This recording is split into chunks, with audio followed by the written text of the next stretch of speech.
Podcast is intended for mature audiences. The views and opinions expressed are those of the panelists and do not reflect in any way those of the podcast partners, sponsors, or affiliates. Enjoy. Hi, this is Michael Buffer, and you're listening to the Voice of the People. Let's get ready for Boxing Voice. Every day I'm hustling.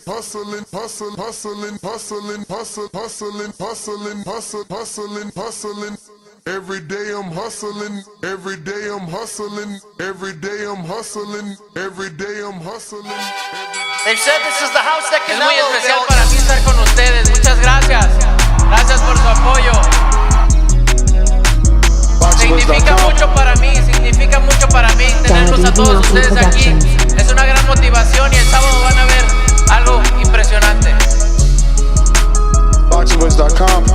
Oh, I think it's gonna be a great fight. You know, the size factor is no matter here. BoxingVoice.com. I did that before and I feel good. So it's gonna be a great fight. And BoxingVoice.com. And I'm ready for everything. Well, I asked Jermel what he saw when he looked into your eyes. Beyonce Productions. What did you see looking at the lion that's ready to be unleashed? You know, you never. BoxingVoice.com. You can't tell what you see. You just tune in the fight Saturday night. It's gonna be amazing. Y háganlo con responsabilidad, pero por ahí debe andar una de las BMC. ¡Viva México, cabrones! Eso significa BMC. Vayan y agarren que yo invito. When does that switch flip and the lion comes out? When it's time to step in that ring. What up? Welcome back, ladies and gentlemen. Welcome back to another edition of the Boxing Voice Radio. I am your host, Nestor Gibbs. Solo Dolo, Scarface, no Manolo, but I'm pretty sure co-hosts or two will show up sooner rather than later. Today, we're here to talk a two-part show. Oscar taking shots at not only his former bestie, Canelo Alvarez, but also taking shots at a guy that he wanted to sign not too long ago in Edgar Berlanga. Then we're also going to be talking the almost done fight between Shakur Stevenson and William Zepeda, as there has been some new information released from the trainer of William Zepeda, stating that the fight with Shakur is done. So we'll play that audio video for you, as well as Oscar's Clapback Thursdays that's becoming quite the little interesting series, stirring the pot week after week and keeping, his foot on the neck of his rivals. He had some really choice words for Canelo and even for Edgar. Listen, he really cut both of them deep, He called Canelo an arrogant piece of shit, and he told Berlanga that he's more Puerto Rican than Berlanga because he lived in Puerto Rico for 6 years. Remember that Oscar was also married to, I think, Miss Puerto Rico or somebody in Puerto Rico for sure, and lived out there, had a house in the whole nine. So, I'm not saying that he has the right to say he's more Puerto Rican than Edgar, but it is a funny little joke because we all know Edgar hasn't lived there. And, obviously Oscar is saying, you haven't been adopted, But look, let's just play it and get to it. Welcome to the show. Let's get right to the first screen share. This is Oscar De La Hoya, Clapback Thursdays, bringing the smoke. Oh, hello again. Guess what time it is? Time for your new favorite 5 minutes of the week, Clapback Thursdays. This actually might be my favorite one so far. So it turns out I'm not the only one who thinks Canelo is an arrogant piece of shit. Turki Sheikh recently revealed that Canelo refused to meet with him in person and isn't entertaining any deals to be done with him. Why? Because he's outpriced himself so much that the Saudis don't even want to deal with him. And it's all because he will do anything not to fight David Benavidez. Look, Turki is trying to make the best fights that everybody wants to see. And Canelo continues to take the fights that nobody wants to see. That takes me to Edgar Berlanga, who is fighting Canelo on September 14. Now he claims he has a whole country behind him. Edgar, bro, you're from Brooklyn. I think I'm more Puerto Rican than you are, and I only lived there for 6 years. Puerto Rico doesn't claim you, bro. And as I said weeks ago, this fight will not do well on September 14. Not only because the matchup is okay, but because they're going up against the UFC's debut at the Sphere in Las Vegas. Now that's a spectacle that everyone and their mother has been waiting to see since it opened up about a year ago. And who is funding it and making it all happen? Turki Al-Sheikh. Canelo, you're really making the wrong enemies. But you know what? Fuck you.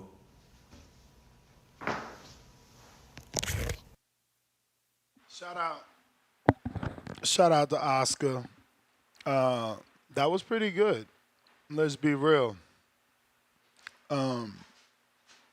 He's starting to come into his own. You know, he's still not Eddie Hearn at all, but he's starting to come into his own. Listen, we're gonna have Danielle Perkins on the show in about another 11 minutes. She may be on time from what it looks like. So if you do want to ask her a question, your best bet is to head on over to our Patreon or our YouTube channel and drop a question for her. And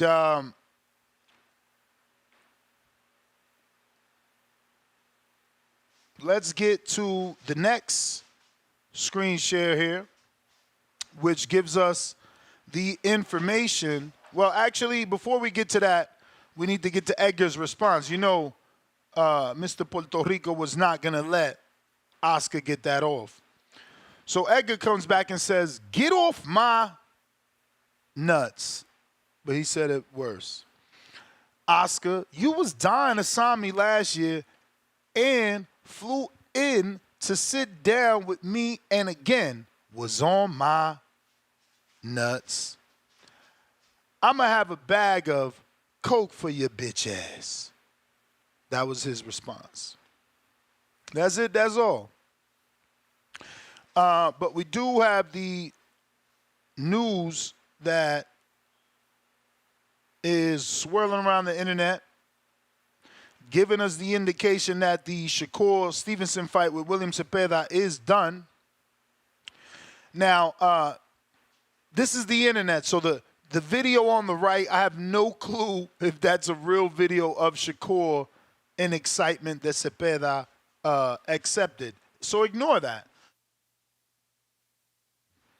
What is important is the trainer sitting down with Zab Judah in Mill City and saying that the fight is done. So, got some news. Why don't we just throw it out there? You know, William Zepeda and Shakur Stevenson. Yes, sir. Just been talking to Jay Prince, and in the middle of talking to Jay Prince, we get a call from the Turk. So, looking forward to doing a fight. He wanted to do it October 21st in Saudi. William asked for us to do it either November, late November, early December.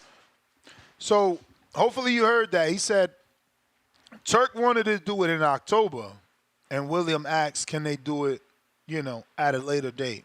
So let's go back. First, in Saudi, William asked, in the middle of talking to Jay Prince, we get a call from the Turk. So looking forward to doing a fight. He wanted to do it October 21st in Saudi. William asked for us to do it either November, late November, early December. It looks like everything is planned out. We're waiting for the moment to be right. It looks like everything's right. The money's right. The time's right. You got two guys in their prime. One's the number one, and the other one's the champion. Zach, you made. So that's the news there. Now, in terms of the other video, this is just, I guess, the internet did this just to make you laugh. Now, we don't know if that really was Shakur's response. But seems like the Shakur Zepeda fight is done, backed by Turki Al-Sheikh, and it'll land on a big card. So it'll land on a big card. So, we will at least get a jam-packed card when it comes to, Zepeda Shakur. That won't be the main event. It looks like it can land on, Fury Usyk rematch. They look like they were targeting it for the Better Beef Bivol rematch. Fight or rescheduling, whatever you want to call it. But yeah, that is the news. If you're interested in calling in, go ahead and do so. Phone line will be open in about another 4 minutes, but Twitter Spaces, Discord is available. Once again, don't forget, we will be having heavyweight Danielle Perkins on the show. And, she is in that division that, Clarissa Shields just became a champion. I'm pretty sure she's highly ranked. We're going to get all that information and obviously ask her all those questions. So once again, if you want to ask her a question, head on over to our Patreon page and drop her a question as she'll be on the show in a bit. Once again, phone lines are open if you want to call in and give us your opinion on Oscars Clapback Thursdays or the rumored news coming from the trainer of Zepeda that the fight with Shakur Stevenson is done. This is what we're talking about. Looks like we got Jay Will. What's going on?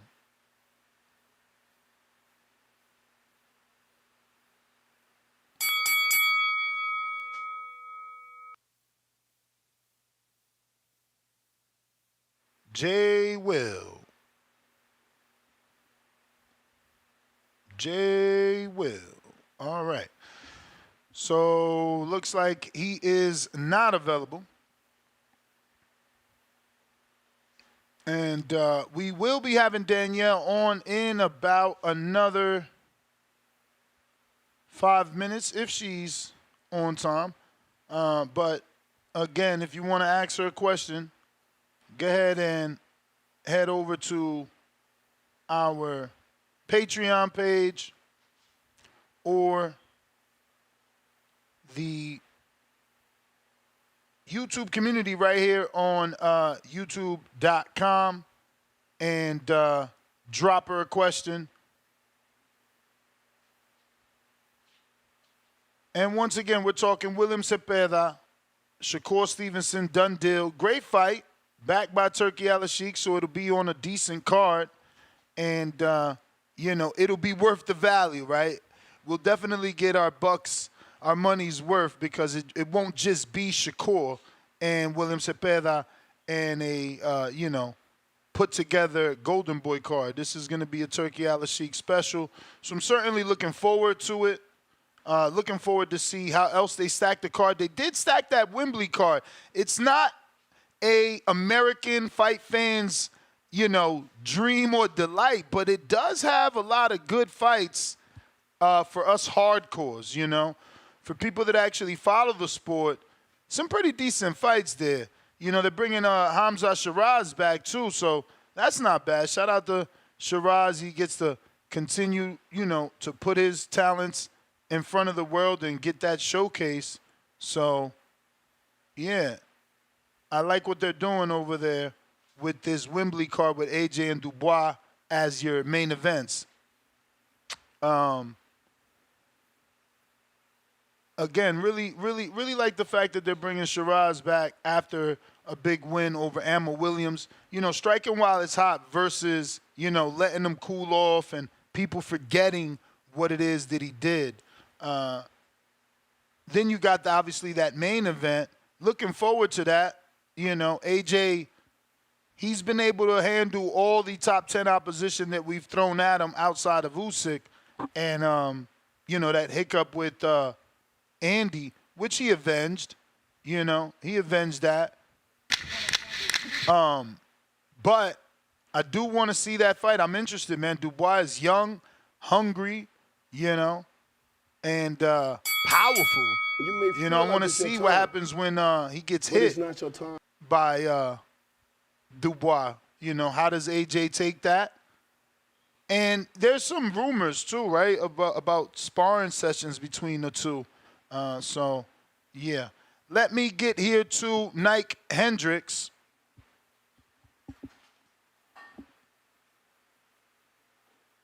Nike, are you there?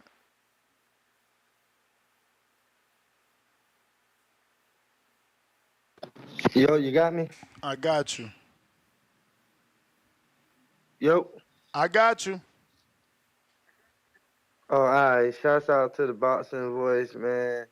Shouts out to Ness, the whole crew. So shit, this Zepeda and Shakur fight, official, right? I mean, according to the trainer of Zepeda, yes. They got a call from Turk. Turk wants to fight. They good with the money. The timing is right. But it looks like I got my first guest. Stick around, champ, and I will bring you back. Okay, I like. Danielle, good morning. How are you? What's good, Ness? How are you? I'm good. Happy to have you. I guess where do we start, right? You've been doing this for a while now. You're also signed to Mark Taffet, which is, the big connection with Clarissa Shields. She's entered your division, so all of a sudden, you possibly can get this big fight.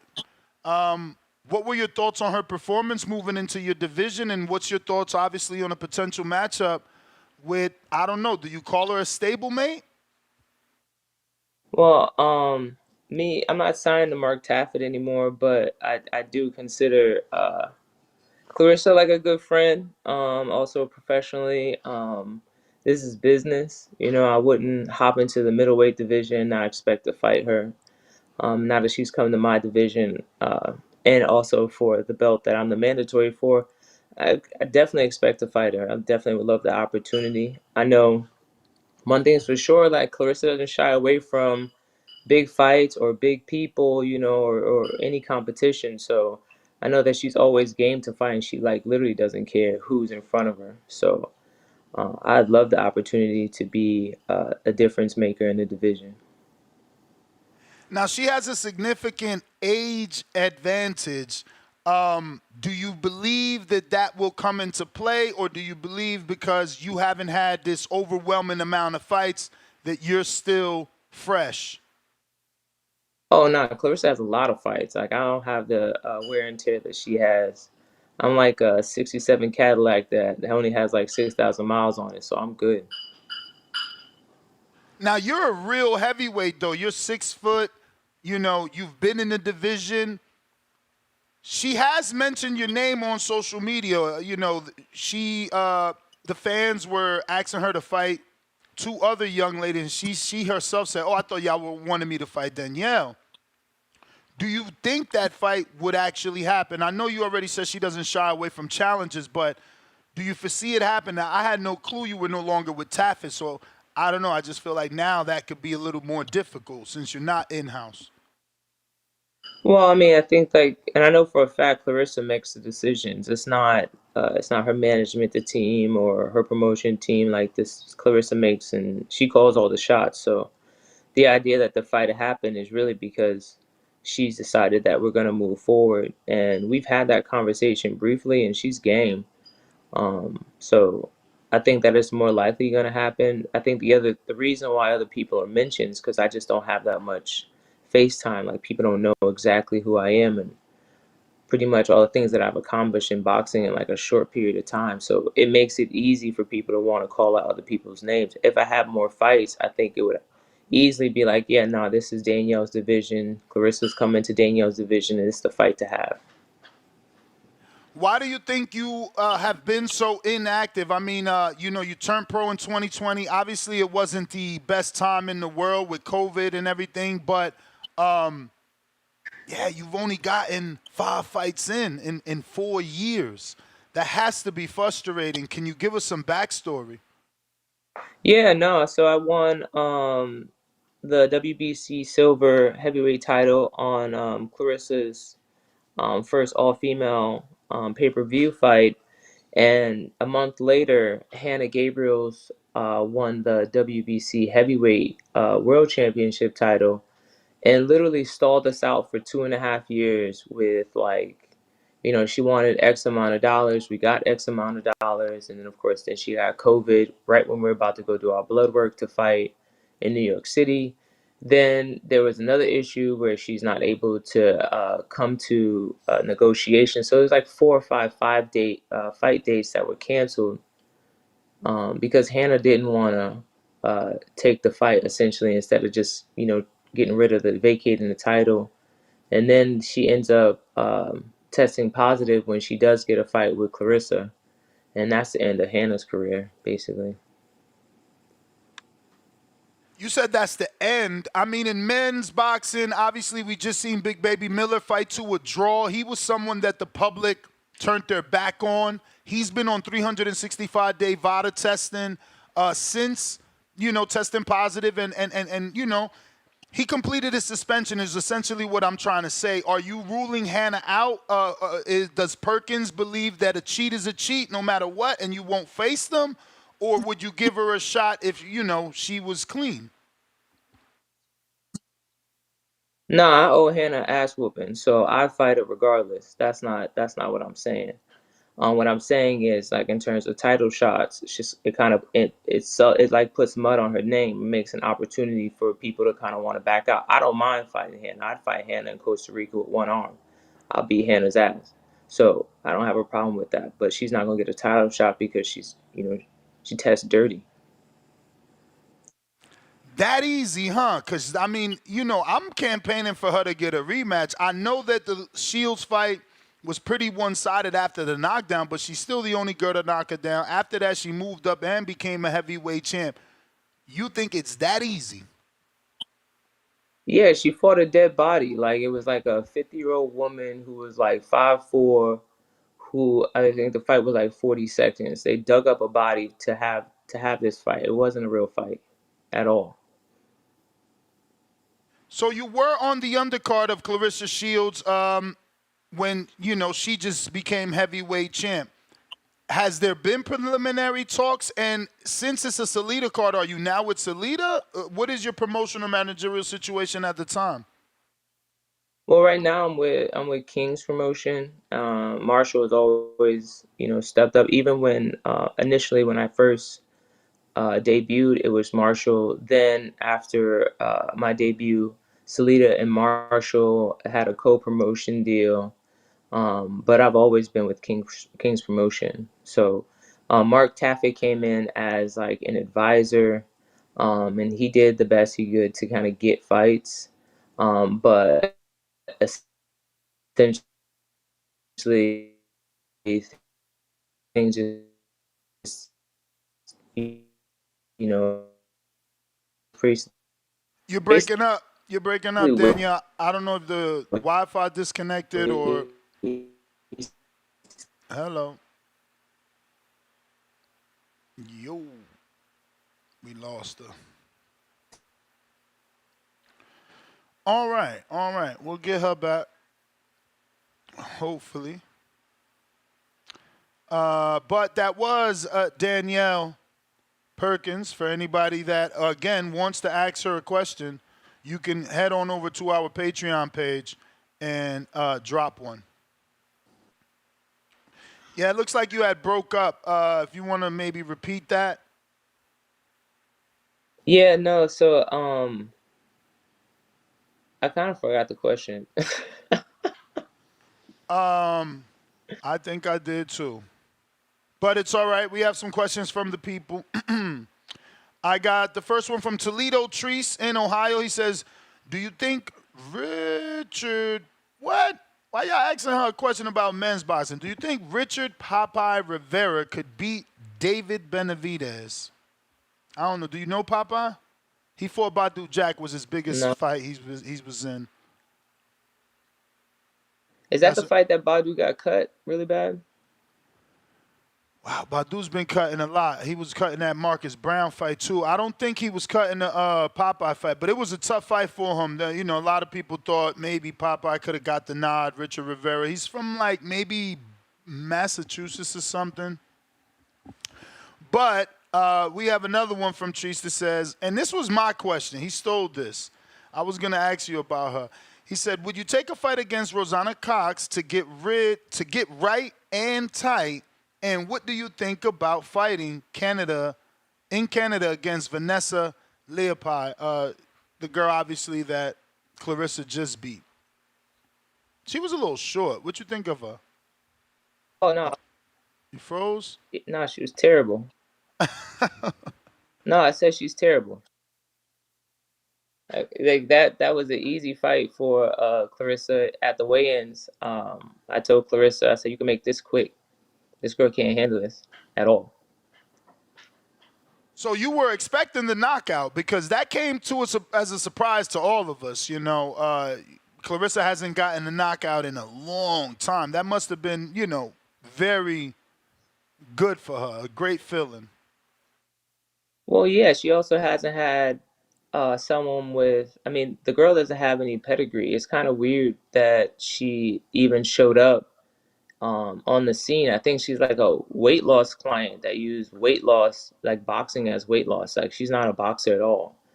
And the fight that she had against the girl from like I think she was Argentina or Venezuela, she just kept getting hit. Yeah, so she was gifted the WBC. Like she's not a fighter at all. She's the easiest fight that Clarissa's had in a long time.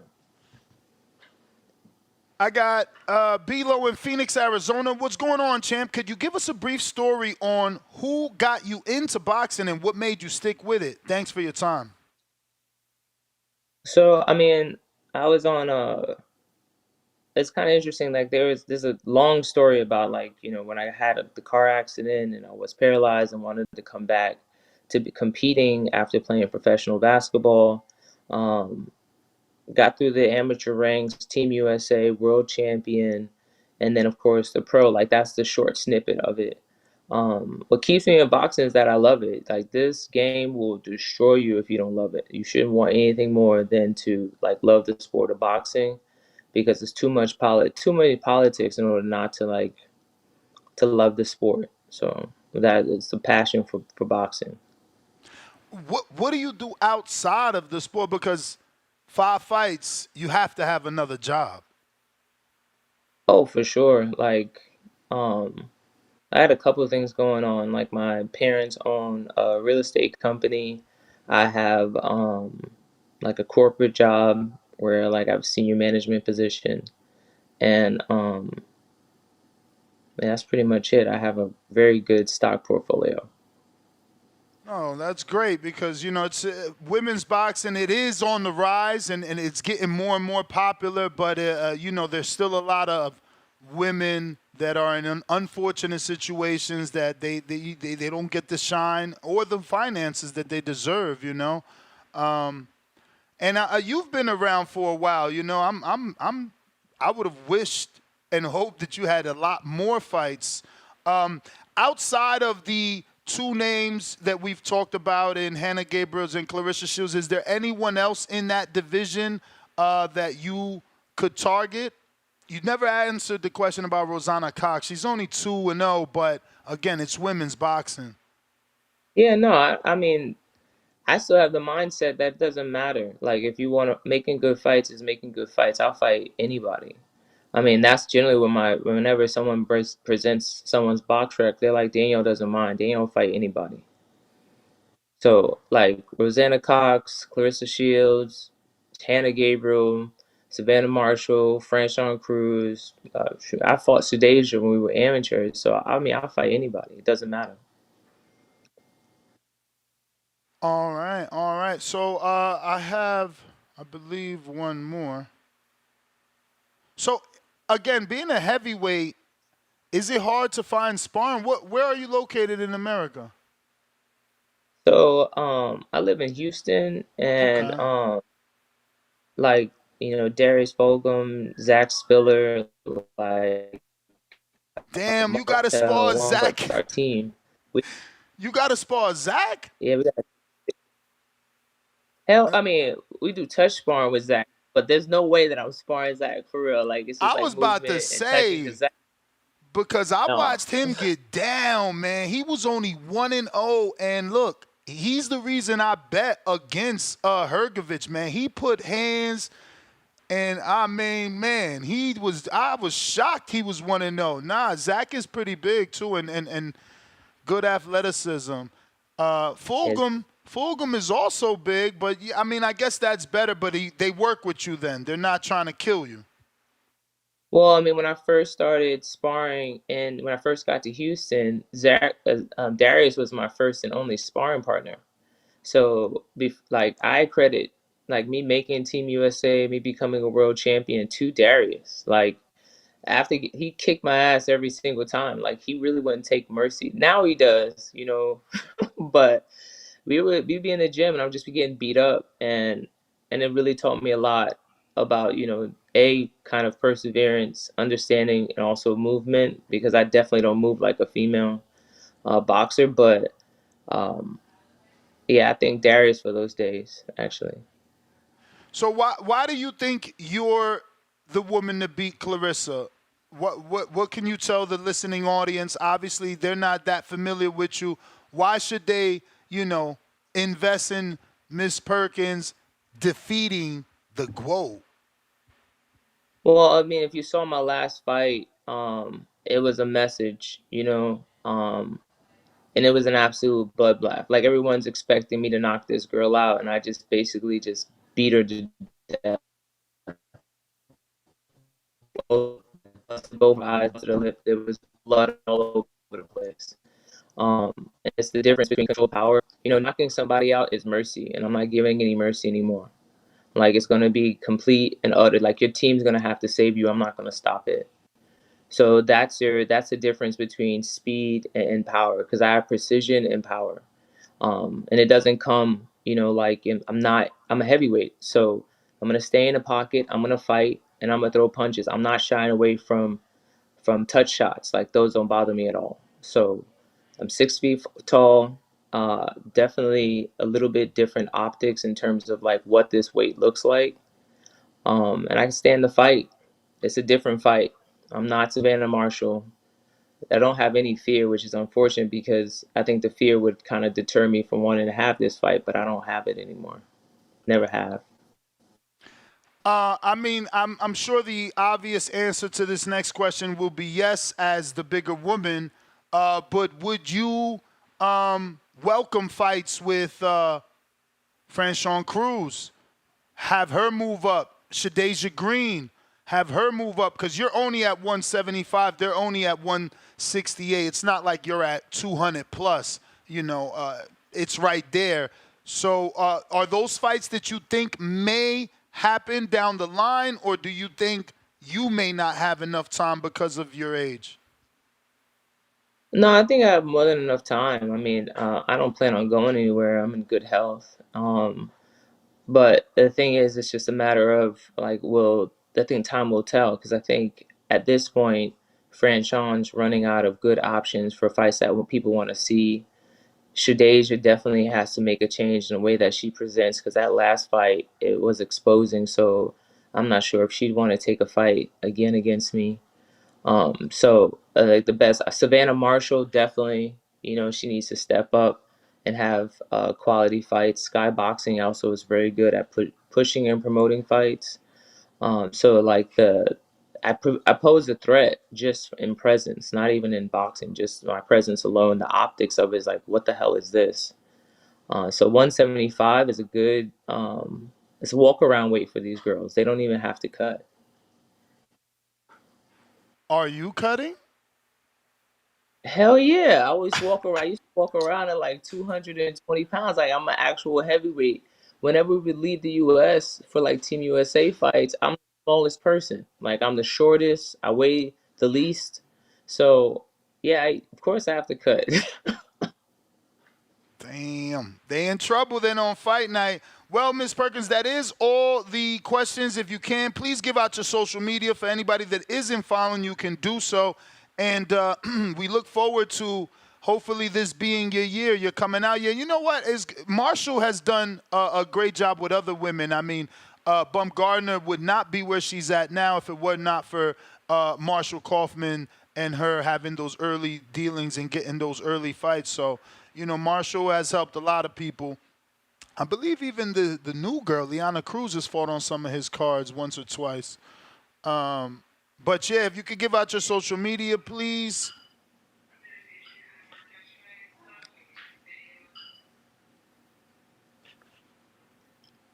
Were you able to hear me, champ? It's Wi-Fi. Uh-oh. Can you hear me? And I guess not. All right.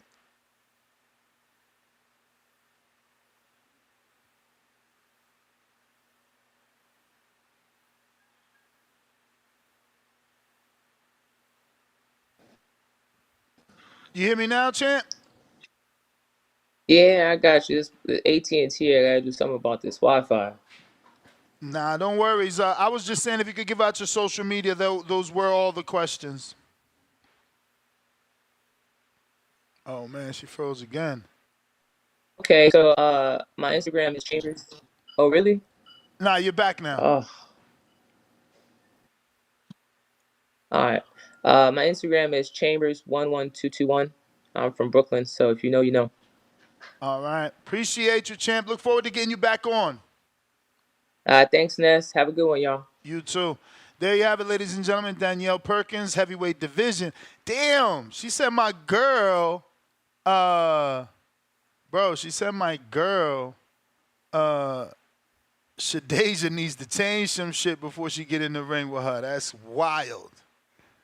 That's wild. Bro, I wonder how, because I know how I feel, but I wonder how a fighter who actually fights feels when they hear someone else, their contemporary, like, not, I don't want to say downplay, but basically, you feel me? Like, yo, they ain't like that, or they can't fuck with me. Like, dude, you got to get them butterflies, that little motherfucking sensation in the pit of your stomach. Like, yo, they sleeping on me. You feel me? I need Shadeja to get right, man. Get right. We got Mustafa, welcome to the contender level. Greg Robertson, welcome to the prospect level. Appreciate you. If anybody wants to call in, now is the time to do so. Twitter Spaces, Discord is available, and the landline is available as well for anybody that wants to call in and use their cell phone or landline. We are talking. Welcome to Blog Talk. Oscar De La Hoya's clapback, taking shots at not only Canelo Alvarez, but Edgar Berlanga caught some strays as well. We're also talking Shakur Stevenson and William Zepeda's fight looking like it's done, and going to be on a big Turki Al-Sheikh card, which is a good thing for us. That means we get some bang for our buck. It won't just be a Zepeda Golden Boy Shakur pay-per-view, so we'll actually get a good undercard. Certainly excited for that. Once again, phone lines are open. The show can only go if we have callers. If not, we up out of here early Friday. All right, so let me see over here on Blog Talk. Nope. I'm going to give y'all 2 minutes. 2 minutes is 6:53. I'll give you to 6:55 and the map out of here, Thank you, Manuel. It was a decent interview. Hopefully she could get some fights, man. 5 fights in that amount of time is just criminal. 5 fights, 4 years is criminal, man. Boxing needs to get it together. This is exactly why we need a league, so that we don't have to have, people like Danielle Perkins suffer that level of inactivity, man. That is that's detrimental to the career, man. That could really put a hiccup in things, being out that long, having that little fights, The rust stays on. You're not optimally at your best So yeah.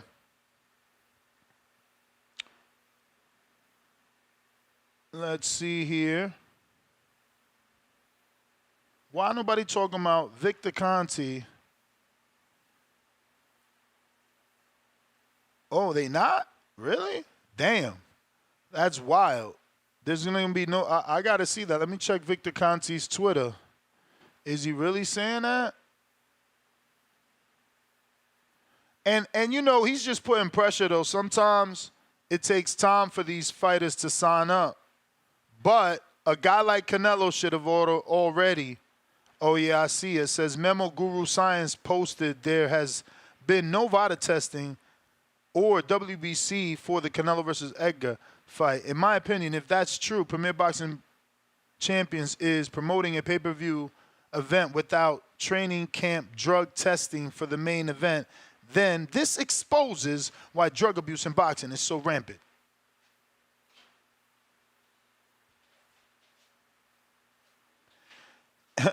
Yo, he's funny. He put Victor Conti and Margaret Goodman, the anti-doping crusaders, forceful advocates for clean sport, education, and reform. There is more stringent drug testing in boxing today than at any time in the history of the sport. It's true, man. Shout out to VADA. I wonder what, this sport would have been crazy without VADA. You know, when they finally came, people were getting caught left and right. Left and right, bro. So, yeah.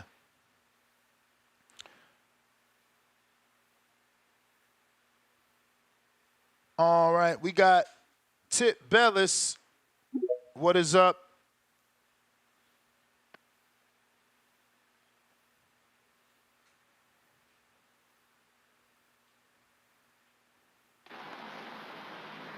Yo. Yo. Yeah, slow day, man. Slow day. Goddamn. That's odd. Yeah, Oscar a funny dude, man. Oscar's a funny dude. Hold on, let me move what I'm saying. Yeah, he had a lot to say about Canelo. But y'all know, man, I'm normally down with Golden Boy, but I'm riding with Canelo on this one, man.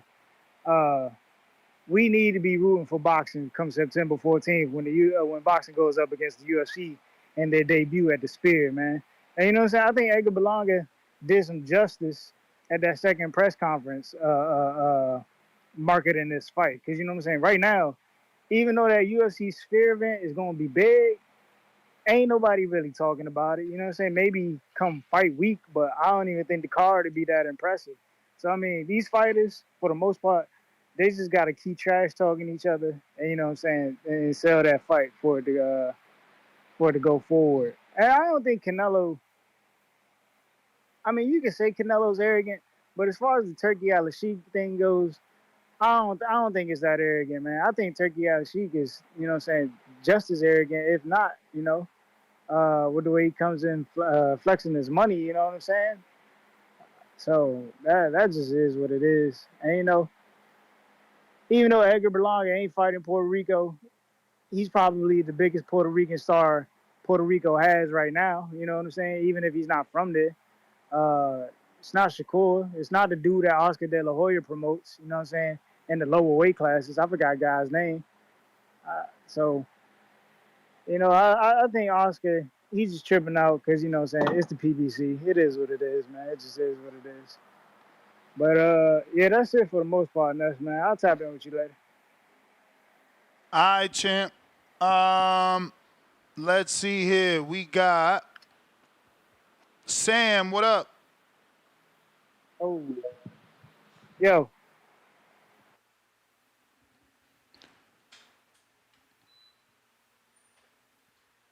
Sam, you got to unmute.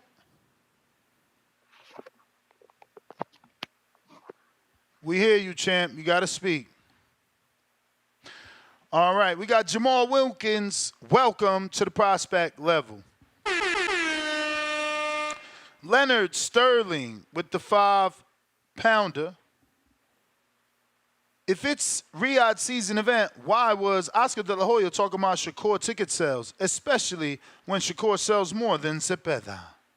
because that's Oscar's fighter. He doesn't want him to lose. He knows what it is. Ain't nobody picking Zepeda. You know, he's going to have to upset us. He's going to have to prove to us that he's on that level. But ain't nobody openly picking Zepeda. So Oscar knows that. He knows that, you know, his investment has a big chance of losing. You know, so he's kicking dirt. That's the only thing I could come up with.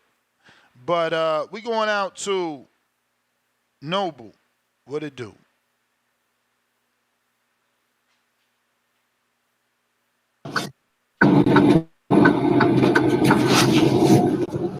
Peace and blessings. How you feeling? Straight. Indeed. Man, Danielle Perkins was man, she said some things that I thought you would have responded to, but you didn't have a response. You know, a typical response that I associate with you when it comes to Shadeja. Somebody said they fought Shadeja, and you ain't even ask her how did that fare. Yeah, so you must know. I don't know.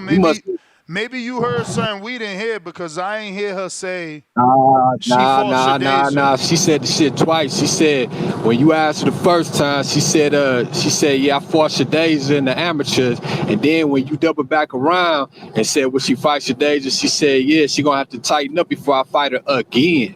My bro, you are hearing shit because you're in that truck. And I'm not hearing shit. Rewind the tape, and then the people in the community, they gonna speak up on it. All right, well, I want to see. I want to see them speak up. My word is bond. Bond is life, man. You ain't finna put that on me, man. Rewind the tape. Shit. I want to see them speak up because you talking about I brought up Shadeja twice. Rewind the tape, man. What's my man in Houston? What's his name, man? Brandon. Man, rewind the tape, Brandon. Hey, we know what's popping. Rewind the tape, man.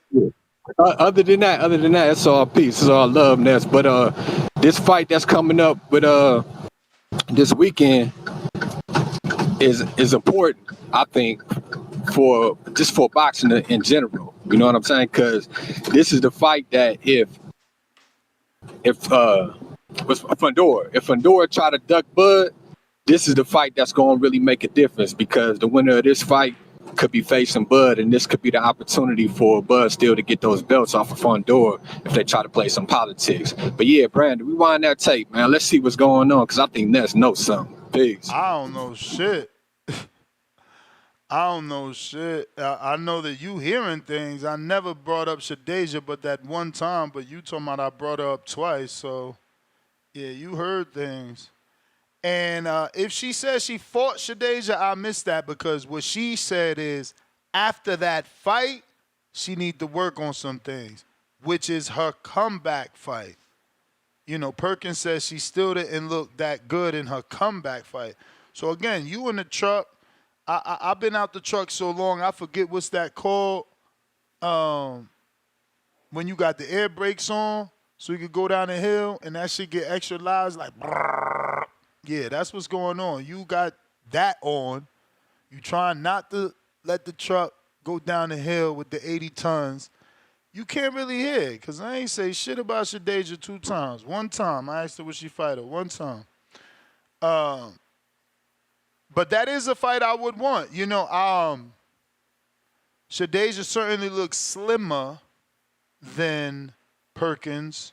So it is a conversation for Shadeja. Does she feel Perkins is too big? Plus Perkins, they might know each other. It was so funny. That was a question I regret not asking. When she said she was a ball player, so was Shadeja. So I'm like, damn, dude, you know. But then I held back because I think Shadeja's only 34 and Perkins is 41. So it's like they still may not know each other like that. Not from playing ball anyway. Jay Swift, Brooklyn. I mean, no, that's not Brooklyn. You Dykeman. My bad.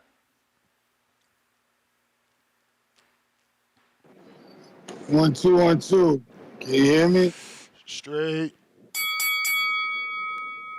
Yeah, the last caller is correct though. Ness, you did ask her. She did talk about the first fight they had was in the amateurs, and the second time she spoke on Shadeja, she did say well, she got to get herself together. Because I seen the last fight that she had, and she looked at. I think the last fight was with Clarissa Shields, and she looked at. She got hit too much. She took too much, too many punches. Even though she stood all the way to the end, toe to toe with Clarissa, she still got hit with too many punches. Who you talking about, I Jay? think Shadeja. She never fought Clarissa, champ.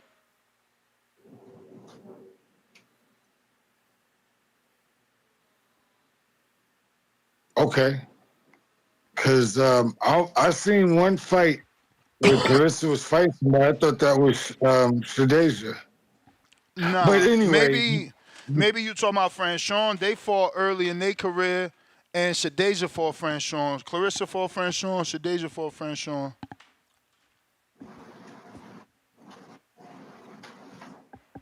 Okay.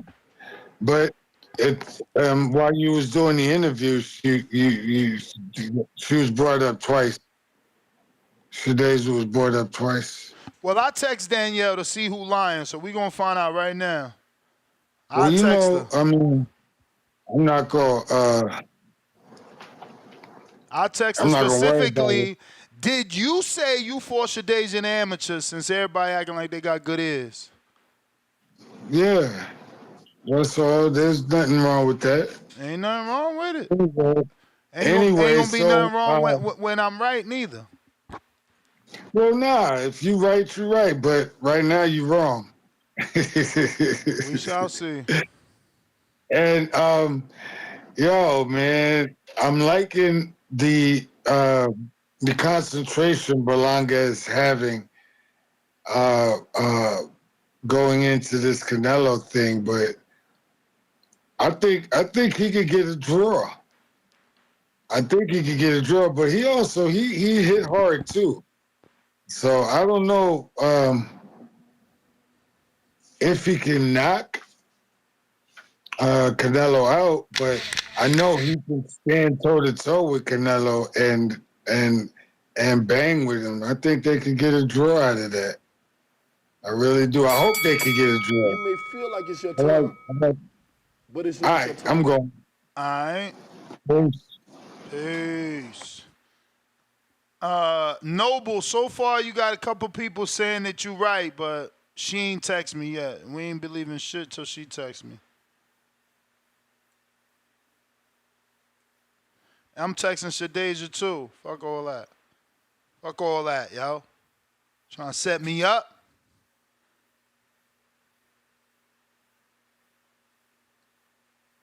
Moose.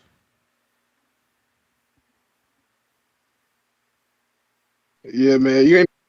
Am I coming in loud and clear? Yes, sir.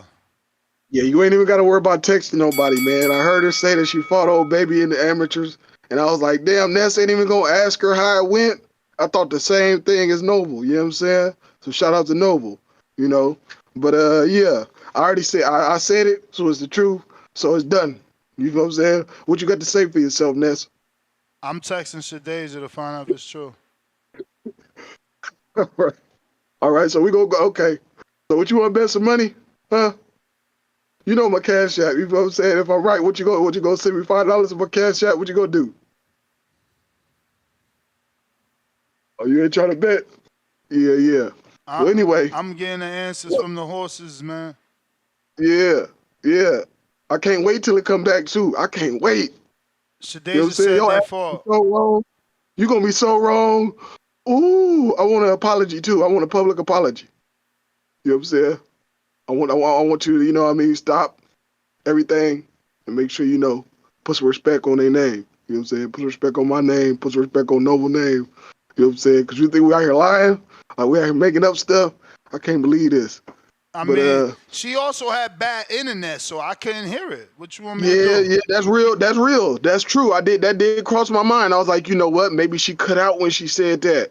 Cause you know, shit was, you know, that AT&T, you know. I got that Simple Mobile from Walmart. My shit be on point 9 out of 10 times. I rarely have issues. I think I had some issues yesterday. You know what I'm saying? But that's because I had that Bluetooth. I had that Bluetooth connected, and that shit, I disconnected it while I was on X Spaces. Shadeja said they 1-1. Yeah. See? So they fought. You know what I'm saying? So what you got to say?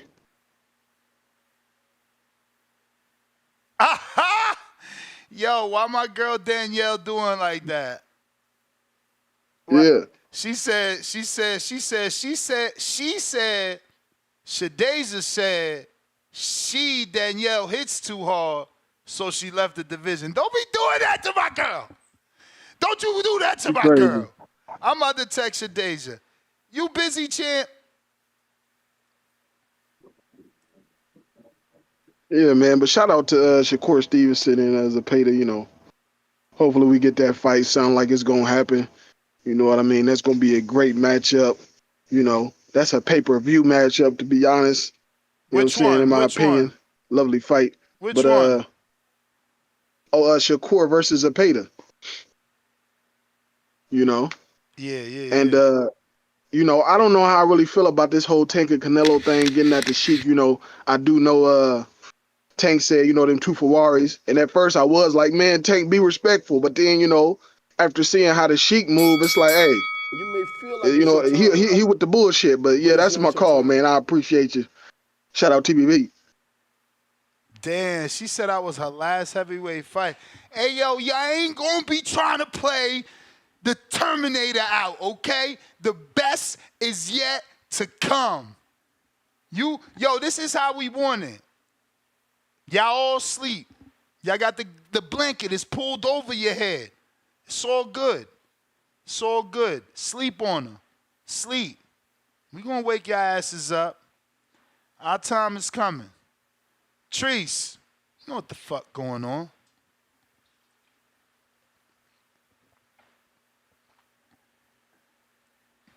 Tell O'Shea come on up here. Yo, tell O'Shea come on up here. what up, dog? You bullshitting. But you gotta let me build my fighter, man. O'Shea Jones, that ain't, you know, we ain't going for that right now. Everybody can't be Alicia and claim that they want to go up 50, 11 pounds, you feel me? But if I spill, you know the deal, Ness. But shout out to Danielle Perkins. That was a good interview. And hey, I'm weak, Ness, because I'm definitely like, she definitely said that she fought her in the amateurs. I was throwing shit at the phone, like, nigga, you need to follow up. How you not gonna follow up on that question? I didn't hear it. I'm literally texting both of them now. I wish I would have heard it because it's a story. Because Perkins is saying Shadeja said something. Shadeja saying she never said that. So it was a story. I didn't hear it. Her internet was bad. It all makes sense. That's why we let you. We gonna let you breathe. But oh, by the way, shout out to the GOAT, man. Not even the GOAT, man. Clarissa Shields. I know you seen my girl out there on stage with 50 Cent and shit, man. What girl? Yeah, Clarissa Shields, nigga. What girl, nigga? The GOAT, nigga. The GOAT, nigga. Clarissa Shields was out here on stage with 50 Cent, my boy. Where your man Cauliflower at, man? Where Uncle Tone at, man? He was talking all this crazy shit. I know he loved the rap game and all this good shit. Come on, man. You got to put some respect on my baby name. This is crazy. Why they taking shots at you? Talking about let me rebuild my fight, bruh. You hearing with that bullshit? Hey, hey man, say man. Jared Anderson will be back better than ever. That's all I can. Speaking of fighters being back. Speaking of Midwest Mafia fighters being back around this bitch, shout out to Albert Bell. We got us a fight October 5th, Dallas, Texas. You understand me? Come check the boy out. We taking our talent down south, finna put hands and feet on the motherfucker. Oh, yeah. Midwest Mafia member, one of the originals, Albert Bell, the best 130-pounder in the world. You understand me? But we also got a card this Saturday, some local shit in Warren, Ohio, man. Shout out to Prize Fighter Boxing League, you feel me? Excuse me. Ooh, Prize Fighter Boxing League, you feel me? We definitely gonna be locked in with them in Warren, Ohio, you feel me? We gonna make our way to that show. They got a couple professionals. They got a 4-0 fighter who looking pretty good out here. So I'ma, go check him out and whatnot. But man, with this, I'm hearing Shakur is getting the William Zepeda. Is this in stone? It is in stone, bro. When you hear Coach Panda say he got a call from Turkey, I mean, yeah. Oh, he got a call from Turk. Oh, Big Turk. The only people that don't that it ain't set in stone with is Canelo and Tank, right? Like those are the only people that get a call from Turkey and they don't really care because they represent enough money already. But everybody else, you get that call from Turkey, you're getting a career high payday. It all makes sense, man. Hey, like I say, I'm one of them guys who kind of like what Turkey trying to do, man. I kind of like it, man. Hey, like I say, motherfuckers that heard me. Hey, my man Jared, we leapt for that turkey bag. You feel me? And got our shit fried, but that's okay, man. Our turkey bags gotta bring us back. You feel me? Yeah, We but gotta that's the get beauty. get tight. That's the beauty of the turkey bag, man. It's you get a bag to test yourself. There's no fear. Cause if you lost, you got money, bro. You got money. You just don't gotta blow it, man. Dudes need to stop trying to impress everybody. Get you a 4 or 5 bedroom house. Why you gotta buy a 7, 6 bedroom house? You know what I'm saying? Well, get you a 2 acre house. Why you gotta have a 5 acre house? Like, you know what I'm saying? These dudes is crazy, man. They got to remember that you got to pay taxes. They think it's just about the purchases. Nah, you got to pay them yearly taxes. And if you ain't making yearly money, you got to have yearly money saved up for them quarterly taxes, man. That's a big old fact. That's a big old fact. And like I say, man, because with this Jared Anderson, I just hope, like I say, and when I talk about the bounce back, I'm not even more so talking about the inside the ring stuff. Like that's he acknowledged what he did wrong, and that's all I can ask from my fighter. You feel me? He know what he did wrong. You got to get right, get tight. You feel me? We took this fight. We understand that we had things to work on. We thought we was gonna get a guy who was maybe 30, 40 pounds lighter than us and wilder. Instead, we got a guy who was 30, 40 pounds heavier than us in Bacoli. So you feel me? It's a different thing and matchup. You feel me? My guy, we took the bag, we took a leap of faith, and it's okay. But I cannot, Jared Anderson, if you listen to this, we cannot pull no Broner type shit. We cannot let this type of loss wreck us and derail our future. You hear me? We cannot fall off from this shit. We cannot pull a Robert Easter. You feel me? In the big moment with the Mikey Garcia, he fell off in that, and you feel me? Robert Easter was never the same off the shit when you touch a different type of bag. That's all I'm asking for. We do got to get in the ring and actually, you feel me, put the work in. But shout out TBV, shout out Toledo, Ohio, shout out Clarissa Shields, man, the GOAT, and shout out my guy, Albert Bell, October 5th in Dallas, Texas. Y'all know what the fuck is going on, man. Y'all be cool. Midwest Mafia. Brambo is on you. What's good, Ness? What up with you? What's good, Ness? You hear me? Perfect. Okay, man, listen, man, I've been trying to call all week. I ain't been able to get through, man. But I just want to address disrespect, man. You niggas out here, and I'm talking to all you niggas that's been calling in disrespecting Canelo. Y'all niggas is wild with the disrespect. And a lot of you niggas is Tank fans. And y'all holding Canelo to the standard, want him to fight Benavidez and Crawford after he done fought all the... Ness, how many champions you said Canelo beat? 20. 20? How many champions has Tank beat? Pedraza, Isak, Rolly, Quellar, no, I'm talking Leo. No, but that's how you count it. Remember, Floyd counts formers and current. The only one that got like current champions like that is Canelo. He the only one that has beat like 9 or 10 undefeated current having a belt on them champions. That's what I'm saying. The disrespect to Canelo is insane. When Floyd got to 24 champions is because he's counting former and current champions. Okay, so how many current champions did Tank beat? Current, Leo, and Leo, Gamboa, Barrios, Pedraza. That's it. Okay, so, and he only 4 years younger than Yeah. Canelo? Mm-hmm. and they not putting that same pressure. Brambo, you driving? Shakur versus Because you got you chopping up now. I'm chopping up. Hold on. Let me get a little better service. Get a little better service. How I sound now? You straight? Yeah, so they not putting that same pressure on Tank though. You know, like they ain't demanding that Tank give us the fights that we want. They ain't calling him no duck. They ain't calling him out his name or questioning nothing. Man, the dude that called yesterday evening talking about we don't know nothing about boxing if we can't criticize Canelo, and then went into criticizing Floyd versus Pacquiao, saying Floyd fought timidly when it was actually Pacquiao that fought timidly. Like, niggas blaming Floyd for Pacquiao throwing 300 less punches than he was accustomed to throwing, than his average. And you want to blame Floyd, but you want to question our boxing knowledge. Like, you niggas is crazy out here. This man is not scared of Bud. You may feel like it's your time. Fight Boots, man. But it's not your time. Put that pressure on Brambo. Bud like y'all trying to put on Canelo, man. That's the bell. But if you're using a Bluetooth, you need to make sure it's a good one. I know even expensive ones sound bad, man. Like, throughout the years, you know, like, I'm not the biggest fan of the Apple of these. I mean, I don't know. Maybe the old ones are not good. These are the new ones, the Max Pros. I'm still not a fan of these, you know. They even come with noise cancellation. When people call in using these, I feel like I still hear background noise. The Kenichi Bears, you seen, you know, Alex is using them now consistently. CYP uses them. Danny used to use them when he did the show remotely. Those work well.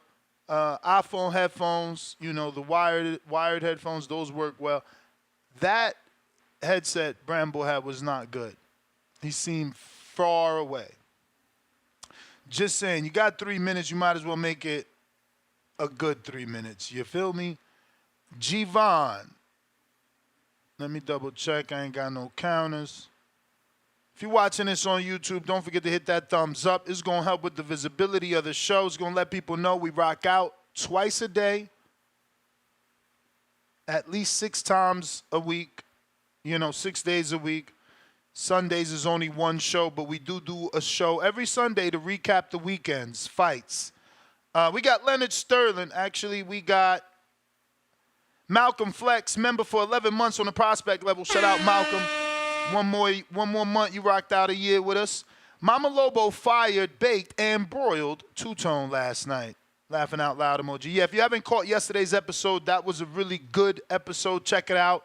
Remember, you know, I got my goals to try and do 2 episodes every day. We've been doing that. Sometimes I'm a little late. Sometimes I'm not. But I'm getting it done. So join in on the fun, whether on the playback or live. We got Leonard Sterling right back at us, another 5-pounder. Perkins mentioned fighting Green in the amateurs when she was going the name she would fight. You never asked. I didn't hear it, bro. Internet.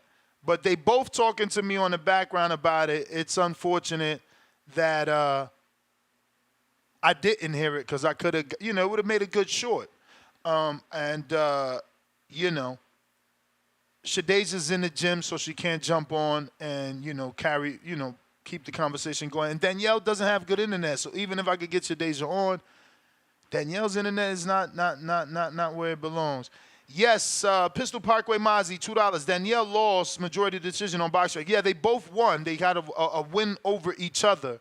But Danielle claims that Shadeja left the division. Shadeja says she never said that she left the division and turned pro and be highlighted at 68 where you see what she's doing now. And we do see what she's doing now. Matt Ben 100, $5. Daily Dose of Tanquil, Duck Emoji, Loma, Kerr, Rice, Rayo Roni on menu. Thanksgiving, plate emoji, rice bowl emoji. I guess it's good for Rayo to go straight into it. He would have the most consistency. He would be coming off the Colbert fight, coming off the Isak win, going into the Tank fight. It would be momentum. He would be active. I don't know that he's ready just yet, you know. He still got hit in the Isak fight. PBC put out a post asking what did we want, and they said, you know, something like Rayo, Pitbull, rematch, Rayo de los Santos, rematch, and Rayo Tank, and what was the last one? Is Alberto Puello, which is not a bad fight. It's a tough fight, right? It's a tough fight for Rayo because Puello's tall and long, and he's a good boxer with decent power. But, you know, it could be a sidestep going wrong. I get it. We understand that. But what I'm saying is, for Rayo, he needs development. He's only 14-2. Like, he needs development. You know, if Tank told Frank you ain't ready, why is Rayo ready? Because he beat Isak? Because he got a belt that anybody could buy one to hold their pants up? Like, you know, let's give him a little more development, and he can convince people if he's going in there with 2 belts. Remember, Puello has Devin's belt now. And unifications trump mandatory, so they can do a PBC in-house fight and sidestep Sandor politically. Do they do it? I don't know. Can he beat Puello? I don't know. But I'm sure people would have him more of a favorite to beat Puello than they will have him to beat Tank, which means take the Puello fight, get a little more experience. Tank got hella experience. He got like 30 fights. You know what I'm saying? And look, now is when he was ready to fight Loma. So why we got to rush Rayo? Because y'all want to get Tank unified. Not even unified, right? Because fuck, Tank, that would be a whole nother division. I don't know, man. Tank's a big puncher, lot of experience. Rayo needs some experience before he goes in there. But hey, a Tank payday is like a Canelo payday these days. You got to jump on it. Looks like we got J-Mac. What up? Yo, can you hear me? How my Bluetooth sound?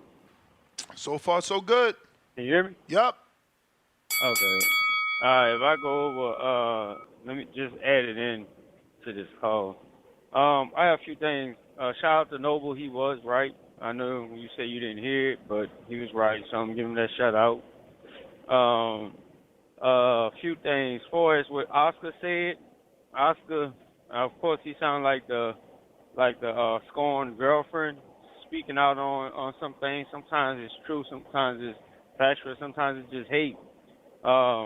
Him and Canelo separated on different terms, and you see every time them two get in a room to get around each other, it's always some type of collision, verbally at least.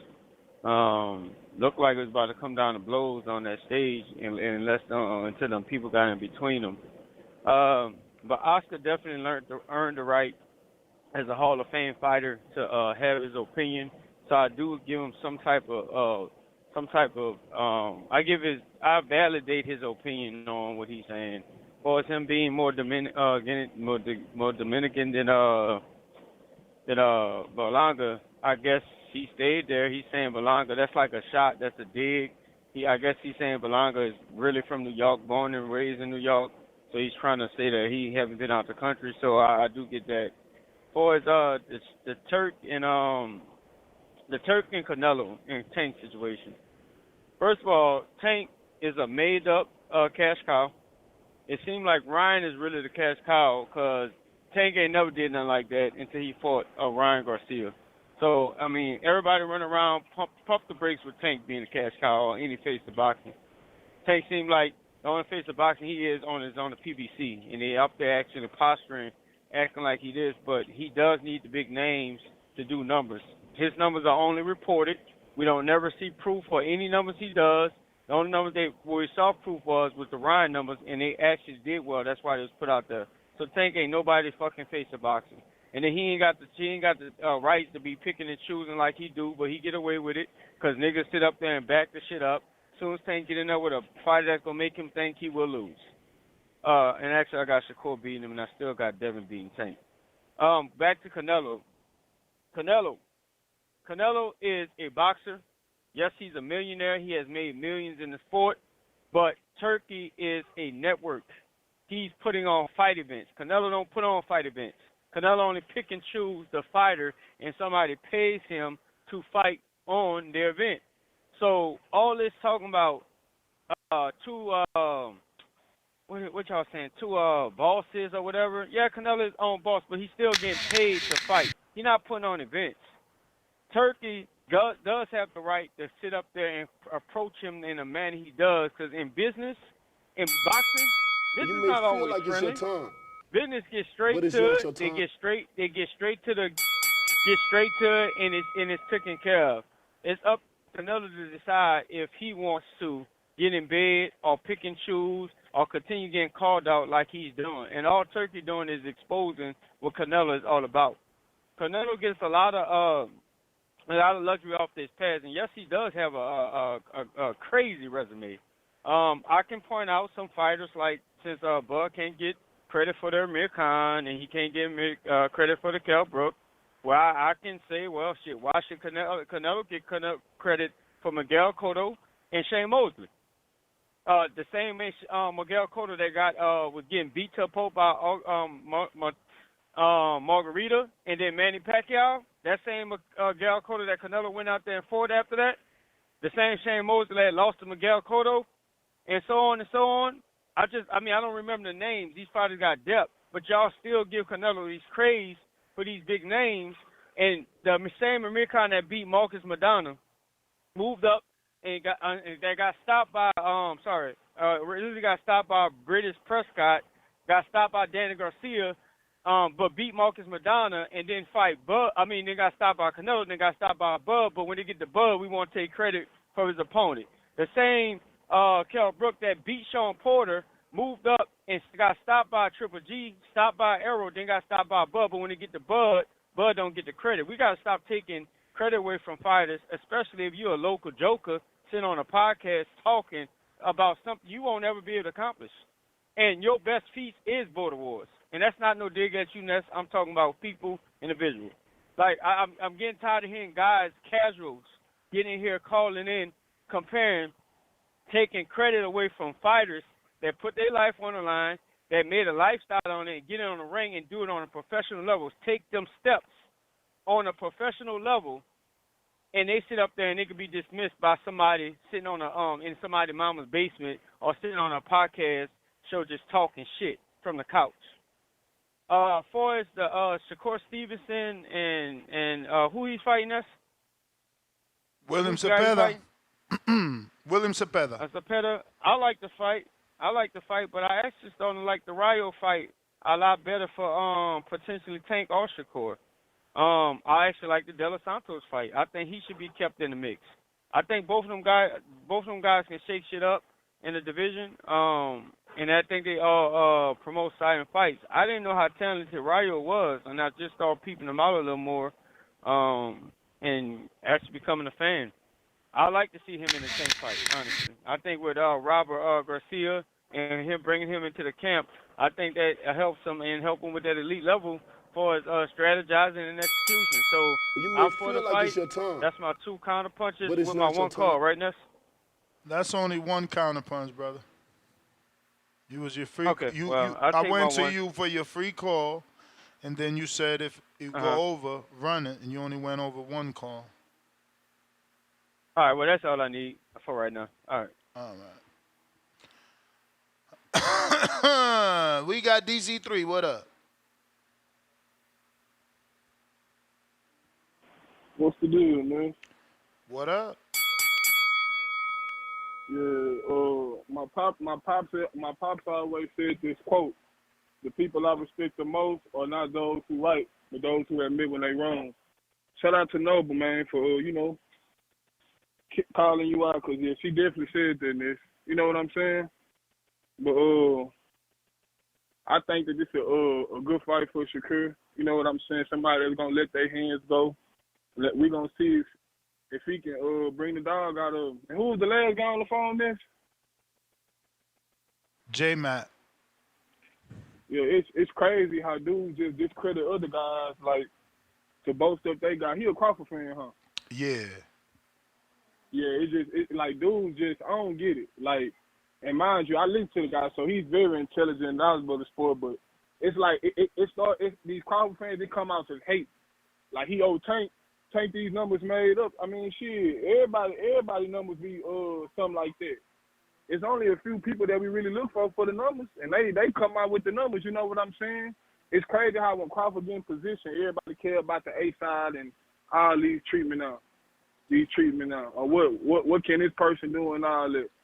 But that's all I want to say, man. You know what I'm saying? Like, it's just crazy how guys, when they finally get in the position to be able to, you know, call some shots, they fans just, you know what I'm saying? They start saying this and that and this and that.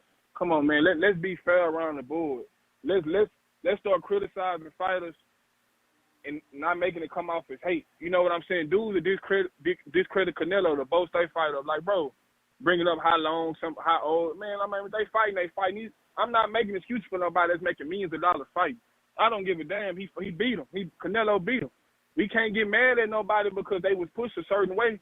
Their promotional company or their promoter pushed them a certain way, and they position to be able to call the shots and fight what they want, fight who they want to fight.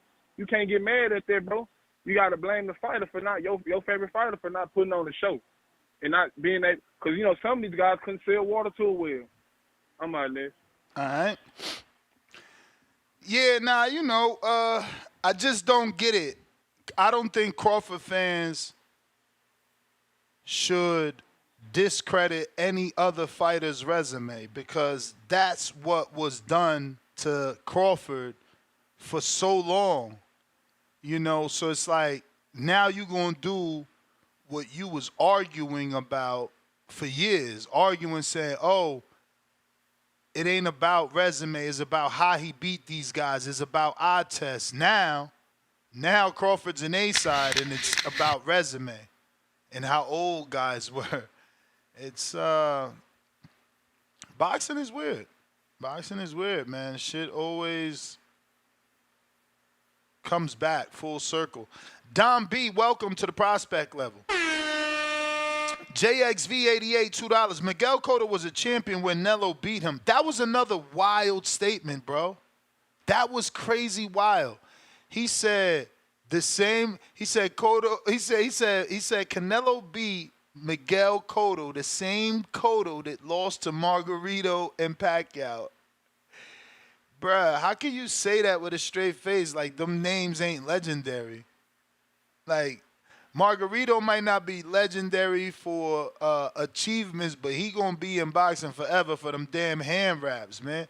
And Cotto always gets to link back to that. So you talking about a beating that he took potentially with plaster of Paris hand wraps from a guy that was ripping through everybody. I literally watched that dude take someone's ear off on Friday Night Fights ESPN, bro.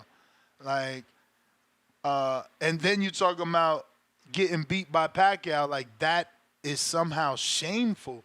But this is what's wrong with us as boxing fans that, you know, again, when our fighter gets into position, now it's our turn to become what you guys say you hated, you know, Canelo fans. It all depends on what spectrum of the argument you are, right? Right now, Crawford fans, they could be considered turning into Canelo fans. They could be considered turning into Earl fans. They could be considered turning into Tank fans. The point is, they're no longer Bud fans. They're no longer eye test fans. They're no longer, oh, we don't care about resume fans.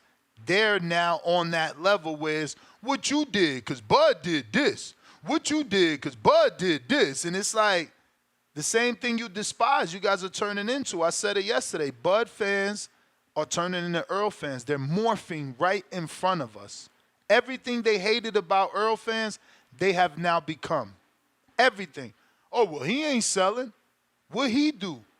What he bring to the table? Boots don't bring nothing. He got an email. I mean, they've made so many excuses in the 2 years that Bud's gone from not being able to get a fight to A side. It's very sad, bro. Boxing is full of hypocrisy. DC3, $2. The hypocrisy of you guys is sick. Stop being biased. Half boxing, $2. Como fumar, comer, fumar, boxeo. Okay. Eat, smoke, boxing. And he put the coffee emoji with the egg emoji. So have a good breakfast, my friend. Have a good breakfast. We got Javon. What up? Morning, Ness. It's another beautiful day in boxing. Do you have some time for humanity, sir? Do you have some time to speak about it? Like I think it was like a day ago, 2 days ago, I got some counters sent in. I didn't use one of them. I wanted to know if I could roll it over and speak about humanity. Fine, sirs, is that possible? So you don't want to talk boxing? No, I want to speak about humanity and boxing. It's all intertwined. Do you, Or do I champ? have to donate 500? Do you, champ? Do you, Is that the champ? problem? Thank you, sir. Thank you, kind sir. Look, man, let's speak about humanity, right? Because when we talk about humanity, man, fuck it. I'm gonna get into this stuff, right? I'm gonna try to keep it PG though, right? She did. She did. Yeah, I know. Look, we want to talk about humanity, man. People want to question like the type of human I am, right? I'm the type of human that spent thousands of dollars to help get my brother-in-law out of a situation out there in Mexico. Now, granted, my brother-in-law was a mess up in life. He did a lot of things that I did not agree with. Me, myself, I went to prison one time, and since then, have only had a speeding ticket. I'm talking about in over a decade. You get what I'm saying?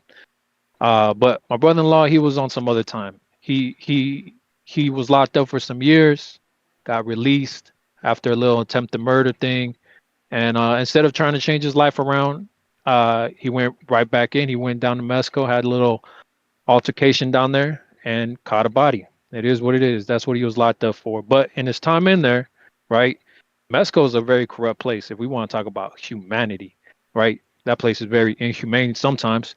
That man was down there. They let us know in his final stages that he had hepatitis, right? And it was contracted through some drugs in prison.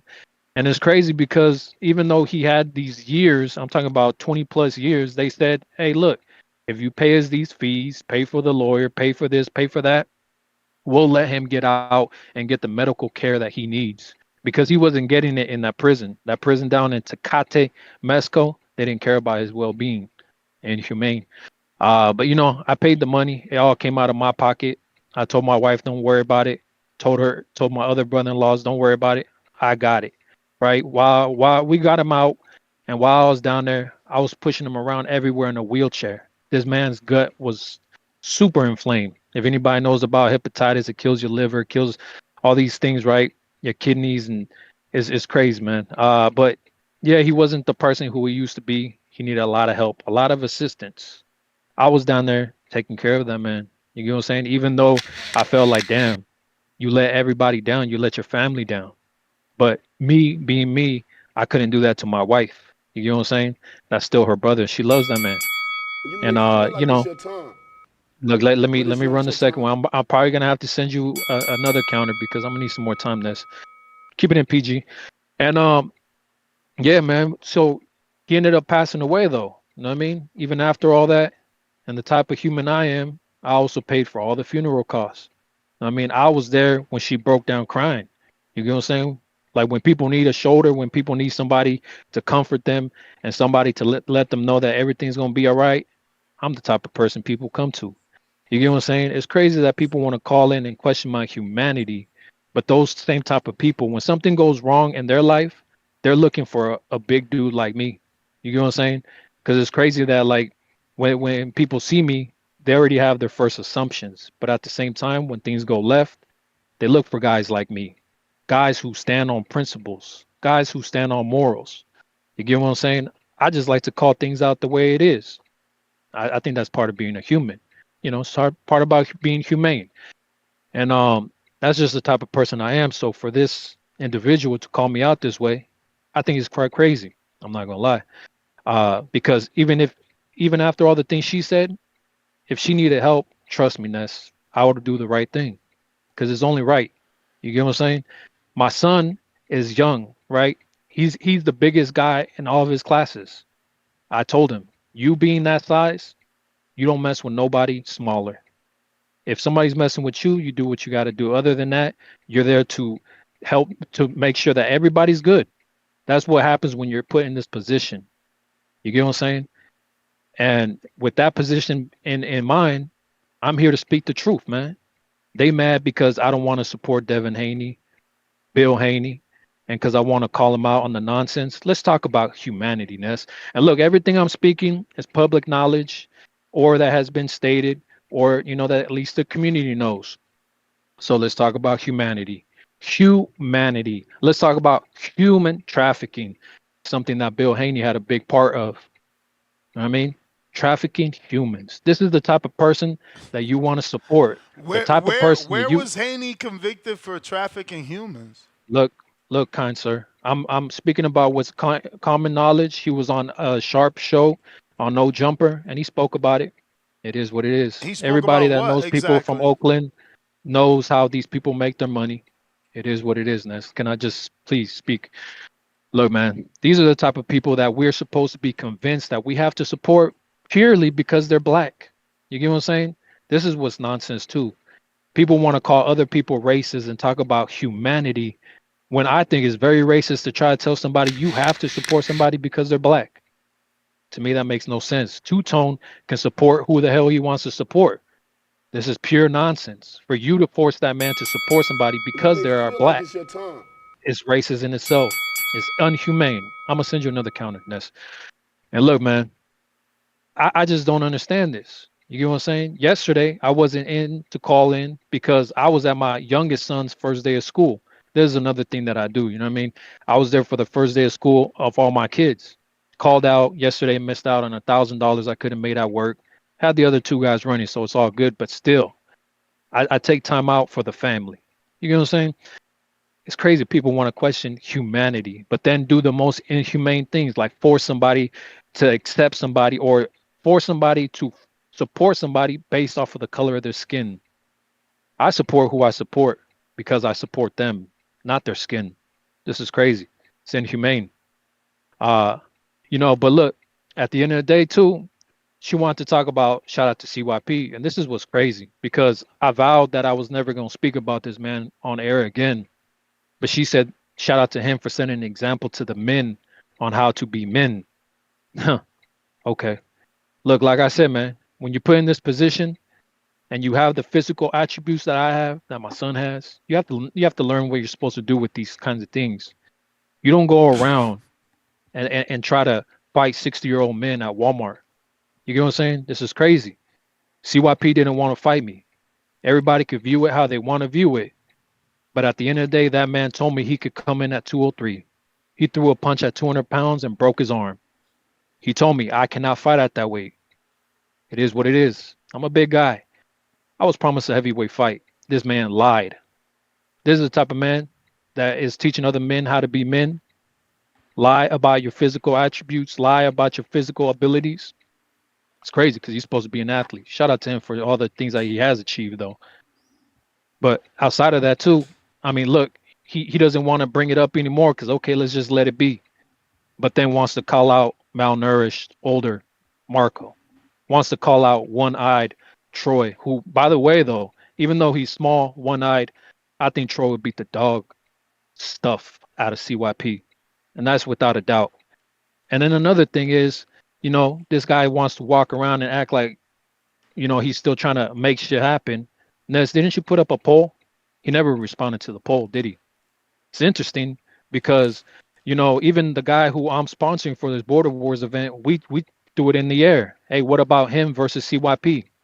His manager said, we're trying to go with somebody from Wisconsin to sell tickets. So they turned down the fight. But am I confused, or is OC from Wisconsin? Yeah. Oh, damn. So look, man, that'll be it. But I'll probably be calling in later. Shout out to the people trying to keep it humane. Shout out to humanity. I owe you what, $5, Ness? I got you.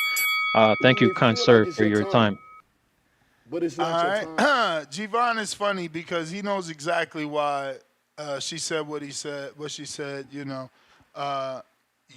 gave us all that backstory on the good things that you do, but you can't expect people to treat you based off what they don't know, only what they know, and what they know is what you let us hear.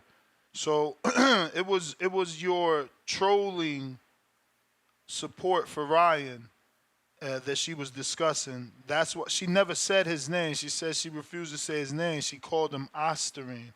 So you guys need to go back and listen. That's what she was talking about specifically. Never said anything about your life other than that, other than the fact that you let her down for defending him. That's all she said.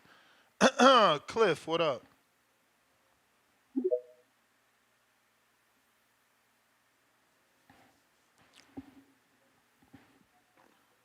Yo, Yo. damn. He sound like Devon sound like a good guy. He sound like a good person.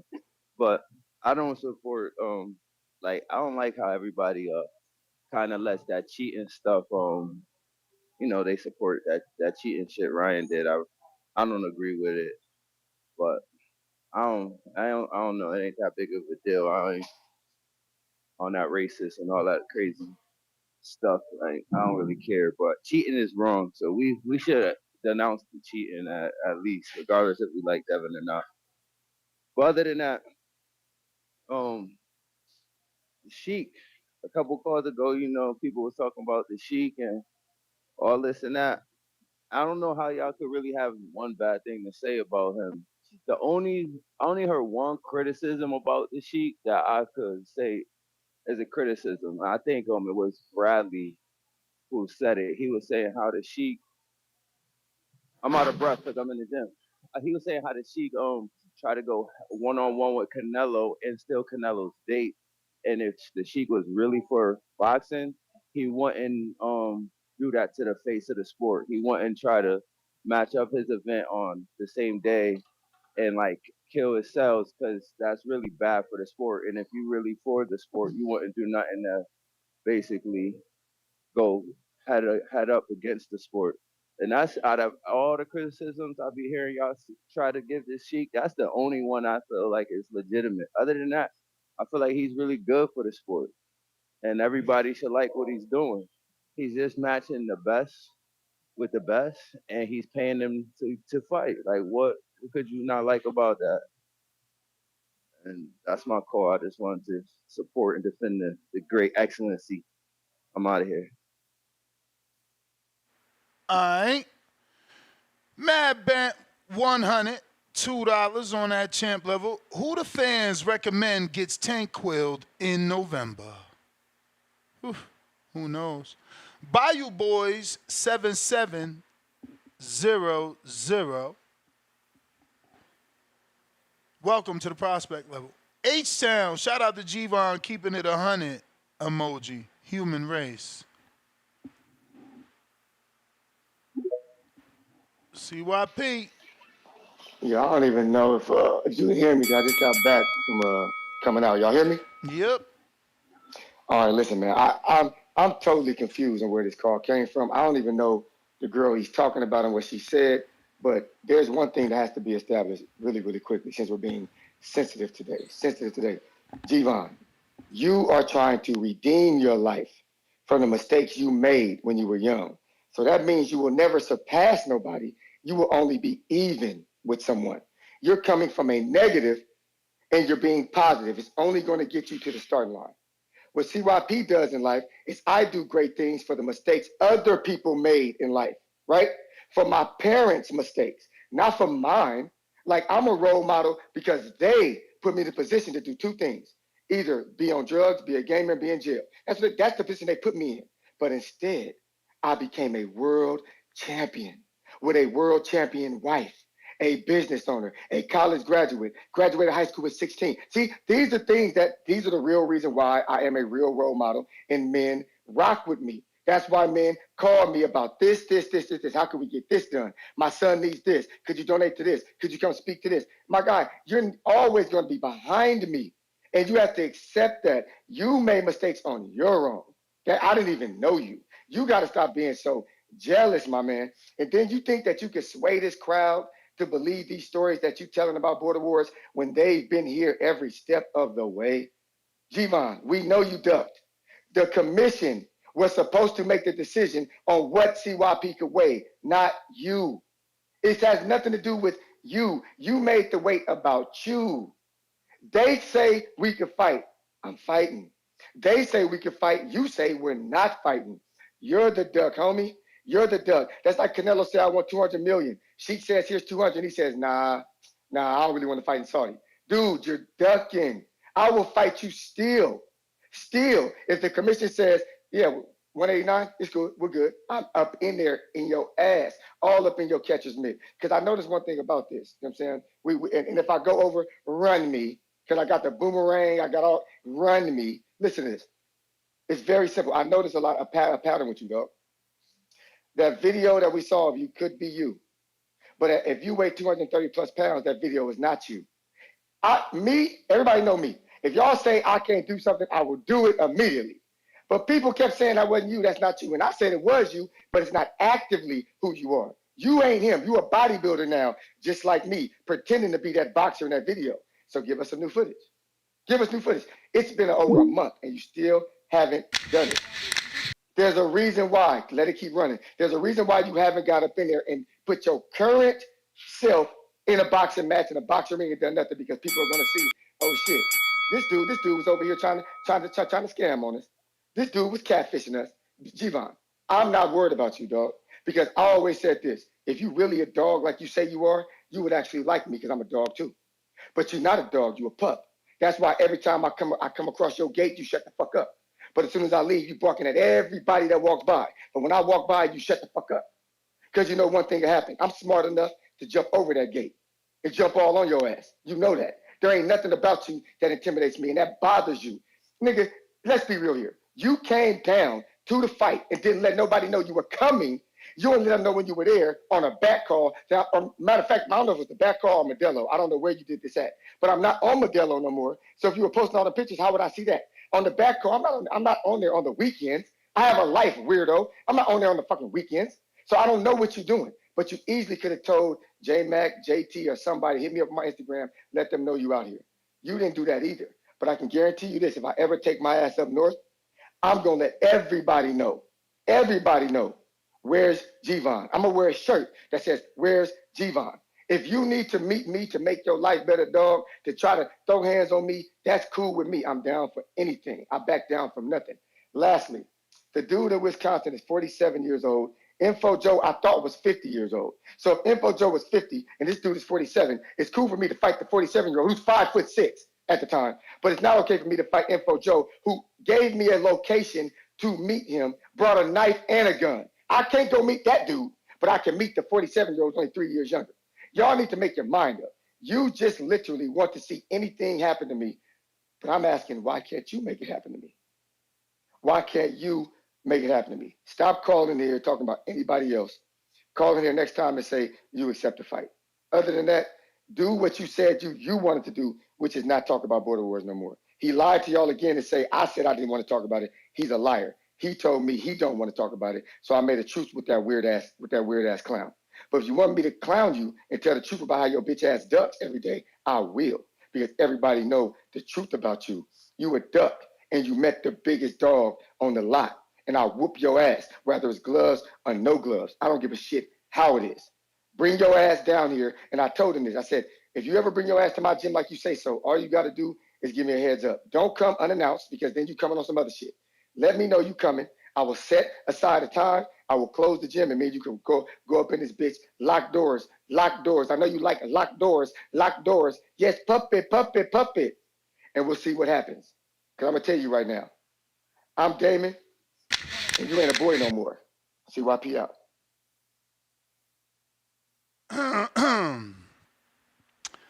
Y'all need to stop.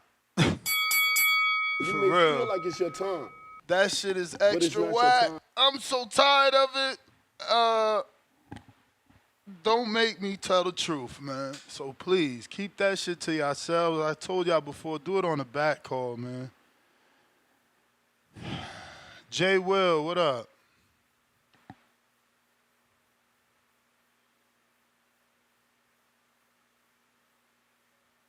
Jay Will. H-Town.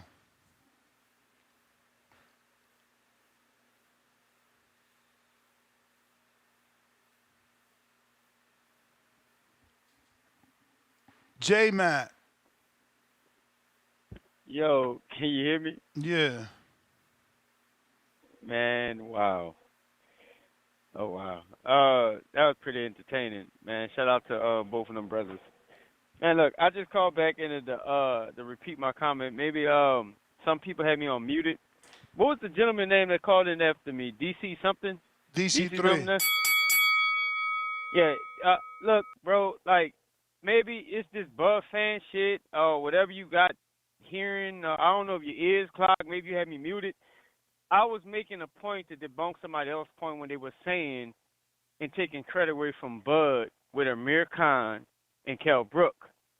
They say Bud can't get credit because Canelo knocked out Amir Khan. And I said, damn, the same Amir Khan that already got knocked out by Prescott and Danny? That's why I made the comparison. I'm not shitting on Canelo's resume. I've been saying for a long time. I think if we really look at it, we could really shit on everybody else's resume. So I don't think resume should be the arguing point. I think it should be a multitude of things. Compliments, moving up weight class. You can't control who's in your weight class. You can only fight champions. It's a multitude of things. Everybody don't have celebs or legendary fighters in their weight class. So I have always said, going down somebody's resume, you can always chop that up and chew it up. So I don't know if you used to arguing with normal Bud fans or you just think we all one size fit all, bro. Listen to the entirety of what my point I made, and maybe I needed to call back in to clear it up. I was never shitting on Canelo's resume by bringing up Miguel Cotto losing to Antonio Margarito or Pacquiao. I was only saying the point that was made yesterday was Bud can't get credit for Amir Khan because Canelo knocked him out. And I said, damn, Amir Khan was already knocked out twice before he got to Canelo. So I was just making a point, bro. Open up your ears and listen. All respect, I ain't trying to do the back and forth. I'm going to leave that for them other people on this call. That's not what I come here for, but I just wanted to clear it up. I'm not shitting on Canelo. I'm just saying we can shit on everybody's resume. We can throw dirt on everybody's opponent, especially if they have fought multiple people, have fought multiple talented fighters, because you go win some, you go lose some. That's my only point I made. That's my counterpunch. All right.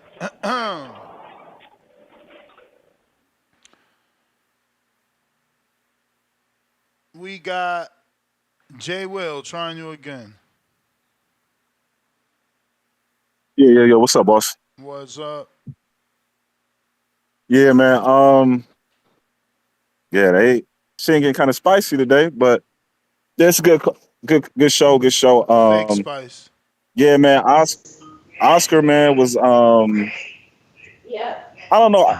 Every time Oscar be saying shit, man, it's like, to me, it's always some like personal vendetta with Canelo. Even if he does say some shit I may agree with, it's just coming from Oscar. It's just, I don't know, always leaves a sour taste in my mouth. Like, I just don't really be jacking that shit. But yeah, I mean, I just think that like with the Canelo shit, it's like, first and foremost, I want to say, yeah, he's the best Mexican fighter. I put him in there with. I've been watching boxing since the mid '90s as a hardcore. You know what I'm saying? He's up there to me with the Evanders, the Riddick Bowes, the Lennox Lewis, the Floyds, Roy Jones.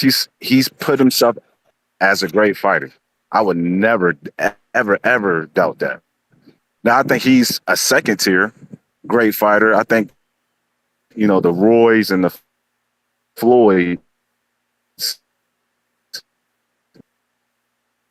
and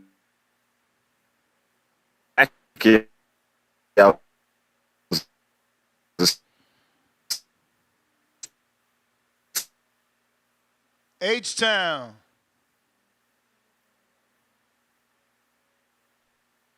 Yo, Ness, can you hear me? Yep. H-Town, baby.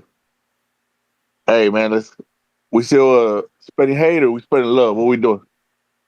I don't know what you mean.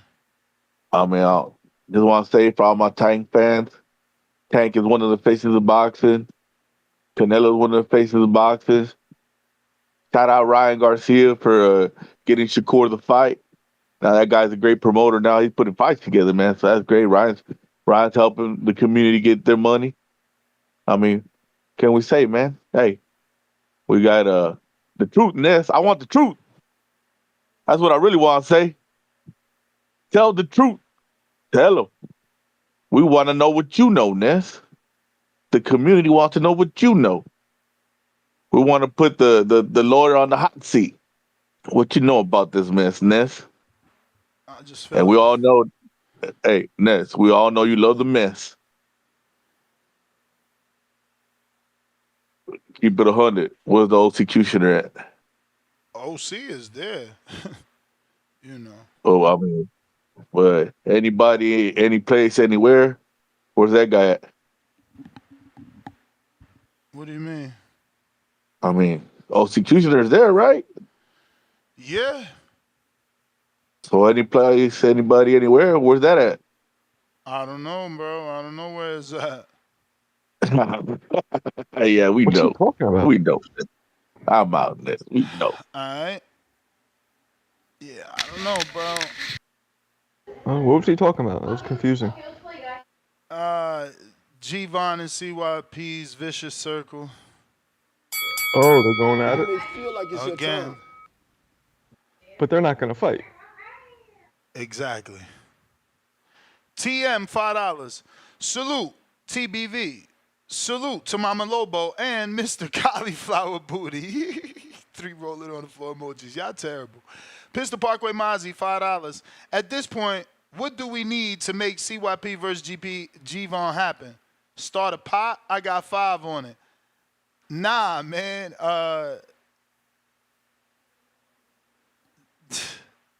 Fighters fight. Talkers talk. Ivan Mora, $2. CYP doing a Mexican accent. That's okay? What the hell? Mr. CYP, $2. Tell the truth. CYP don't lie. Okay. H-Town, tell the truth, Ness. You can't handle the truth, laugh out loud. Ah, man. Malcolm, what up?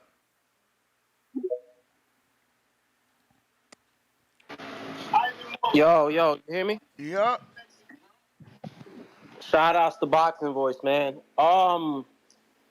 Yeah, honestly, man, in terms of the topic, man, I kind of like De La Hoya's little rants, the little clapback Thursday shits and all that. It's kind of cool, man. It stirs up the pot. I like the little controversy. You feel me? His little Puerto Rican comments, yeah, man, he kind of lost me with that, I don't know what his beef is with Canelo. I think it has to do with him, I know they got a history, you know what I'm saying? You just don't fuck with him, but I'm tired of his little Canelo slander, but I kind of expect it, man, so whatever. I don't really give a fuck, man. That shit just lost me, but it was just funny, his whole video he made. The Shakur Zepeda thing now. I like the fight for Shakur. We were saying before that we need to see him fight a power puncher. Definitely a good fight. And to be honest, I do want his chin to get checked. I want him to get hit with a hard shot, and I want to see how he reacts. In the event, if he doesn't get, you know what I'm saying? If he goes that whole fight and he doesn't get hit, we're still going to have questions about it if he don't get hit with a good shot. And if he gets hit with something and he's able to just, whether he gets wobbled or he's able to get the win, we see where his chin is at. You know what I'm saying? So that's just that. But yeah, I still haven't heard, and I said this yesterday, I haven't heard anybody say anything about a contract being sent prior. Because now I guess we're gonna get the Shakur and the Zepeda fight. But what was the whole reason that Tank and his team never sent the contract? I heard some shit about Paris already. Motherfuckers with the excuse. When I checked, Leonard Ellerby's still in the States. People got phones. I don't think Calvin Ford's over there. Is he? Just to be clear. Is he where? Yeah, I don't know. But Calvin Ford is not Tank's manager, right? Yeah, it should be Ellerby, if anything, because that's the man who does business with him, and it should be Al Heyman. So, yeah, but I'm just still waiting for that excuse or whatever. And that's my whole issue, is that boxing fans tend to just defend fighters, and we should just ask for the best to fight the best as soon as we can get it. We were crying for Devin and Tank. That over-marinated, and that whole Ryan Garcia loss, even though it got overturned, it kind of fucked everything up. Prior to that shit, it was just like, oh, shit, we're probably not going to get the Tank fight now, because he got his ass dropped like fucking 3-4 times, you know. So I'd rather just have that fight happen as soon as possible. I don't want anything to happen to any of these fighters outside the ring. We already seen it with the Spence shit. You know what I'm saying? With the car accidents, and that kind of fucked up the how competitive the fight would have been with him and Bud. I would have had Bud winning anyway. But yeah, I'm just pissed off about it. But it's a good fight for Shakur, but I'm mad with the whole Tank shit, if that makes sense. But yeah, that's it. Shout outs to Boxing Voice and shout outs to Mama Lobo for yesterday, man. She cooked the shit out of Tone. Word. Yeah, people are telling me that I missed a good show. What happened? When? Last night, somebody said in the comments, Mama Lobo, something, Tone, something. Yeah, you know, people like when anybody gets attacked. Maybe. Oh, they attacked Tone? Not attack, but you know, they called him out on some of the things that he has been doing, and some of the things that she particularly did not like that he was doing.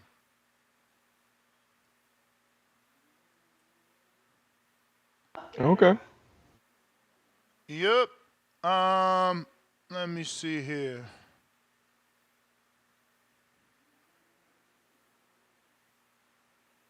CYP counterpunch. Shit. There we go. Hey, y'all, I want y'all to do me a favor. Hit up OC, whatever his name is. Is it OC the killer? OC the boss? Like, what's his name? OC something. OC Whatever. the boss. OC the boss. If OC the boss for 5 years, 4 years, 3 years, 1 year, 2 months was constantly calling in here saying CYP a bitch, CYP a dog, he talked too much, I hate CYP. Dude ain't done that for 1 day. But we gonna look past all the dudes who hate my guts. Don't fight none of them, CYP. Fight the dude who you don't even know who actually likes you. I could have swore to God I said this every year. If one of y'all cats who don't like me want this smoke, sign up for Border Wars. But now, none of y'all got heart. None of y'all got no heart. Y'all just be talking. We understand that. But y'all want OC, y'all want me to travel to Wisconsin, a place I don't even care about, to fight a dude I don't know who ain't got no animosity to me to prove what to y'all. Do you know I live in California where there's hundreds of tournaments out here that I could get into? Hundreds of them. I could do 5 of them this year, right? And ain't got to pay nothing but $100 here and there, right? So I could do 10 fights here for the same price. I have to go to Wisconsin to fight a guy who I don't even dislike. To prove something to TBV, y'all out of your goddamn mind. But I will give you a chance. If you can get OC the boss to call in and call CYP a duck, it don't take much to hunt me, motherfucker. All you gotta do is just disrespect me once. Tell OC to have the same energy as y'all. Y'all do that, please. Do that, Ness. Text him right now. Say, OC, call in, call CYP a duck. He'll take the fight. Do it. Other than that, I'm not fighting nobody who likes me. There's too many of y'all who don't like me for me to fight somebody who does like me. If OC got issues with CYP, I'll put him on the same list as everybody. The same list as Tim Boski was on. The same list that what's my man name? Big Nick was on. The same list that G-Von was on. The same list that H-Town is on. It's a lot of dudes on that list. All you got to do is put OC the boss on that list of dudes who hate CYP guts, and I'll walk up into Wisconsin and whoop his ass too. I don't care who it is. It don't matter, but you have to dislike me. That's the only thing I've ever asked is let me fight a dude who don't like me. I'm not fighting nobody who rock with me, who like my cause. That's stupid. That's dumb. That means nothing to me.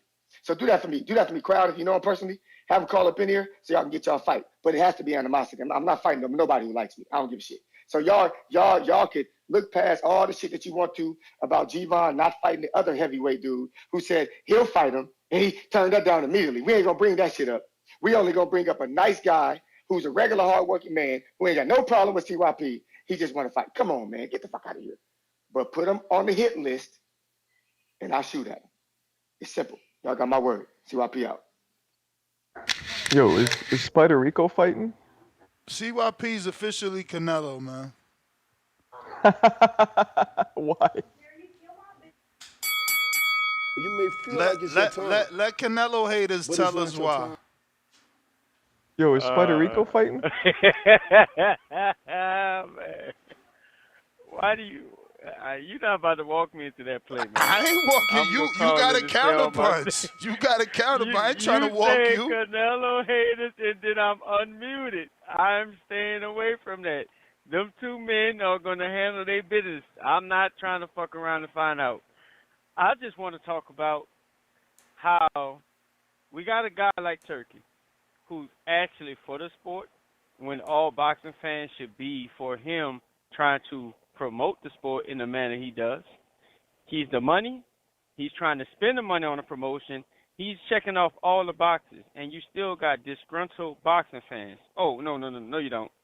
You had PBC fans that were disgruntled about what he was doing. You got Canelo fans that were disgruntled, and you got Tank fans. What do they all have in common? They all have in common because they're being asked to do shit that they're not either one, used to doing, two, scared to do, three, just want to stay on their own island and do what they want to do. PBC, I mean, do they even still have a promotional company? Where's L? Is he still cutting checks?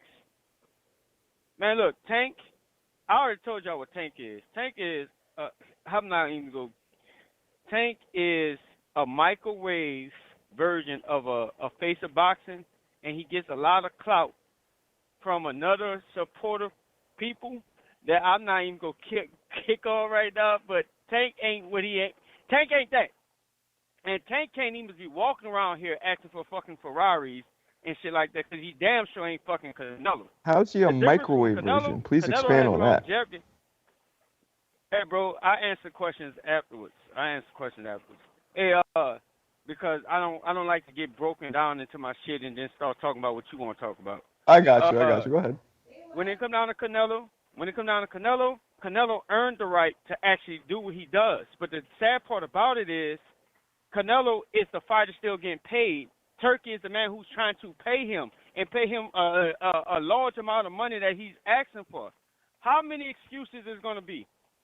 First, he don't mind bringing guys up if it's worth the numbers. Then it's pay-per-view buys. Well, none of that matters because he's going to get the money, and the pay-per-view buys don't fucking matter because he's putting up the money. Canelo is running out of excuses. Canelo is still young enough to where he can fight prime fighters. That's the even sad and more pathetic part. And his fan base is hating on a guy who's trying to make the sport great again. The guy who's actually put his money where his mouth is. The guy who's actually trying to promote the fighters, make it about the fighters, make the best fights where we all should be craving for. But you want to run behind Canelo and all his excuses when he can fight a Bud or fight a David. Whether he's going to win or lose those fights, they're like still the best time. fights to be made in the sport But right it's now. not your time. That's the bell. We got Hawk, Maryland.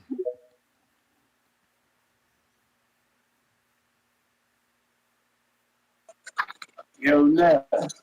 You. Oh, can you hear me clear? Let me shut this door. Oh, okay. Am I clear? Yeah. Oh, okay. So this, first of all, I worked. Yesterday I came on late and I called in, but I kept hearing about the Mama Lobo thing, so I went back and listened to it. That woman was 100% right. I agree with everything she said, especially about your co-host, bro. But I think I'm gonna start off with where's Danny, because I do miss Danny. But today is about Canelo and Oscar. That's what the show about, Canelo and Oscar? Well, Oscar's clapback. It's more about Oscar's clapback and, coming at Canelo, calling him an arrogant piece of crap, saying that now everybody sees that it's just not a thing that he's calling him that. Everybody can see how he treated Turki Al-Sheikh. And, then he says Berlanga's not really from Puerto Rico, that he's more Puerto Rican than Berlanga. Yeah. Which is stupid, but okay. I mean, he was married to Miss Puerto Rico and lived in the island for 6 years. I mean, look at everything that Puerto Rico has adapted Jake. Puerto Rico's adapted Jake. But Berlanga's Puerto Rican. Come on. I'm just saying, So and you know what? De La Hoya's the one who has all these broken relationships over the years. He's the one who has all these fighters leaving him and beefing with people, not Canelo. I mean, So, he's got a good relationship with Turkey. His fight right, he about to does get the now, right, and career that's high Turkey. payday. And, you know, Turkey's a Yo, Saudi Nat. oil prince. Maybe he is arrogant. Who knows? Huh? I said Turkey's a Saudi oil prince. Maybe he is a little arrogant too. Maybe they're both a little arrogant and they're just butting heads. Oh, well, that's what it is. Because, you know, everybody wants to blame Canelo because it's easy. But, you know, Malcolm made an excellent point. If Turkey is really for the betterment of boxing, why is he putting a UFC card on our date? That's my date. I'm a boxing fan. I don't like that shit. And then, not only did you put a UFC card on our date, but then you trying to pay our face of boxing not to fight on his day. He also put a post out calling himself the face of boxing. Did Exactly. he not? Yeah, I seen that, and I told people that yesterday. Yeah, That's some arrogant shit. I mean, people took it as him trolling Canelo, but is he trolling Canelo? What about Tank? Because people argue that Tank and Canelo are the faces of boxing, or Tank is the face of boxing, not Canelo, or that Canelo's the face of boxing and not Tank. But now Turkey is. So he decides that we no longer have Mexican Independence Day. Like we don't get that no more. It belongs to UFC because he says so. And it's not that crazy because it's like when you could snap your finger and have a whole army do what you want to do, you know what I'm saying? You're on some kiss the ring type shit. You know, it's kind of like, could you blame him? He rules a country. You may feel like it's your time. Go ahead, Hawk. My bad. But it's not. Nah, it's all good, champ. I said that yesterday that the Turk is he must be just really arrogant. You're not arrogant, but if people don't jump when he say jump, it seems like he gets offended, bro. So I thought he was really disrespectful for us, Canelo, go. And just maybe it is because he got that bread. That's how he act. But yeah, he's a little uncouth to be so rich. But yeah, that's my call, man. I was just trying to figure out what was going on, and I agree with the Mama Lobo jump. And shout out, where is Danny? That's my call. Don't you guys know that that's hurting my feelings? I'm right here. I'm just kidding. Nah, they terrible because they talking about where's Danny, and when Danny was here and he wasn't here, it's like, you know, what do y'all want? The dude didn't like being on the show. That was not his thing. Joe Pilot, what up?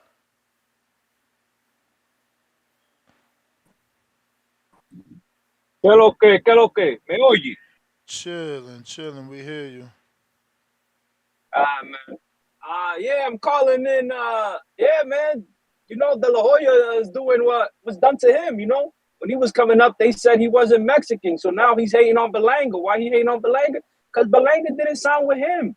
De La Hoya loves them Canelo paydays, and rightfully so, you know? He feels probably entitled that he put Canelo on.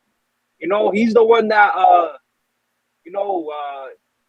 Canelo signing to De La Hoya really did propel Canelo to the next level, you know? Because Golden Boy Promotions had all the big fighters back then. And De La Hoya definitely rings bells in boxing.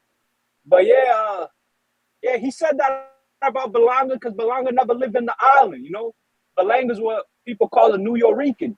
But at least Berlanga knows Spanish and he looks the part. He looks Puerto Rican. You see Berlanga, you're like, yeah, this guy's Puerto Rican. Zepeda De La Hoya never lived in Mexico, though. That doesn't make sense. Say that again? I said De La Hoya never lived in Mexico. They're both American. You know what I'm saying? Like. Yeah. Say De La Hoya lived in Puerto Rico, but De La Hoya was always called an American. He was never called a Mexican. He was called a Mexican American. But that's what he's trying to say. You're from Brooklyn. I'm from Mexico. I at least lived there 6 years. I'm more Puerto Rican than you. It's a shot. Well, I got what you're saying. Yeah, but still, they're both American. Yeah, Marco, stop hating on Berlanga, bro. You got that comedy club in Brooklyn. You know you could have pulled out the red carpet for Berlanga. He might have slid through. But now you know he heard all that hate he was doing. I just don't think he's definitely not going. You may feel like it's your time. Damn. But it's not your time. I don't hate Berlanga, but you know, it is what it is. Why you hate Berlanga? I just said I don't hate Berlanga. You said I hate Berlanga. It is what it is. I said I don't hate Berlanga, but it is what it is. Berlanga, I don't think deserves the fight, and I don't think has any chance in hell in winning the fight. I think if you gave him another 3-4 years, then maybe once he develops. My man said 3-4.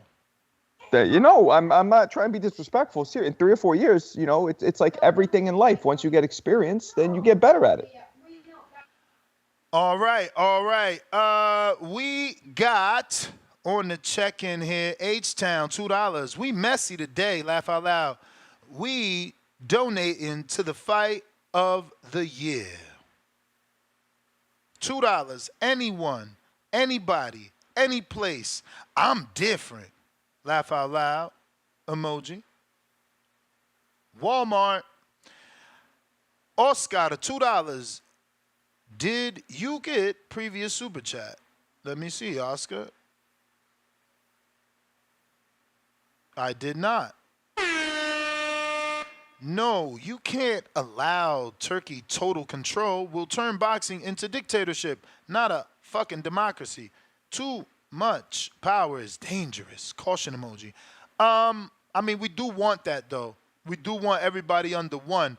I just don't know that we want just him deciding. It's got to be a committee.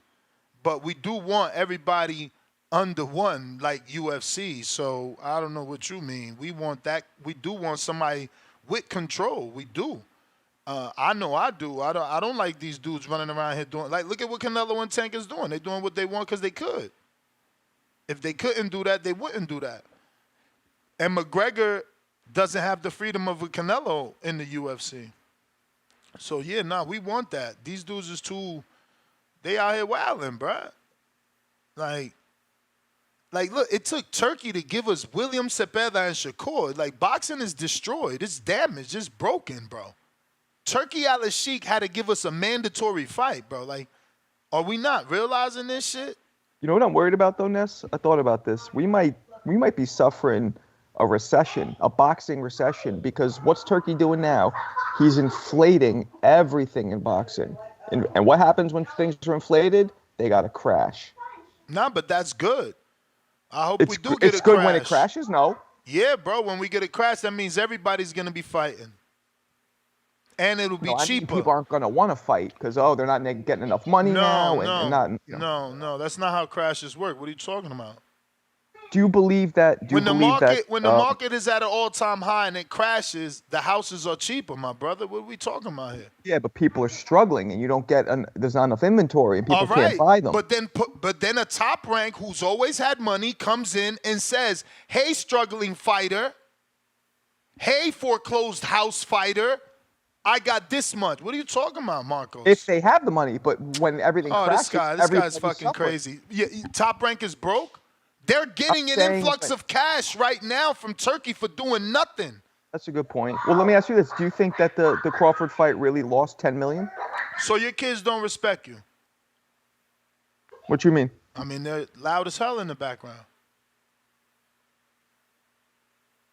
Like I said, do you think the Crawford fight lost $10 million? Yo, he had to digest that one. He's like, wait, how do I take that? Like, what? Do I think the Crawford fight? I don't know, bro. Who knows? Kevin Iole is respected. He's worked for Yahoo. He's been in this business for years. But is he still with Yahoo? How long has he not been with Yahoo? Are his sources that good? Was he fed this information? Is this what Bud fans say, propaganda to make Bud look bad?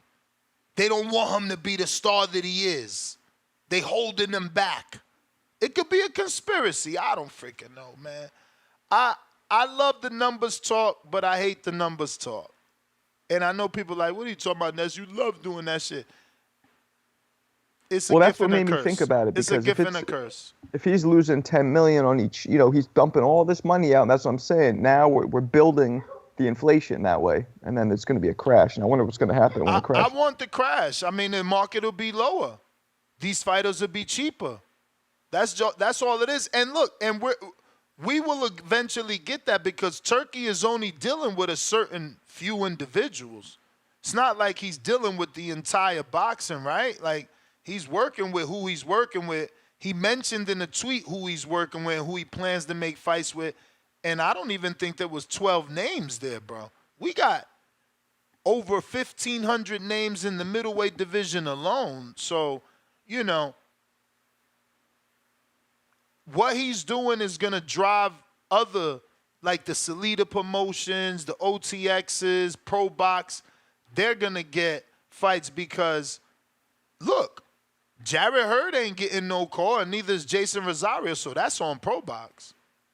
You know, Trevor McCumbee and Plant, they got lucky. That was about to be a main event. Now they on, you know, the Canelo undercard. So, you know, it's not like we got a lot of headliners out here either.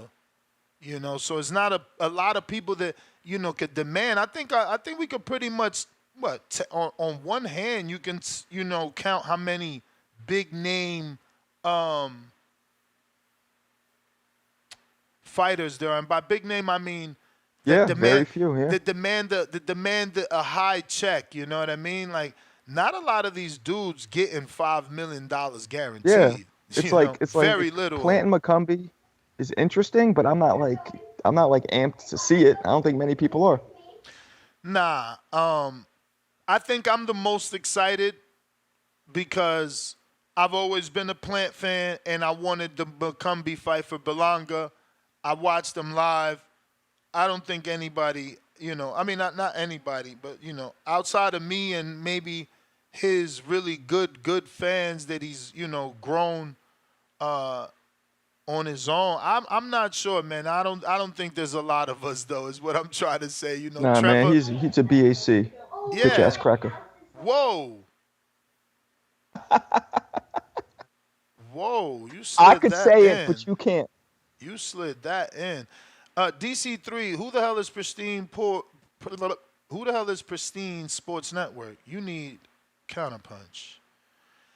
H-Town, Counterpunch, Twin, $5. Tone adds humor to the show. Danny can stay where he's at, respectfully.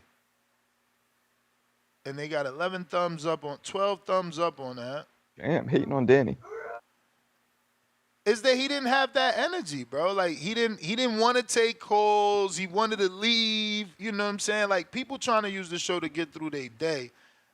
Danny's not a morning person, bro. We've done plenty of trips together. Pristine Sports Network, $5. Daily dose of #Tankquill, #Duckquill. We will send Shakur a take it or leave it. No contract sent. #Thanksgiving is canceled. #Pilgrims. Middle finger emoji to DC3. It's DB3. And I guess that means DB3 is the businessman, right? That's Keyshawn, right? That's Keyshawn's little logo. We got Weibo? Or is the E way boy? My boy, man, it had been a couple months, man. I've been working crazy at this fucking job, man. But yeah, I just wanted to say to all the casual fans, I still have my phone propped up watching niggas fucking fights if I can get a chance to. First thing I'm gonna talk about is Crawford, man. Crawford did his thing from round 1 to round 12. It was a dog-ass fight. The man was a champion. Give that man the respect. But Crawford had to figure him out round by round. And every time bro came through with the twitching and moving up and down, Crawford had to use his head, shoulders, and knees and toes, man, and get his ass together, back up. But long as going Shakur and Zepeda, though, I feel like that's Shakur's most challenging fight that people don't want to agree on. I feel Zepeda will give Shakur a problem because we already know what Shakur already known to be doing. You know, he trying to hit and not get hit. But Zepeda gonna bring that pressure to him, and he ain't no slouch, man. He got that Mexican in him, that blood in him.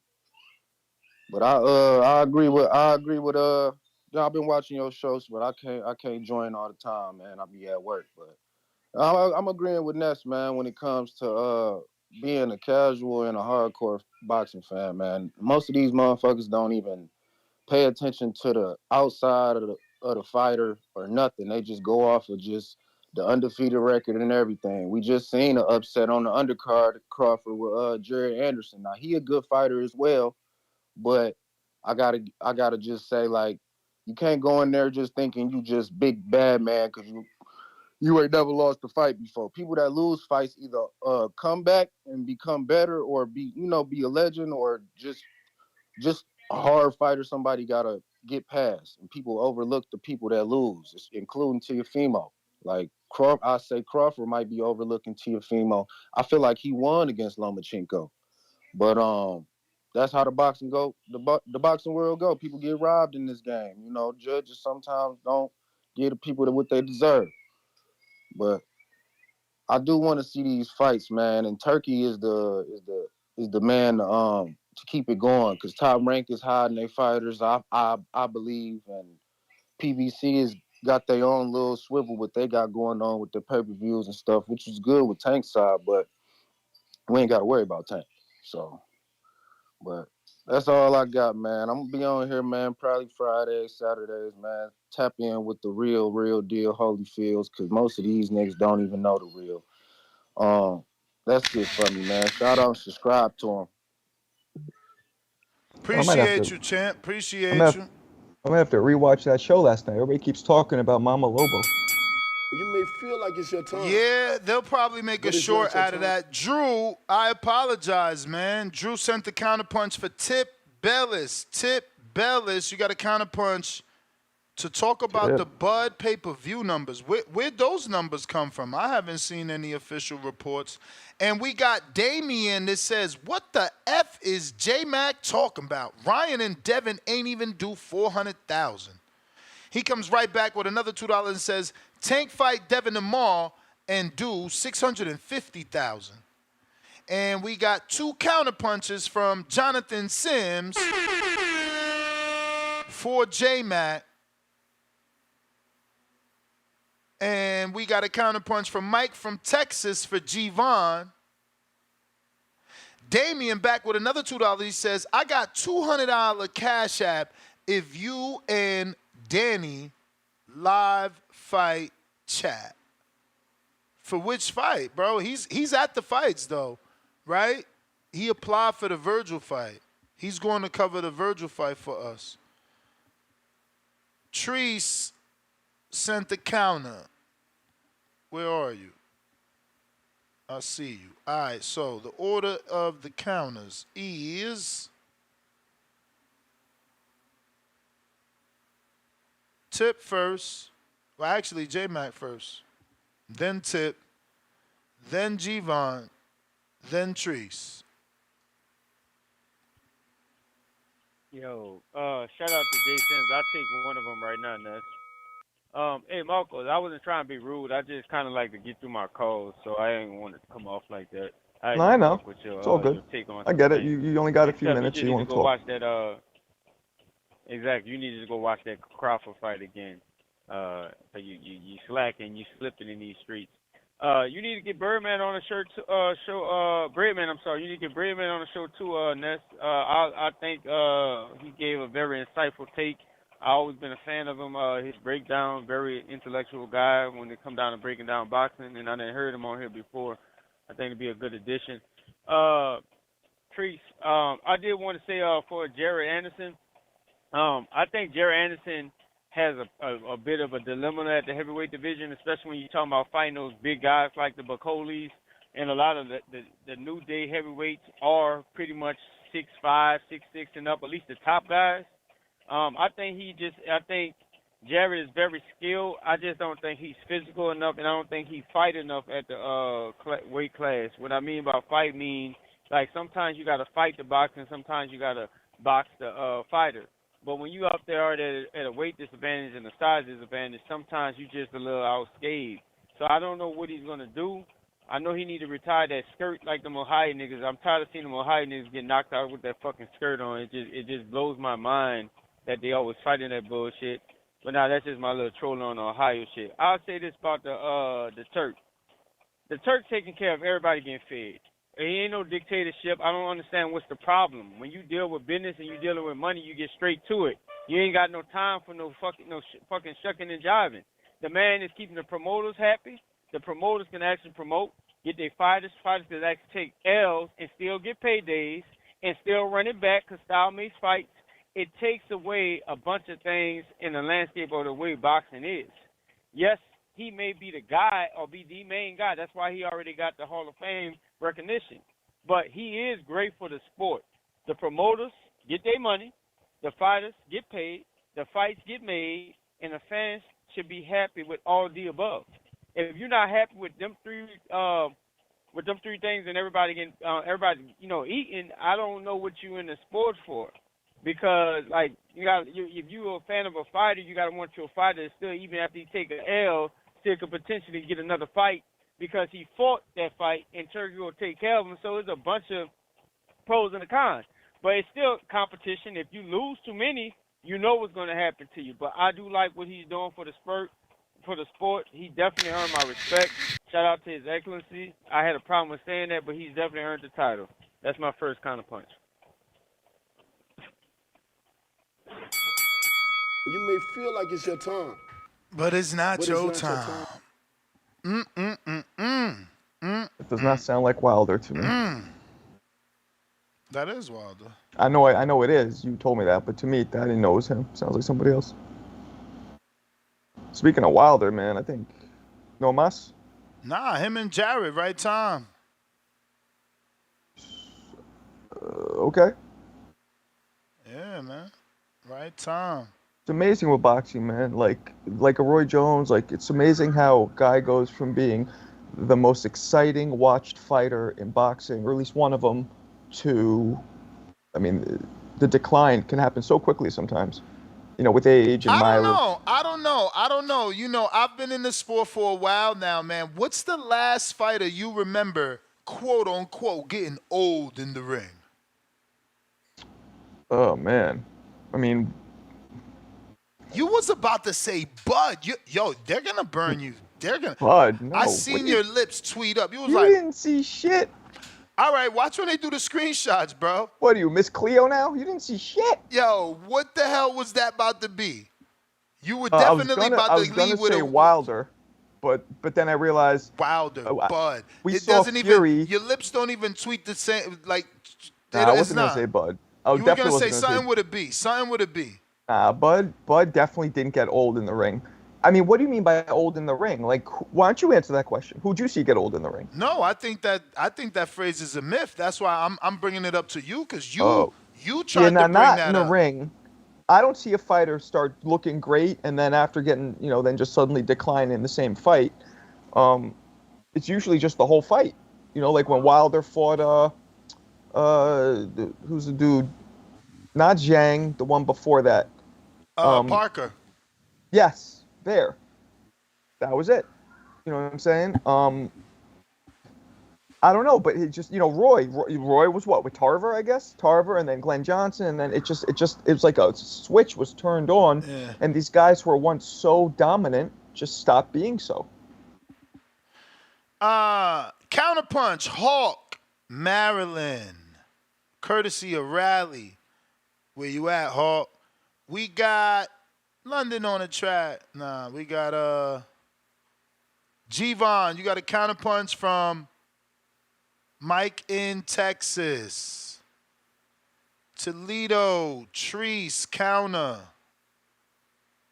Toledo. Treese. Yo. Y'all know what the fuck going on? Yo, what's good, Marco? What up? What up? Midwest Mafia. You know what the fuck going on. But hey man, I heard y'all talking Turkey Alice Sheik. Hey, Ness, I ain't gonna hold you, man. I think we might be in for bad news, bro. I don't think boxing gonna make it in all one big package for us, brother. I was telling my guys in the back hall I was doing some reading, you know, a little toot toot toot toot toot. And I had seen that it's a new entity that we looking at here called Venue Sports. I don't know if it's like VENU. I don't know if you heard of these guys, but apparently they supposed to be coming out with some. It's like, you know how like on in the cable and shit, you know, like you got your genre of TV, you got your news, you got your kids channels, you got your sports channels, and you got your movies or whatever. Apparently they about to take all the sports. Like, say if you got cable, they planning on take like Fox, ABC, CBS, and all these other, you know, who got the live sports, and TNT, and all these guys who got the NBA and the NFL and the MLB. Apparently, they're talking about getting together and throwing it on one thing. The Venue Sports is supposed to be like, you just get that as your universal sports package or a universal sports deal type thing. I don't know how you feel about this, Ness. I think Top Rank, because, you know, they tied in with ESPN. I didn't see that they deal gonna be up.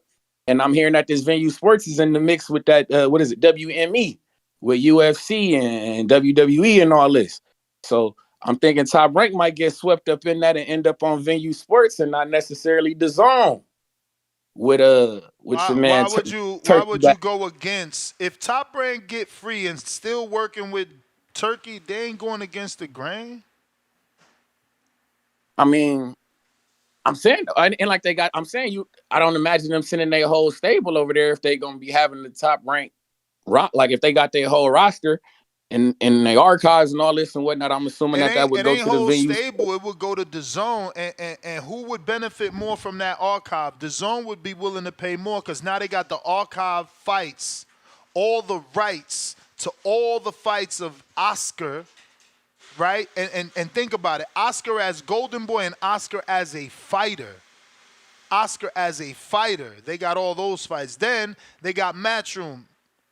And now, adding Top Rank, they would truly be the home of boxing. They have to do that. They have to at least try. I'm with you. I'm with you. I'm just telling you that, you know, and when it's usually in boxing, when it's things that we really, really want, we usually don't get them when we want them. So I'm just saying, man, I'm just seeing this Venue Sports thing bubble up, bro. I just don't want. And then it's like I literally read this shit and was like, oh, like drop my head, like, no, I don't like this. I can see Top Rank and Bob Arum going against the grain just to spite turkey bags type shit. But Eastside Cruz, I hope you still alive and well, man. Get in the ring with Floyd Schofield Jr., man. I think that's a good fight.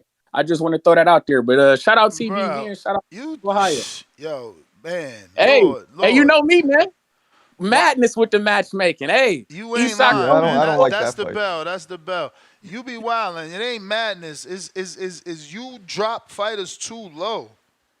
A world champion, you know, he ain't trying to fight Schofield until Schofield proves something. That'd be a bad fight for Schofield at this stage of his career. Gotta prove something, you know. That's a big turnaround for Isak.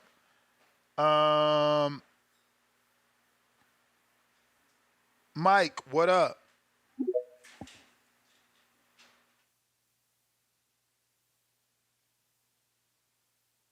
Mike.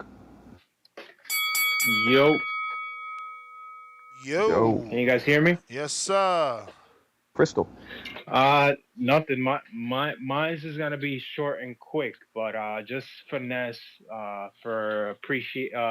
just appreciate you making the comment that boxing is at an all-time low right now. You know, it's wild the way things are run right now, and this is what I keep telling people, like, no boxer should be above for the sport. You know, I know a lot of people can be fans and you could have favorites, but you know, the mental gymnastics that some people try to come up with to avoid good fights is just wild.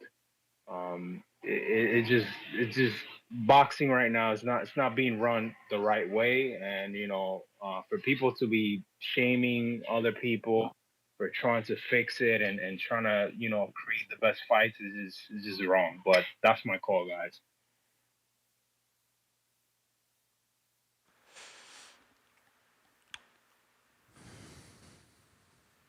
General Camino.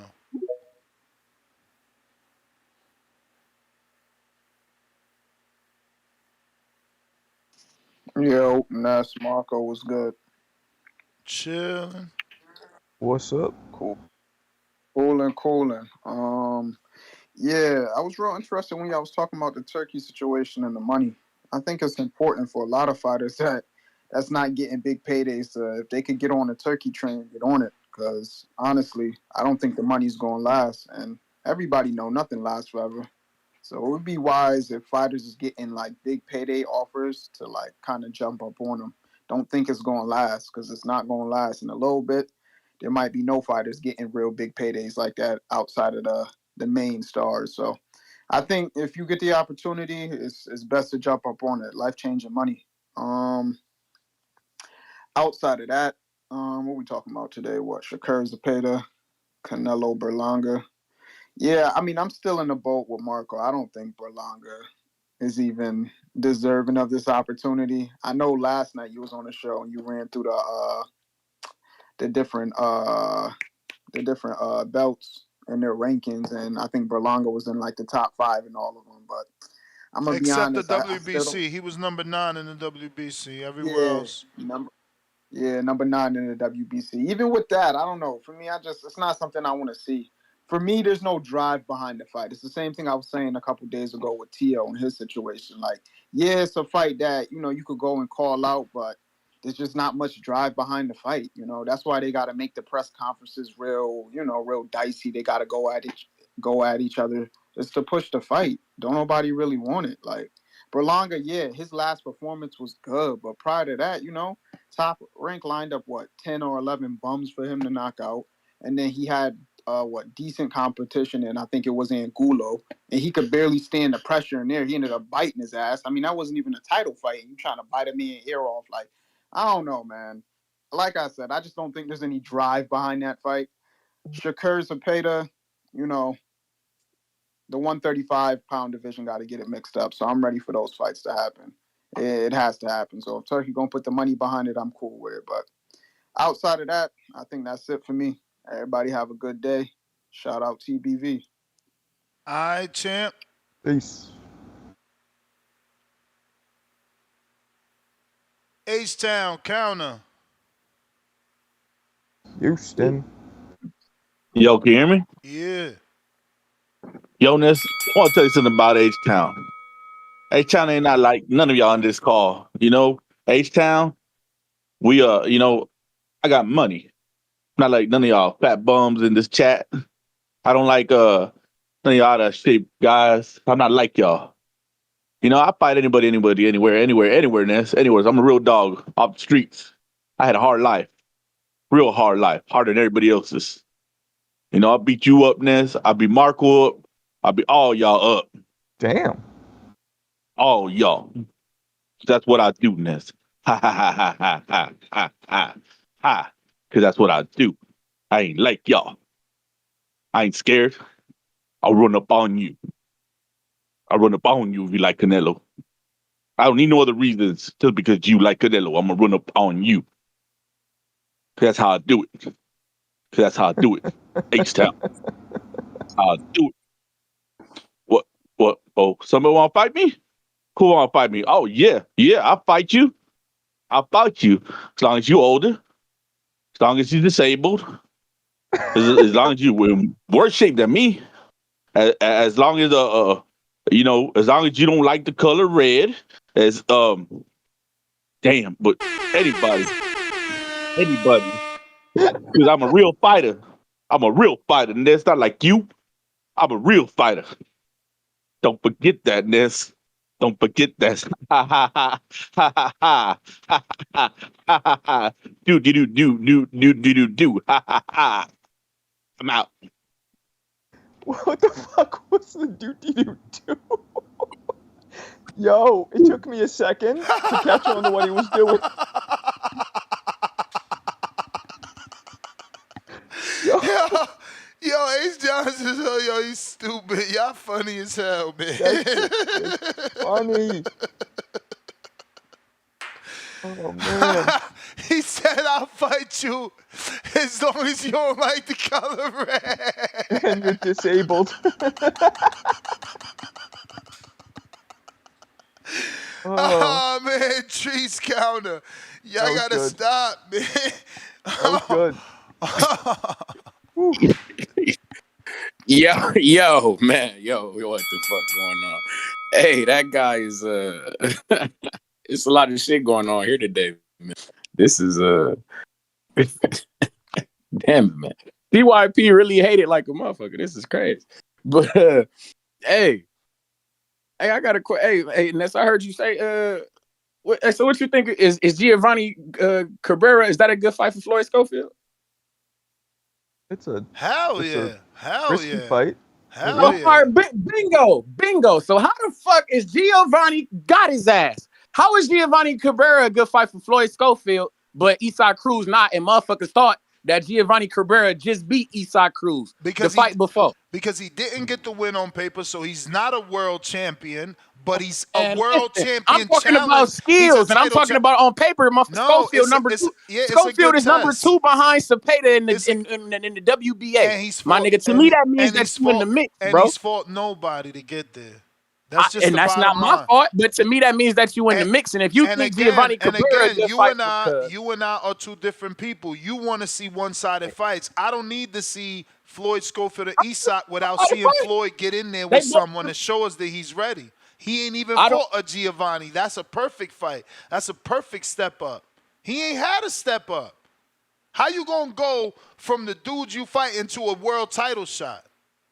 Like I get Cruz not a champ, bro. He coming off a loss, bro. Nobody thought he was good. He's a former world champ, but again, champ. All right, so Rolly a former world champ, my nigga. That's not saying. Why do you do this? Why do you get mad at people for not agreeing with your matchmaking? Just matchmake. That's your thing. I'm matchmaking. What I'm saying is that's because you get on here and then when you say crazy shit with the triangle theories that I be hearing you throw around, trying to downplay fighters for certain fights that fights that they done had. And then you telling me that you acting like Isaac Cruz is so fucking great or something because he beat Rolly for a belt. Cool. Like he's had that world level experience, bro. Being on that stage, selling those tickets, being in front of those fans, that matters. You heard it in my interview with Shadeja. I don't know why y'all keep overlooking this. Y'all keep acting like everybody's made of concrete and they could get in there and be fucking stone cold. That's not how it goes. Some people get caught up. Robert Easter did not look good versus Shakur in his hometown. I know that. We know that. The lights matter. The lights matter. Schofield ain't been under the lights. I'm the main one who talk about that hometown curse shit, bro. We can't do that either because that shit falls in line too, bro. I'm talking when you get it, and then we also talk about when people step up to the level of competition. We talk about that shit with Teofimo. Oh, he looked shaky in his last couple fights, but if you throw him in there against a guy with a ring belt, he'll beat him. Let you tell it. He got a chance against Bug. You got to give him the opportunity to be great and all this other shit. I think he can beat Isaac Cruz, man. Isaac Cruz not special, bro. Not let me tell it. That's just my talent. And my talent is to be able to debate both sides of the argument, and that is T.O.'s reason to get the fight. That's his reason. Everybody don't gotta buy into it. And if that's the reason, then I feel like Floyd Schofield falls in line. He don't got no. He don't. No, man, I gotta go. That was the bell. How you gonna fucking compare Schofield to T.O., man? That's what I'm saying. He ain't even fight Giovanni. Like, that's a good fight. What you did was match a good fight. Tip counter. We need that Giovanni fight. That's a good fight for them. Southpaw too. Perfect fight to prepare them for the harder punching southpaws, slicker southpaws. Who's a southpaw? Zepeda, Loma, Shakur, Tank. Giovanni's a perfect fight for him. That's a perfect fight. Tip.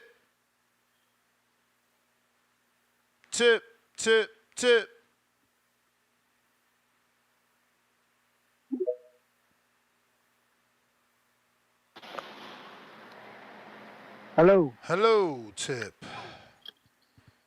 Let him cook. Nice. Dímelo, Keroke. It's is your hater for life, Tip Bayless. And I'm here to talk about one thing and one thing only, and that is the fireman, Bud Crawford. Because, Nestor Gibbs, the pay-per-view numbers say that Bud Crawford has went over there with the Saudis and failed horribly, as the numbers are projected to be anywhere between 75K and 100K. Mr. Gibbs, do you know that those numbers are worse than the numbers that Terrence Bud Crawford had with Top Ranking ESPN? Do you know that? Do you know that, Jerry Soriano? That it just seems like Tip Bayless the whole time has been telling the truth. That Terrence Bud Crawford, the alleged fireman, cannot sell. But yet you get on here, you talk about David Benavidez and the Tanky Tank crew. But yet we're doing major numbers without the financial backing of the Saudis. Damn, Jerry, that shit just hurts. It just hurts, doesn't it, Jerry?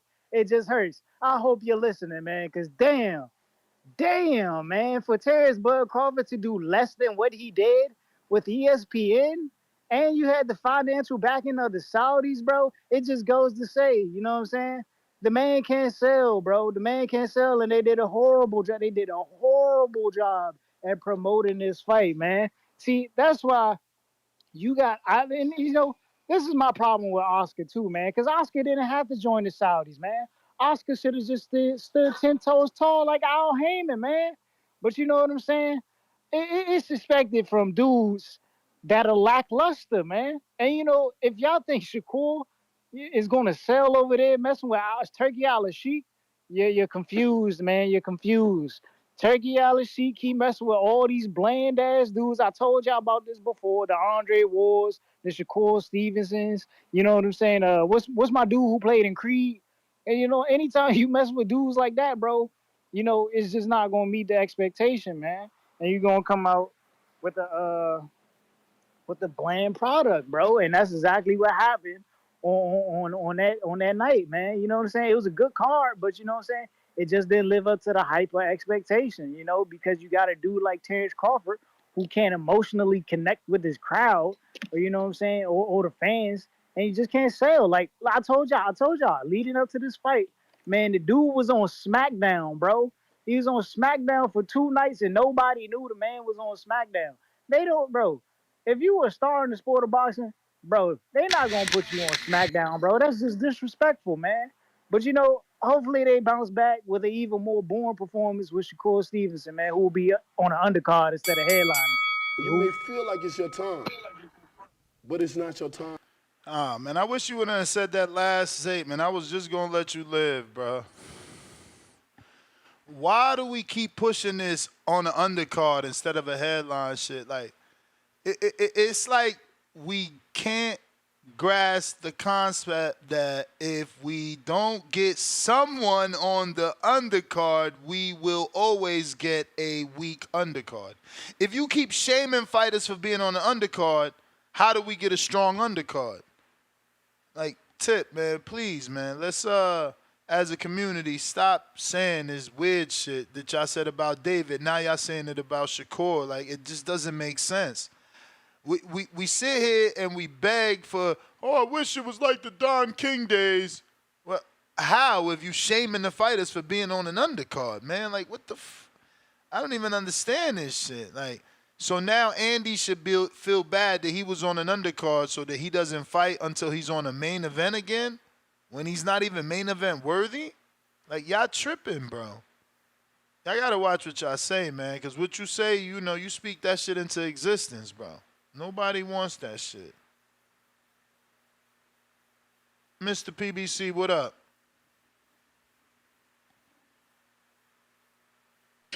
Hey, can you hear me? We can hear you. Yeah, I'm excited for the undercard of, is it Dimitri Bivol versus Beterbiev? They haven't said specifically because all we know is that Panda said that Williams agreed but needs the fight to be end of November, early December. So it's whatever card Sheik puts it on.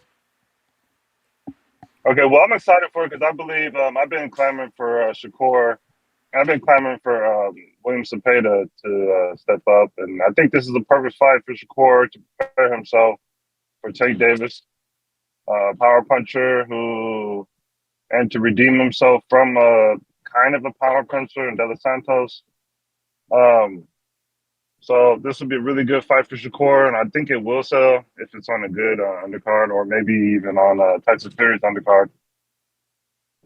With the Oscar De La Hoya quote, saying that Canelo is also probably more Puerto Rican than Berlanga, had me thinking a little bit, but I don't think he's more than Berlanga. I think that was a hateful statement, but because they got animosity. But that's how it is. People mad that what Canelo said, but let's keep it real. All the money he's getting on the back end and the money he's selling for pay-per-views is probably equals out to maybe a little bit more than the guarantee that he'll get with Tariq Al-Sheikh. Because Tariq Al-Sheikh's giving the big money, but he's not getting a lot of pay-per-view sales. So it kind of doesn't, it probably won't even out. What Canelo does is what he does. You guys should respect it. I mean, he's damn near fought everybody. I mean, really. The only person he's probably never fought is Beterbiev and a few other people if you put on the list, but that's a small list you can make, or David Benavidez too. But he obviously said he doesn't want to go to 175. You have to respect that too. Dude's super small. That's why obviously Bud wants to fight him, and I believe Bud could fight him. But 100 million is probably not what he wants. He doesn't want someone that moves up multiple weight divisions. He beats him, and then people diminish it. Build yourself up to get Canelo if you really want it. Go to 160. Do what you got to do. But yeah, man, that's my call. Yeah, man, I still want the Jaime fight, man, and that's about to happen. So maybe Bud could still get that, especially with the Turki Al-Sheikh back in.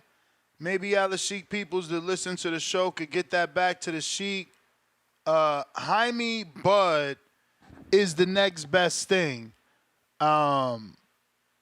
Just like Jaime Berlanga, Jaime Munguia versus Bud, you're saying? Yeah. Yeah, that's another way to try to bait Canelo into the ring. That's true. Beat a fellow Mexican, show the world, and Canelo specifically. Can't say you won't get credit now. I beat the same dude you beat at the same weight.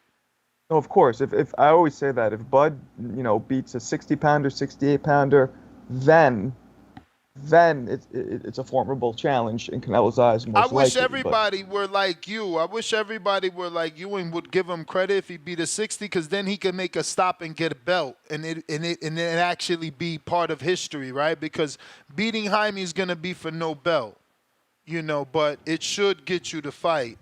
The public, his specific public, Canelo's specific public, would demand for him to avenge that loss for Jaime. In my opinion. I could be wrong, man. I could be wrong. CYP, you there? But I went to your counter. DM me or something if I haven't. Stone Bone.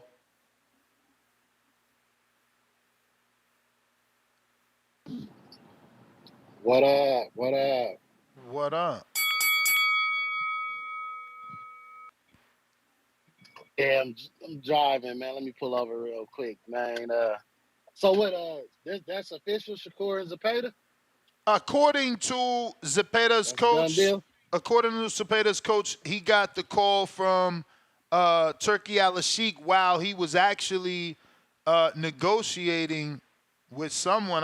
We would have to play the audio, but the point is, yeah, they've agreed to the money. They just needed the fight. They asked, William Zepeda specifically asked for the fight to be pushed to the end of November, early December. So it's just a matter of Al-Sheikh announcing what card it's going to be on is what it looks like. Again, this information is coming from Zepeda's trainer, Panda. Oh, okay. They did an interview with Mill City and Zab Judah. Oh, okay. Sound like it's pop. That's a good fight though, man. We've been wanting Zepeda to get in there with some of them guys. We've been wanting Shakur to stay getting back in there with some aggressive guys. So I think that's a good fight, man. If he can pull that off, and I don't really care where it's at, man. Like Yes, I cannot listen. That's why I joined the Nation of Islam so I can stop gang banging. These dudes are still gang banging for the Titanic that done sunk, man. Ness, they would rather you wait for a date that might never happen than to go fight right now for the bread the Turk got. Like, you can tell most of these dudes don't have never run a business in their life. You do not close your doors because you can't get 87 gas. You bring in 91. We bring in 85. Like these dudes is just sitting around waiting on the god Al Hammond to throw them a bone. Like if it ain't, what is it, Munchausen syndrome? These dudes is locked in and they've been abused and they just can't go nowhere. These dudes are fighting for fighters to be with PBC who are asking to fight on other places. Like, when is the last PBC guy said thank you? When the last time you heard thank you, Al Hammond? Like, that shit don't even exist no more. Go get where the bread is at. Stop. Listen, man, I know you got nothing to do than to call in and hate on Bud Crawford. That's the highlight of your life. While this guy is doing $10, $20 million checks, we ain't even seen pay-per-view numbers, but somehow he lost money. Next, you remember that famous statement Bob said, man, I lost so much money. But when on Bud, what he said, I could have built a mansion in where he said Beverly Hills. I could have built a Beverly Hills mansion with the money I lost. But as soon as you get in court, you present no paperwork showing you lost money, and you have to pay millions of dollars to settle the payment. Stop blaming down. Start looking up. Stop believing corporations. Start believing people. Stop being a D You rider may feel and like it's start your having your time, own ideas. but Peace. it's not your time. I we got Treese. I see your counter. I don't see you. Tip counter.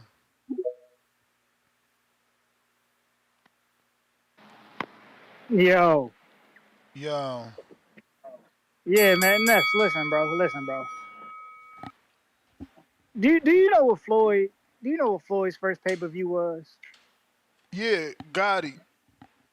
Toro Gotti, right? Like You know what I'm 300. saying? What did it? 325 or One of the 345? most vicious displays of boxing in It history. did But 300. It did 300. Even? It You did three. sure? Not 325, 345? I think it was like it was like 340s. It was in Come the on, 340s, man. I You think. out here. that's Don't be. But You no, no, no, can't. no. I'm not saying that's not a bad thing. I'm saying that's good. That's good, right? But what I'm saying is this: was Floyd on a pay per view undercard prior to that fight? Like anytime prior to that fight? Like probably. before? I don't know, bro. That's I something don't we think. got to check on the top rank side of things. But I doubt it because he complained that he wasn't being promoted right. But he also was complaining that he was on. Wasn't he on Oscar's undercards? I I would don't Feel have like to he check. recall. was. I'm gonna have to check. I I don't don't know. recall Floyd being on his undercard. But even then, what I'm saying is this, right? Shakur is not an undercard fighter, and that's like you Oh gotta man, understand this. bro, this dude's But crazy. listen to what I'm saying, man. Listen to what I'm saying is with Shakur's projections, bro. Shakur is projected to be a star. There is no reason Shakur, like an Olympian, you know what I'm saying, that Bro, it was being how marketed can I'm you as how being projected to one of be the a next millionaire, biggest but I stars can't in buy a car boxing. now. how can you do this, bro? Like how can you What do you do mean? How can I this? do this? He You shouldn't can't be go on the undercard of a projections. better beef versus Bivol. That's Shakur should not be on the undercard versus two dudes that nobody knows. I'm sorry, Shakur is bigger than Better Beef and Bivol. Shakur's fight is Nah, not no, he's more. not. Shakur's fight is not more important You're than the tripping, undisputed fight. He's not bro. bigger than Hey, Better I Beef. understand that. I understand that. But So if you Shakur is a understand that, you bigger shouldn't even name be than saying what both you're of these saying, fighters. man. Shakur is a bigger name than both of these fighters alone. He should not I be on their disagree. undercard. Shakur should be headlining his own event against William Zepeda. But he not, Simple, man. bro. He not. He not. He's not because he's making stupid choices. No, he not. He And then making the he right It's and then he's not one choice. that because of how he and fights. He no making the no no right no no. choice. You can say it's because of how he fights, but that's a choice in itself because he chooses to fight like that and he said it. I'm going to fight like that. So But the once again, fact it's is, just he stupid doesn't draw choices. to that capacity. It's simple. Yeah, So how could he yeah, headline a card? but yo, Margos, going going with the Saudis and not a promoter like Oscar De La Hoya isn't going to help you sell anymore either. Like come on now, and then for them to That's put you true. on an undercard, then for them to put you on an undercard, that doesn't help. That devalues you, bro. Like Not what if are we not talking if it's a about here? Saudi card that has all the I'm fights are telling you, basically main man. events. I'm telling you. Listen, Shakur versus Tank is one of the biggest fights to be made. Shakur going into that fight being on the undercard makes him look like a B-side even more. Where you know what I'm saying, where it would kind of be a level playing ground. He's really gonna I gotta bro. go, Like it's Tip. your That's the time. Watch the bell, man. negotiations That's the happen. But it's bell. not your That's time. the bell. He's Out he's obviously here, a Shakur fan. out here, just infecting the listeners' ears with your fucking nonsense. I don't get these dudes, bro. This is what I'm saying. Dudes that talk like him, they're stealing. They're not paying. I challenge them to show me. I want to go pay-per-view for pay-per-view with you. Because I Or don't you mean steal. like if he had to pay for it, he wouldn't be talking like that? No, he's talking like that because he does steal. Right, that's what I'm saying. You're saying if he paid for it, he would be more choosy with what he paid for. Of course. Yeah. Of course. Talking about he's an undercard fighter, he's a main event fighter. Like, I'm supposed to pay $80 for everybody that you fucking deem to be a pay-per-view fighter that's not? Yeah. Like, these dudes are so conditioned, they refuse to take a great card because their favorite fighter got to be on the undercard? And now they can't argue on a fucking message board somewhere? Bro, get a life, bro. Train for your fight before you get knocked out. Sitting around here thinking about the wrong fucking things. Bro, no, man, because you speaking this nonsense into the fucking existence. How the hell is it wrong for Shakur to get on? How is Shakur versus his mandatory bigger than the goddamn undisputed fight? But somehow this dude is going to argue some weak, ridiculous logic for that, bro. So that we got to pay for a separate main event so that you can make Shakur cool? Bro, get the fuck out of here, bro. There's something wrong with y'all, man. I'm telling you, they in the S&M. These dudes got whips and chains in their goddamn closet and their wife beats them. I'm telling you, bro. They in the torture. Why are you asking to fucking be tortured and pay for another $80 worthless pay-per-view? Why? What is wrong with you? I don't get it. Why should we pay $80 for Shakur Zepeda? Because this dude want to make him a main event. Yeah, nah. I mean, bro, bunch of fucking weird shit going on, man. It's aggravating, bro, because these dudes think they funny. It's not. You not funny. he wasn't you not trying to be funny. You stealing, bro. That's all you doing. Anybody talking like that, you stealing. You ain't paying for no pay-per-views, man. I want to see receipts. Y'all. Hey. So what up though? What up though? Right back, no cheating. With this damn Tip Bayless. See, I'm hoping that what my man was trying to say was more like maybe he mean like Shakur being on the undercard of that. It doesn't make sense for Shakur or something like that, because it's like when you think of Better BF and you're not thinking it's Shakur or something. I don't know. I hope you're trying to maybe put him on the undercard of a different fight or something like that. Because if I was to see Better BF and Bivol, I'm thinking maybe like they're going to put like the Janabek guy on there, or they going to put that who the dude who just the Hamzat Shiraz guy or something like that. I don't know. Tip Bayless, you got to do better, man. But I really just want to get on here, man. Albert Bell, man. October 5th, Dallas, Texas, man. Then we got O'Shea Jones, man. I know she in the gym. We working the OTX shows. Hey, I heard y'all talking about Brandon Adams and whatnot. Not too long. What y'all think about that OTX shit? Like, how y'all think they doing overall?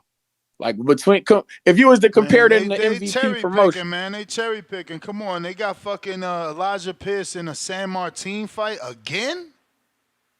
Bro, come on, bro. They tripping out there, bro. And I thought they was gonna do better. They tripping.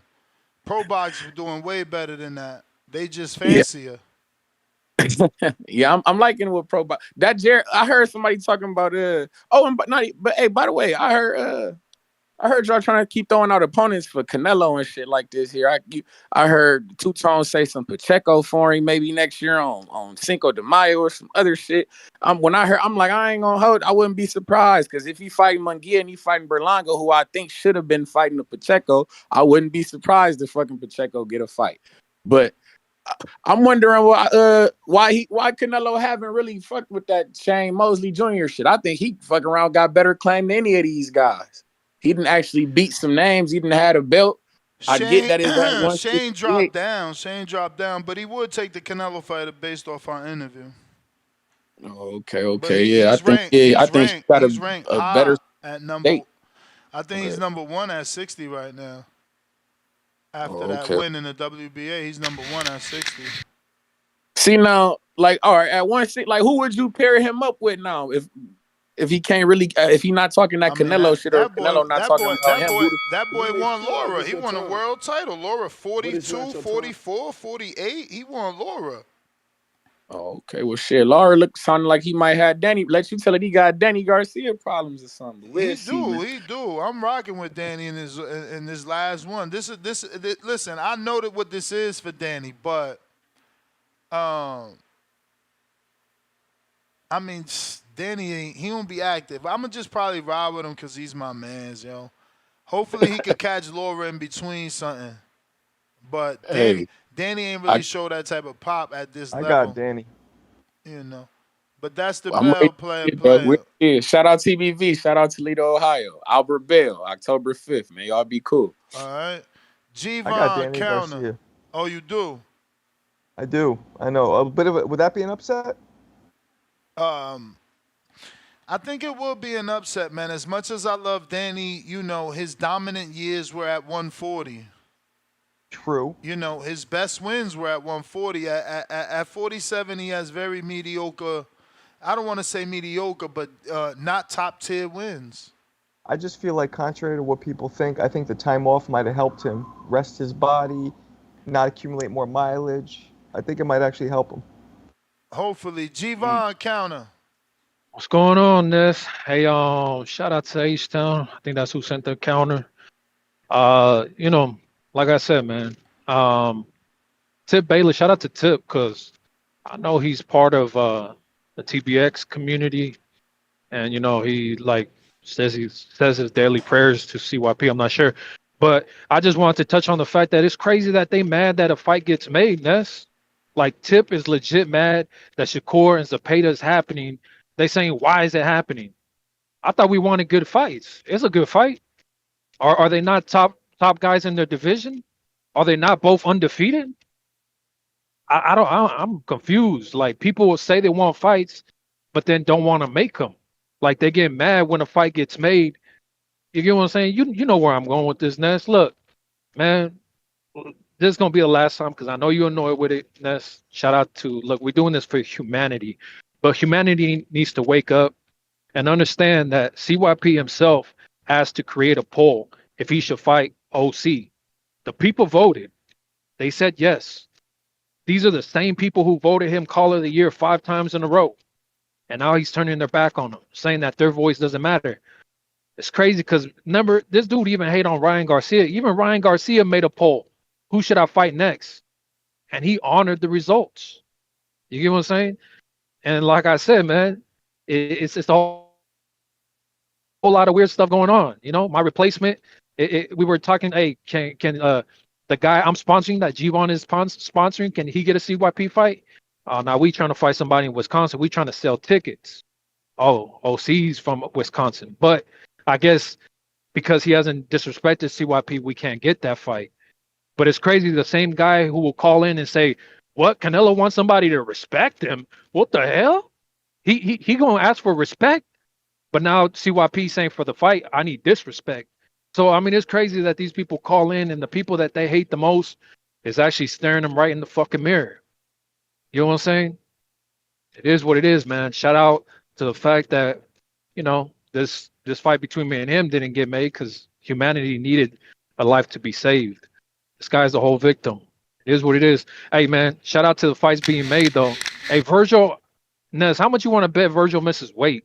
I guarantee you that motherfucker don't make weight. Hey, yo, and see, I there's was another watching thing, the press conference. He did look a little bit, he had the glasses on, looking a little bit like, But it's not your You time. know, it did cross my mind, bro. It did cross my mind. He's struggling with that weight, man. I just needed to say that because people say that, I only pick Mexican fighters, and I think Virgil about to lose this one, man. Bought Chalk got it in the book. He got in the bag, man. Shout out to you, Ness. Shout out to the community. All right. All right. CYP counter. Okay. Crazy. Hey, let me know my service, B. I just got to the house. Hey, whatever. Yeah, I need people to disrespect me to fight. Yeah, like any real nigga. Yeah, disrespect them is up. Yeah, that's how it works with me. I'm not gonna fight somebody who has no disrespect for me. I don't go around doing that. See, I told you, Javon, and you civilians in this community, CYP has already been proven as an athlete, like for real. Contracts, medals, money, right? This border war shit is not real. So if you're gonna get me up in there, come up in there with some shit talking. Come up in there for a reason for me to go. Other than that, I'm not Dr. Mufungo. I don't need to prove to myself that I can lose some weight getting ready for a fight for the first time. No, dog. I don't need that. I'm not trying to be a professional boxer. So if you got smoke, bring that shit to the table. We can handle it. If you don't understand that lingo, that's fine with me. Don't understand it. Don't understand it. But CYP does not fight people who like him. I've never been that kind of dude.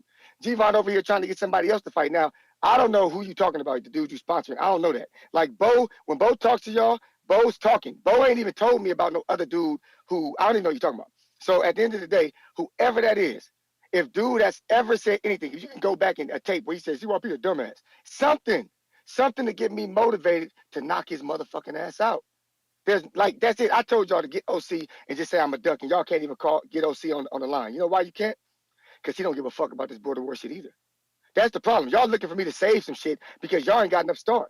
If OC really want to fight, OC has a job. He can't call in. He could do anything he want to do. It take a second. It take a second. You could do anything you want to do. Like, live up to your word and fight that man. Stop asking for catch weights. What word? Stop wasting our time, man. Stop wasting our time. Fight you.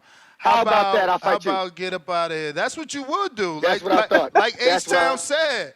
Like H-Town said, you want to fight the 45-year-olds. The 47-year-old that's calling you out, you don't want to fight. The heavyweight that's calling you out, you don't want to fight. You the one asking for a fucking catch weight. You asked for the fucking fight. Stop calling in this fucking show. You asked for the fight.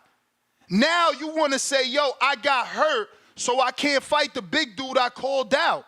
Bro, you sound fucking crazy. Then you ask for a poll, lose the poll, and say, no, I don't want to fight the dude I told y'all to make a poll for. He got to now disrespect me. Bro, stop calling in here. Nobody want to hear that fucking shit. Fucking crying. You don't want to fight, man. Fucking crying. You said you'll fight that man. Now you want to, no, let the commission, eat the fucking food and get the 200 pounds like you said you would and fight that man. But you don't want to. Oh, I'm so bad. I'm so tough. I need a catch weight, though. But it's not your time. No, if you bad and you tough, you fight at 200 plus. Or shut the fuck up.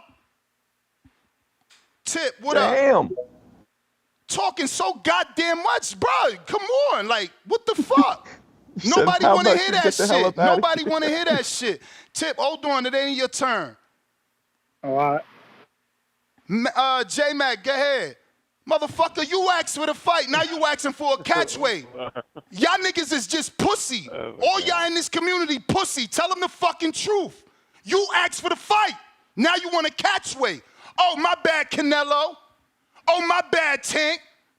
The fuck out of here. That's why we created this shit, so you can see niggas' real fucking true colors. They skirt get pulled. Now you need a catch weight, like your favorite fighter, Canelo. Oh, that's right. The one you despise, you turned into him, huh? You want a catch weight. No, 185. Let's see if the commission approved this shit yourself. Eat some fucking food. Ain't you an athlete? Gain the weight right. Ain't you an athlete? We civilians. You the super fucking athlete. Gain the weight and fight G-Von or shut up. You gonna get cut off every time you call in talking about G-Von unless you say you fighting him at heavyweight. Go ahead, J-Mac.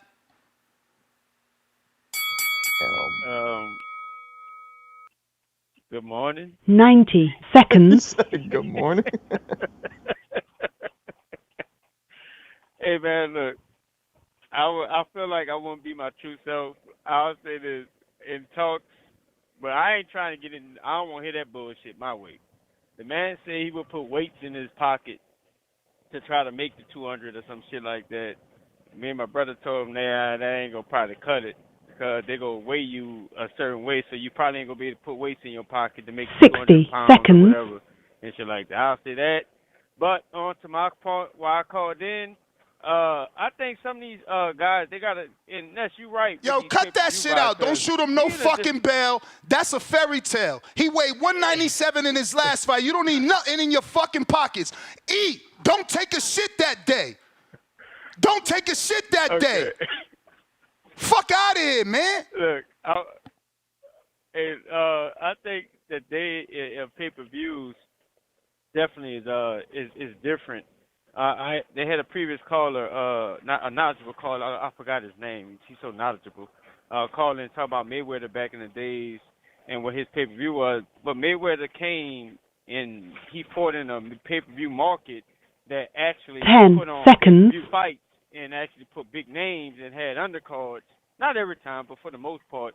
And that just was the day and time. And then we're in a different day and time. Pay-per-views is different. You got a lot of people still. You got a lot of streaming networks. You got a bunch of stuff going on to where the pay-per-view really should only be a pay-per-view. So anybody calling in to put these good fights on pay-per-view, I think you need to dial back a little bit. I agree with you on putting good fights on pay-per-view because everything ain't no pay-per-view. Pay-per-view should be only two fighters that can sell or have created enough media or enough turmoil to where people are going to want to buy the fight. And that's the day and time we need to get back to honor what a pay-per-view is, not just putting good fights on. The good fights should be on the undercard like it used to be because these guys can't sell enough and they trying to get to that name and that celebrity too soon when they really just a good fighter that needs to build and really get the right fight. The pay-per-view has always been the right fight. It ain't always about. They got a few guys who could sell, like a Canelo that has a fan base that carries throughout him. Tank is not that. People want Tank to be that, but he's not that. He needed Ryan Garcia to have the best pay-per-view and actually become a cash cow or whatever you want to call him. But I'm agreeing with you on getting back to where good fights be on under the undercards and pay-per-views actually supposed to be two pay-per-view You fights may feel and like it's your opponents. time, That's my counter punch. but it's not your time.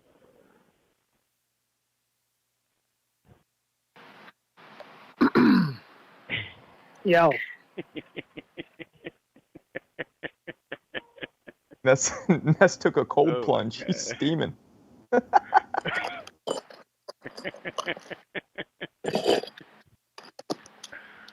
my god.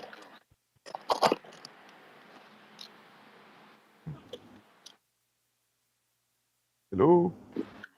Marco, it's I'm on still me. on here, Marco. Yeah, we're here. Talk.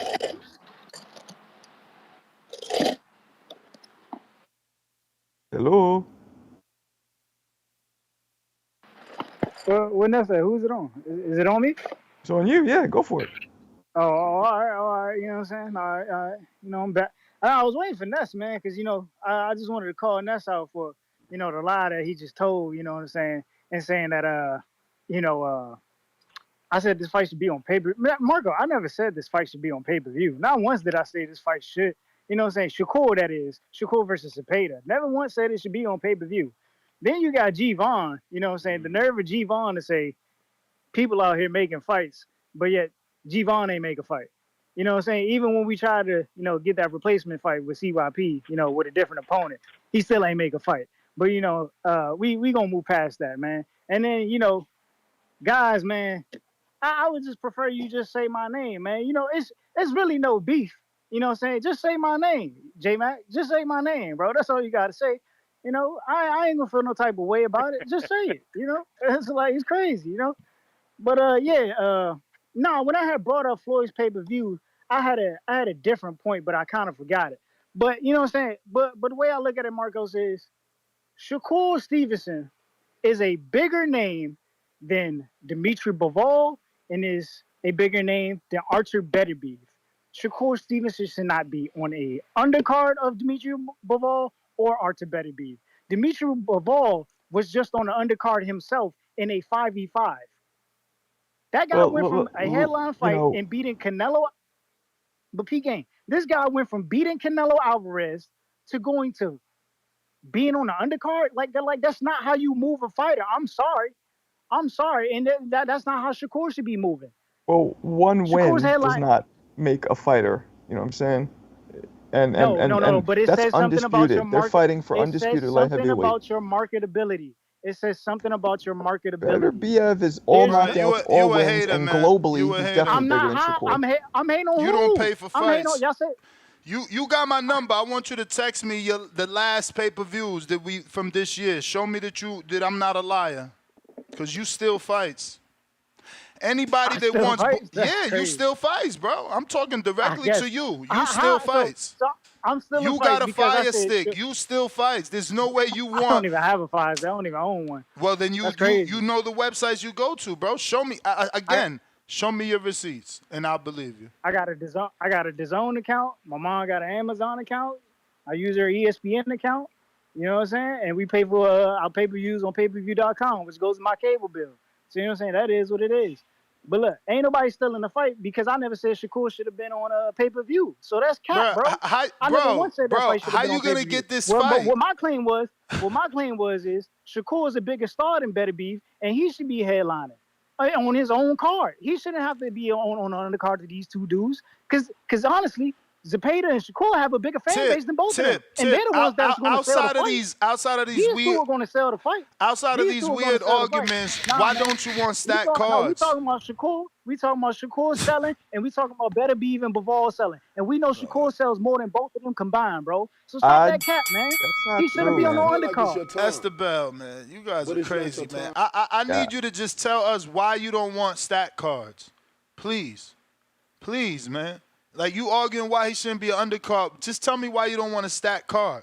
Why you don't want value. Why you don't want bang for your buck, man. Like, talking about all the wrong things, man. Davey So Art, welcome to the prospect level. Pistol Parkway Mozzie, $2. H-Town just ethered, CYP. Crying out emoji. Crying on the floor emoji, I guess. I don't know. It used to hover over and I can know exactly what it was. It does it when it wants. Mozzie back with another 5. H-Town gotta do G-Von next. Talk about how he live in the mountains and been to jail. Laughing out loud emoji. El Frio, $5. I'm confused. When did fans become marketing geniuses? Did you not enjoy the event? That's what matters, not the numbers. Plus, a PBC rep was present. Yeah, I don't know. Like, that's what I'm saying, man. We're so caught up on the wrong things. It's like, yo, look, the numbers, they did bad. Bro, I had a fantastic time. The card was top to bottom. It was good. You know, could I nitpick and match made bigger names? Yes, but the card lived up because Moran did better than everyone expected. He hurt Cruz. He gave us a fight. Cruz came back, suffered adversity, and got a nice knockout. Morrell, we got him in a test finally. Like Andy Cruz and Big Baby. Obviously, Big Baby didn't get the decision he deserved. But, I mean, we got clarity. I don't get, like, why the numbers are important. Dudes just want to, again, tear down Bud. It's about that. It's about not letting him be bigger than the big fish or be one of the faces of boxing. I don't know. I'm about value, bro. I don't care about no numbers. I care that they gave me a fantastic card. I paid that $80 happy. El Frio, $12.11, $5. We got to stop with the false narratives, giving, gloating, weirdo energy. Plus, do we know Tank numbers for his last bout? Just saying. Who cares? So that's another thing. Whoever said that about Tank not being a star, that was J-Mac. Yeah, so he said, that he only did numbers with Ryan. But Ryan did the pay-per-view with Devin and didn't do over 400. Tank did one with Frank. And the same dude that reported Ryan's pay-per-view numbers with Devin is the same dude that reported, Tank's numbers with Frank, and Tank did 350 with Frank. So, I believe he reported 335 or 345 for Devin and Ryan. So, Tank has certainly become who they always said he was. Excuse me. We got Pistol Parkway Mozzie, another 5. Tip Bellis, a funny guy. As soon as Shakur Zepeda doesn't do 1 million buys as a main event, Tip going to call in just to hate, not falling for it, Tip. Yeah, he's going to blame, I don't know who, because he loves Oscar, so I guess he'll blame Shakur. DC3, $2. Then he got the nerve to campaign for Andre. 3 laughing out loud emojis. Yeah, well, those are rolling on the floor emojis. That's certainly a Tip Bellis shot fired. Trilosophy, $5. Haven't seen Marco Verde, but if he wins today, he will be the first Mexican to win gold since 1968, 12:30 p.m. Pacific Standard Time. He must be talking about the amateurs. DC3, $5 counterpunch for Tip to get up.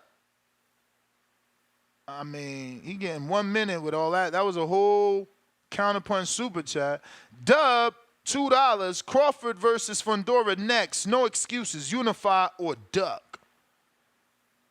JXV, another counterpunch for G-Von. $5. CYP says, CYP will be 203. Run it so we can all meet. Yeah. Now let's see if G-Von actually takes it, or he's going to come up with an excuse about, was supposed to be training and all this shit. You know what I mean? El Frio 1211, welcome to the prospect level.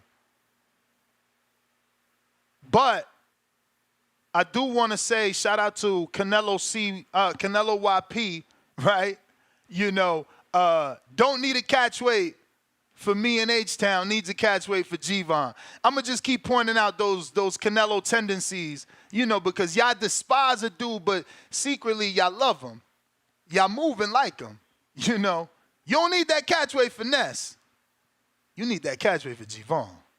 Rocky, member for 17 months. Champ level. Don't miss Rocky versus Benavidez at Border Wars. Boxing glove emoji twice. 2 fire glove emojis. Mozzie back with another 5. We don't want to hear the word border come out CYP or G-Von mouth again. No border wars, no borderline, no border of Mexico, nothing. Word is born. We done with that. Member for 7 months, no name. That's spooky. Mix 616, $2. Ain't such thing as halfway crooks. He shook. Laughing out loud emoji. You missed the word. That's why I read that wrong. So we'll say, ain't no such thing as halfway crooks. He had to look. Yeah. Mr. Calderon, $5. So, Tip, if Benavidez was on Tank's undercard, does that mean he's not a draw? Yeah, that's what he said the last time. He laughed at Benavidez, too. This is what I'm saying. Tip doesn't want value. He wants arguing points on talk shows and message boards. He's crazy. JXV 88, Tip and CYP leaders of the Fire Stick Boys. H-Town, salute Ness, the chef.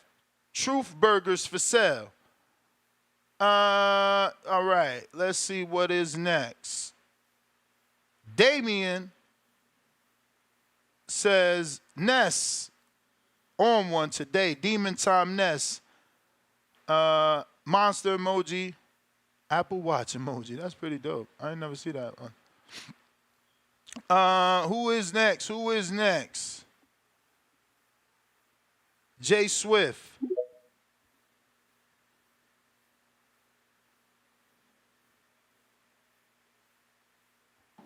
On one today. Demon Time Ness. 1 2 1 2. Monster emoji.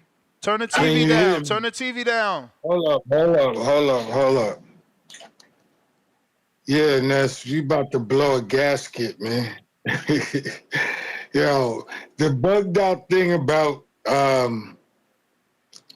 this generation of boxing fans is they all want to speak like they actually have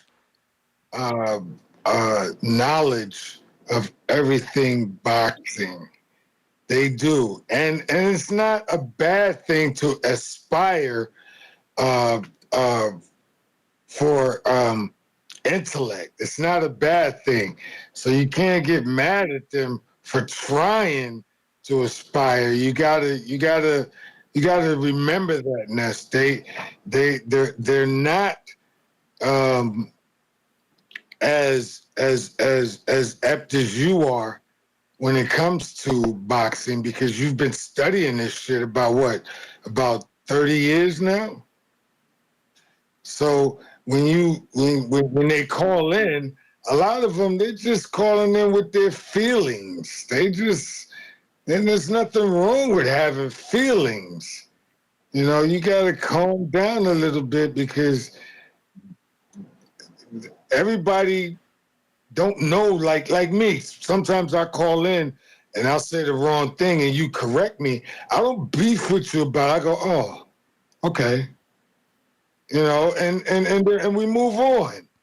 But, that's just it. A lot of people want to call in and prove they got this boxing knowledge, and it's not always 100%. So we got to let them live regardless. I mean, it ain't a bad thing to let them live. But at the same time, you guys can discuss where'd you get that from? Prove it. That's all you got to say. Where'd you get that from? Prove it. And shout out to Berlanga. Go, baby. I want you to win this fight. And leave Shakur Stevenson alone, man. He's doing this thing. He's not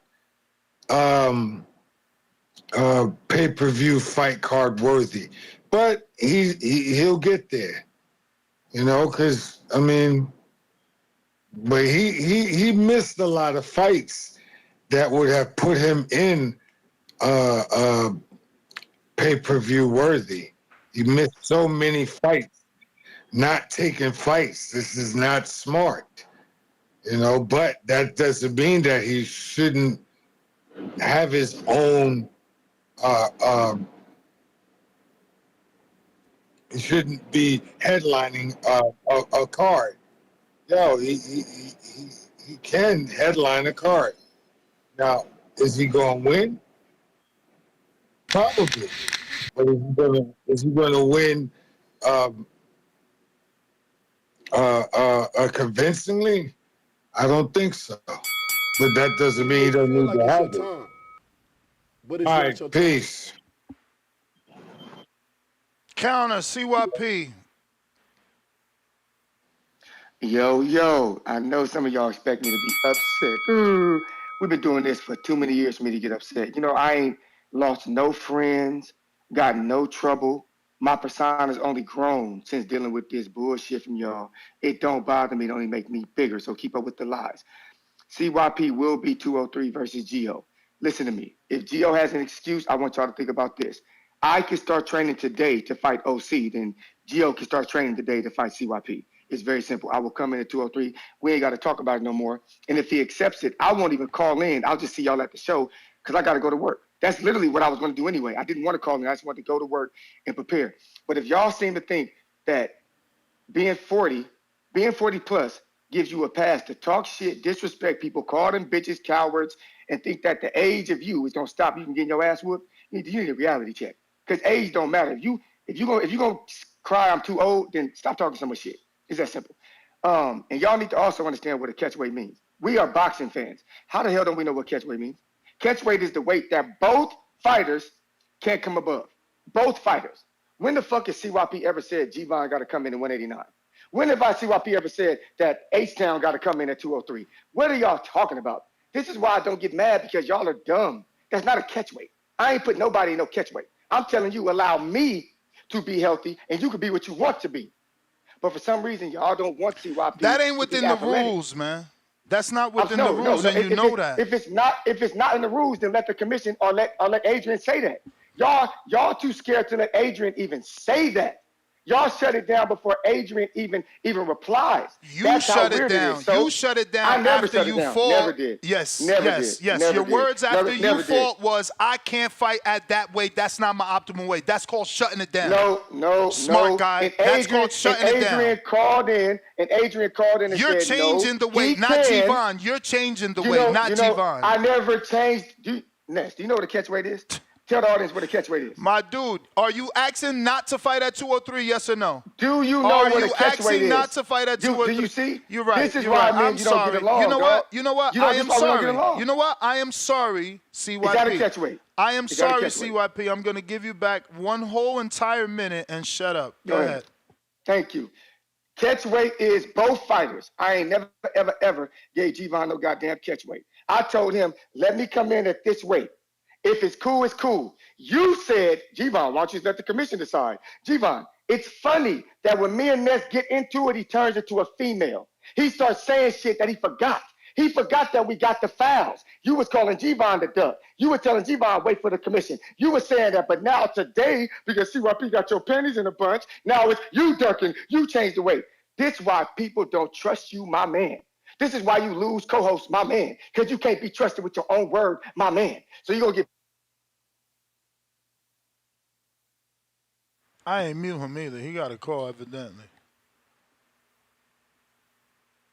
We're going to wait because he going to make me look bad.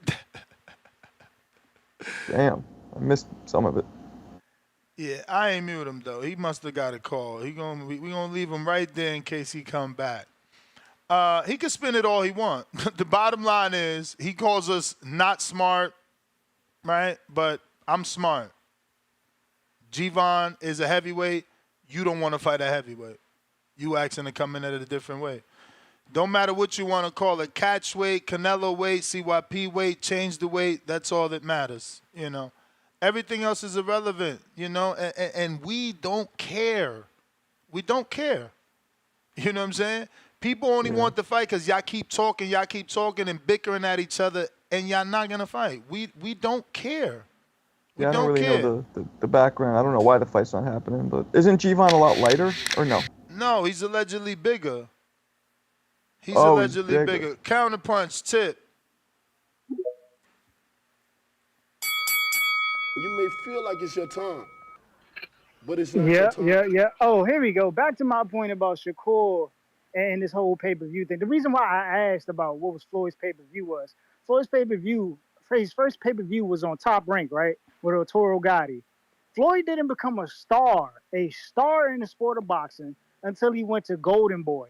And he got on them Golden Boy cards, and Golden Boy started promoting him. That was my issue with Shakur. I never said Shakur should have been on pay-per-view, but my whole point was that if Shakur would have went to Golden Boy signed with Oscar De La Hoya, then Oscar could have match-made him properly and gave him the fights that would have made him into the proper star that he should be, you know what I'm saying, and built him into a pay-per-view star. Bro, what fights is Oscar gonna give him to build him? He don't have the fights, and the only fight he got is Zepeda. It would be pay-per-view, just like it's going to be on a pay-per-view. Then who's gonna make Shakur into a star, Ness? Because it ain't her. Top Rank already did that. Top Rank already did that. You know Shakur because of Top Rank.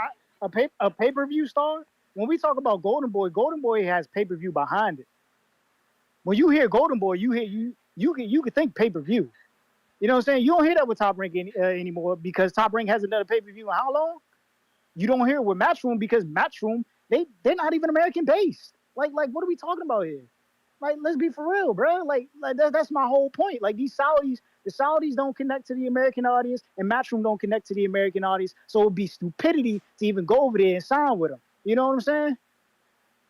Like, it's just dumb. They don't know how to market to the American audience, and that's why the Terrence Crawford sales flopped. Did you watch it? Did you watch it? They don't know the demographic. Did you watch it? Did you watch it? Did you watch it? Yeah, I watched it. All right, then. So they marketed to the American audience.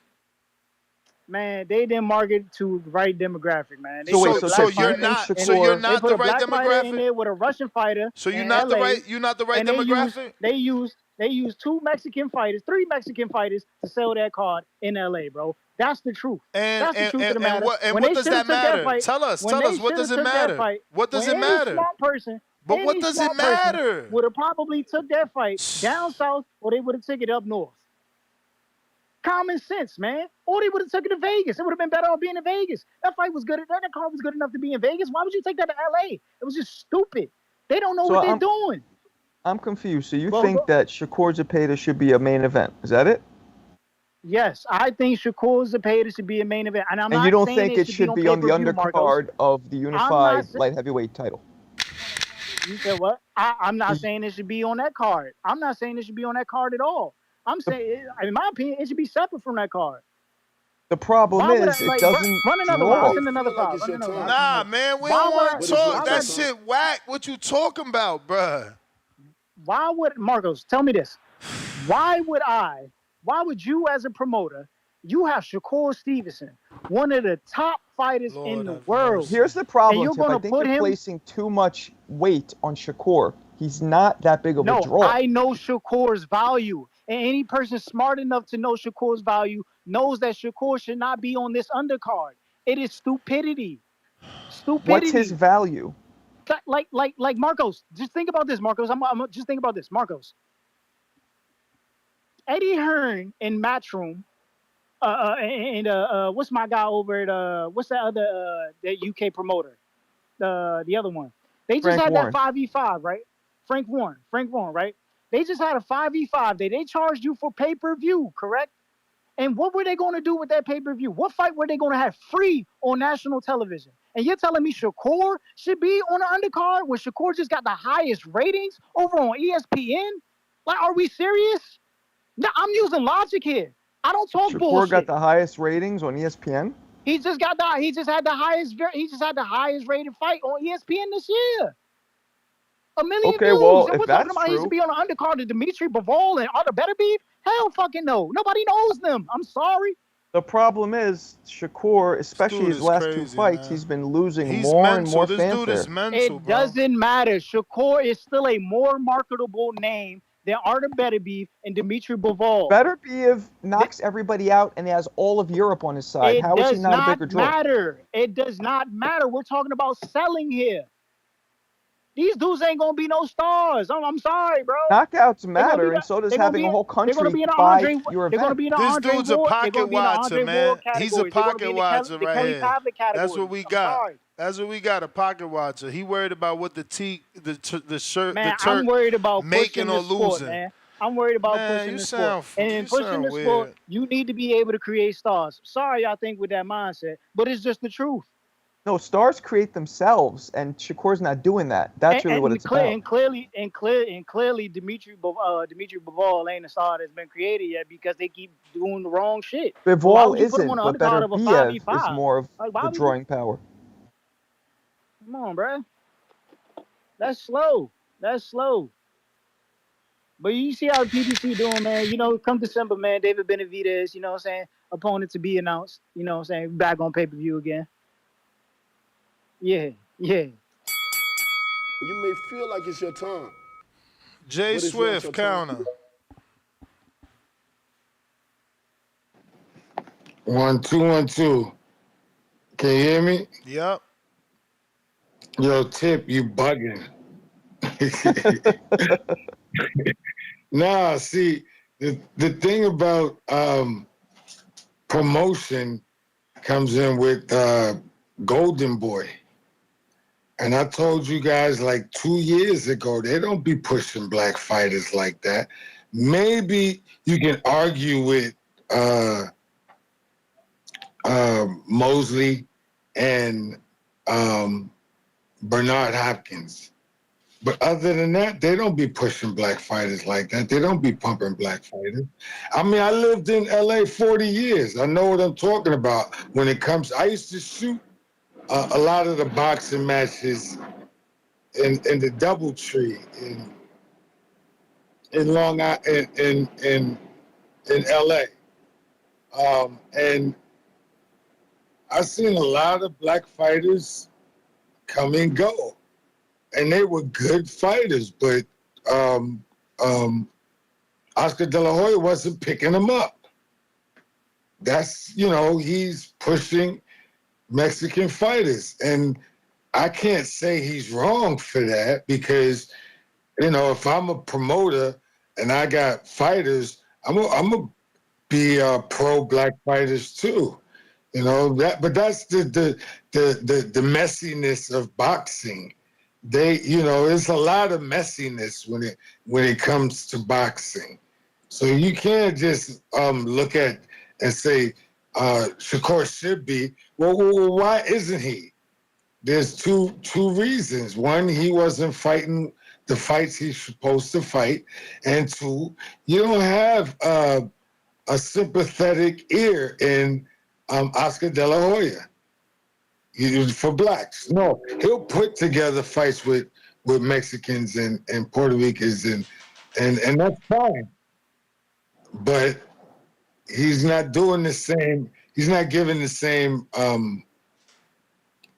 attention to the black fighters that he could have put Sugar Shane Mosley Jr. in some fights, but there's a lot of things that he's neglecting to do with black fighters. That's all. Peace. Peace. CYP counter. Uh-oh.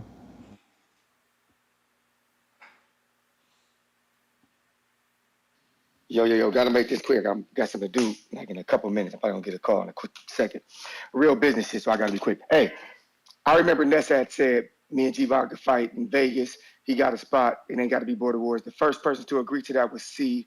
CYP has never backed out of that because I'm trying to figure out what weight would CYP come in this Vegas fight. See, some of y'all be forgetting shit, but that's why we start keeping files here at TBV because it's a lying community. Y'all lie a lot. So I always make sure that I can always go back and recheck that. So if he accepts that fight in Vegas, he ain't put no nothing on me. Just show your ass up, whoever you're gonna be, and whoop my ass. It's very simple. Put it on TBV. You know that shit gonna be box office. That shit for real. Like that shit's awesome. So if he don't take the fight in September, that's cool with me. We can start promoting the fight in Vegas. Let's get that shit popping. Cause y'all know damn deep down in your hearts. CYP ain't scared of nobody, man. Y'all need to cut this shit out. But it is a good topic. Make a lot of money. The shit is entertaining. I just wish sometimes I was on the outside of it so I could be entertained by me like y'all be entertained by me. I got to go. I'll probably be back 30, 40 minutes. So if y'all still on, I'll be back. All right. New poll out since we've gotten to our goal and we've unlocked the chat. This doesn't mean stop hitting the thumbs up. I still want to get to 1,000 thumbs up. But we do have a new poll. Will the CYP versus G-Von fight actually happen? Let us know. I am going to have Steven Nelson on the show. Steven Nelson will be on today's show. So cold. Yes, in just a matter of minutes. So like I don't know that I have a post for him. So I might try to set one up really he's quick. all wins, all by knockout, correct? Whoa. Google's your friend. No, am I wrong with that one? Google's your friend. A lot of knockouts, though. I know that. Google is all right. your Fine, I'll fucking friend. Google it. You could have just answered me. Good Lord. I would have to Google it myself. You know, who knows if you're right, but I think you're I think wrong. I am right. See, you don't even know. You're making me feel like I'm wrong. I think you're wrong. Oh, no. 16 out of 20 KOs. That's still good, though. See? Really good. See, those undefeated knockout records, they stick out. You know, you tend to remember those tangs. But there are some interesting questions. Remember, there's a rumor floating around that he weighed 197 pounds. Majid, what up, Counterpunch? Yo, everybody need to like the video, subscribe to the channel, join YouTube members and Patreon for something. Yeah, De La Hoya with that Canelo shit, man, I feel like he don't got him no more. He can't make those big paydays, so he gonna just keep talking shit till Canelo ain't there and he don't got shit to talk about. As far as this back and forth with that Shakur should be on, that should be his own single card.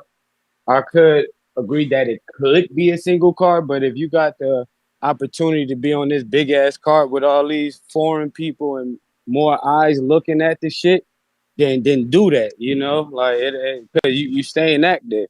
Just a couple of months ago, these same people said he boring. Nobody gonna want to sign him. He ain't gonna get a fight. 3.5. That's the best he gonna get. All that bullshit. Even today, you got Marcos continuously saying, "But he's boring. But he's boring." When it comes to free TV or at least at $7.99 or whatever the fuck ESPN Plus charge, he got the most views. So I'm having a hard time understanding how him being boring got anything to do with anything, considering that he got more views than everybody. Maybe So it's because looking that's like the only thing everybody that's ready free, for so him to people get watch knocked it. out. It's the only thing Yeah, that's free, so everybody that's looking why for him people to watch get it. beat the fuck up, but they watching. You know, when he stopped fighting, they still talking about him today. They ain't never stopped talking about him since he fought.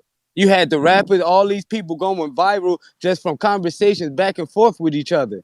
So even if that style boring, he's still active. He's still being talked about. He's still being asked to fight Tank and all that bullshit. So if you think he boring, cool. You know what I'm saying, Marcos? You deal with the same shit every day. They tell you to stop being that sleepy looking nigga on this show and be exciting like you are on your show. But you know, it's two different identities. We got two different people. On this show, you're boring, but on your shit, you funny. You got some charisma and shit. It is what it is, but stop downplaying these people or whatever when you can't even fill their shoes. Shout out to him being on the Turk card. I think that he should take that move. It's good for the business and keep that money going up in the pocket. You know, it's always going to be fuck the fans because you can't make them happy. That's all I got. Damn, Marcos. Damn, Yo, Daniel. that shit was only. I realized, of course, it's going to be the high views because that's the only free boxing we It's got. So not of course free. people are It's going to not watch it. free. It's not free. Remember, you got. Well, it all depends. You're right. Sometimes it is free, but remember that's a lot of times is you gotta have ESPN Plus. No. Sometimes I don't know which this one was on, but yeah, that's still cheaper than $80 or whatever. I mean, that shit's still $7. You getting people to pay. You getting people to pay. That makes sense that'll get more views because there's almost no free boxing anymore, or at least whatever lower. So I put out the post for You may Steven feel like Nelson it's your on time, Patreon, but it's not your and I'm time. putting one on YouTube for anybody that wants to ask the champ a question. If you're a member, you get automatic access to ask the champ a question. So go ahead and take advantage. We got, who is next? Let me see here. Drew, counterpunch for CYP. Big If, what up? Yo, Jimmy. I hear you, I hear you. Yo, salute, man. First of all, I want to say shout out to the super civilians like Ness Gibbs and Marco, the Tutti Frutti Overlord. Salute to both of y'all super civilians, man. Yo, but Ness, you told the boy, yo. Ness told that boy, hold your shits, B. Like, yo, shout out to all the constipated civilians out there, man. Told that boy, yo, hold your shits. That's the news. I'm gonna start saying that from now on. So, yo, you wildin', man. I don't know if today's 420. But everybody, including Ness, everybody's on timing today, man. Everybody calling in, just bugged out. But yo, I agree with Ness, man, on the stacked cards versus the undercards, man. So it seems like they bugging out over the word. So Ness, how about we just call it the co-main since they bugging out over the word undercard? Just call it a co-main. I'd rather see a stacked card with place Shakur wherever you want to place him. If you want to place him, if you want to call it the undercard, call it the co-main, whatever you want to call it. But I'm happy that Big Turk is giving us all these stacked cards, man. I'd rather take that, man. I hope Big Turk tomorrow just cancels every fight and takes a 2-year break. Let's go back to like how it was before with like lackluster main events and like one-sided undercards and not really too interesting undercards that everybody's waiting till like one to like catch the main event and stuff like that. For the limited time he's been in here, he's giving us really dope fights, man. Stacked cards, man. I don't understand why people are complaining, man. But salute to Big Turk, man. He's just passionate about the sport, man. He's a fan. He's matchmaking like a fan too. So we gotta appreciate what he's doing while he's here and stop complaining all the time, man. I want to see Shakur fight. I don't care if you want to call it the undercard, call it a co-main, whatever you want to call it that, man. Lastly, man, Mama Lobo was cooking last night, man. Yo, Marco, you got to check that out, man. She was going crazy, but she was cooking. I heard. I see in the chat though, a lot of people and even in the super chats, they're calling two-tone cauliflower. That's cool if a lady say that. But yo, you civilians as males calling another man cauliflower booty, like y'all gotta chill, man. That's borderline mook behavior, man. Salute to all the super civilians in the chat, and I'm out, man. Peace. Peace. Peace.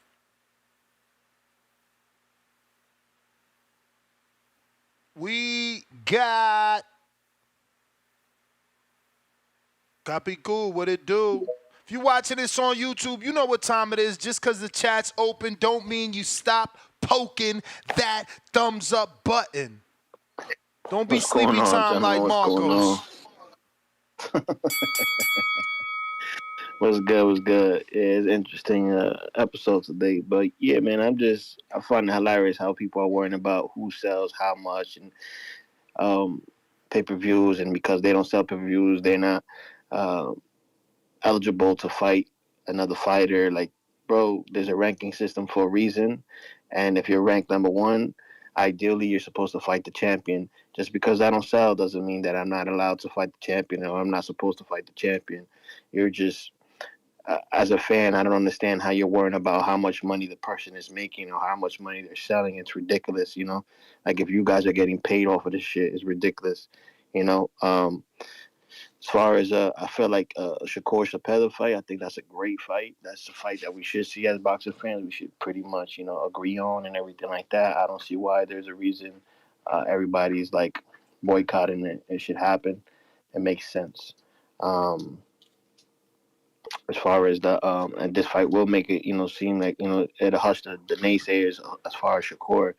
Um, and it almost feels like people are scared that Shakur will be taking the zero away from Shakur. You know, another guy will take that zero away from Shakur, not their favorite fighter. You know what I'm saying? That's why they want Shakur to fight their favorite fighter. Um, and it's interesting to me how they're just wondering why Zepeda's fighting him and not a Tank or not a Haney or something like that. They rather have that zero go to somebody else, if that happens. Um, but as far as the Berlanga stuff, you know, I feel like Berlanga's OD selling. I think he needs to calm it down a little bit. You know, he's coming off borderline. He's coming off borderline arrogant. As a Puerto Rican, I'm saying this. He's coming off borderline arrogant and trying too hard. Um, and he just needs to be himself and go through with this fight. You know what I'm saying? We all know he has no chance in hell winning this fight. But it's just a seller, right? It's gonna sell on TV. That's why he's getting his big payday. I just felt like this fight is happening because anybody that goes to the zone ends up fighting Canelo. Or last fight is fighting Canelo. You know, we saw that with Mongia. We saw that now. We've seen it with Berlanga. We saw it with Ryder. We saw it with the other kid that it was his last fight on contract and he fought Canelo. So I feel like that's like a little contract that they have over there with Canelo. But that's just me looking from outside in. What else? Shit. Oh, um, as far as the pay per view events, you know, like that, you know, it's getting the pay per views are getting so high that we might as well start going to these events. You know what I'm saying? Like, you might as well go buy a ticket and go to the event. It's getting $80. Next time we're gonna have $100. Like, you can get some seats for this money. You know what I'm saying? So it You is may what it feel is. like But it's I your time, appreciate you, gentlemen. but it's not your time. All right, champ. So sounds like we got Steven Nelson on the check-in. So once again, if you want to ask him a question, head on over to the community page and or the Patreon page. Steven, what's going on, champ? How are you? I'm doing good. How you guys doing? Oh, we What good. up, We man? good, man. First and foremost, congratulations on the win. You look great. You got the stoppage, fifth round KO, and you move on to the next one. But you know, it was some time since you had been in there. So how'd it feel, man? Oh man, it felt great, man. I felt like my ring rust was I got that off last time I fought, you know, and then I just stayed in the gym and stayed active, you know, and you know, I felt good. You know, anytime I get to a point where I'm like, you know what, I got something to prove. I gotta focus, you know. I'm good at doing that, so I feel like I accomplished my goal. So I don't want to go any further without. I mean, I know we've interviewed you before, and you told us how creative you are, and how many amazing things you can do, from your ring outfits to fighting to flying airplanes. But bro, you outdid yourself. The Tupac ring outfit, the pants sagging. Man, it looked perfect though. It didn't look like that was ballsy to pull off, but that looked perfect. It was, bro. We couldn't stop talking about it. We was watching the fight live, and we obviously doing it live from the studio in Hardin. And bro, I can't. It was just, it was perfect. It was perfect. Yeah. How the hell I did you feel, come up with that? man, like I can sit here and try to come up with a good answer for you, but really it's just natural, man. Like I've been very creative since I was a kid, and I just use my mind, to come up with it because I feel like every uniform I come up with, there's a meaning behind it. It's either like a good timing for it, either matches the opponent or it matches what I'm feeling at the time. And I've been going through some legal battles and stuff like that in the way that the media, been slandering my name. It was just perfect for me to like come out as Tupac because I've been wanting to do it for a long time, but I wanted to do it at the right time. And me fighting in LA and at this time in my life, it just lined up perfect. It's lined up perfect. Nah, it was dope, man. I hope you go viral from it, man. How have you Yeah. gotten a lot of, I guess, responses? What's been like the feedback from not only Yeah, your fans and stuff, but just in general?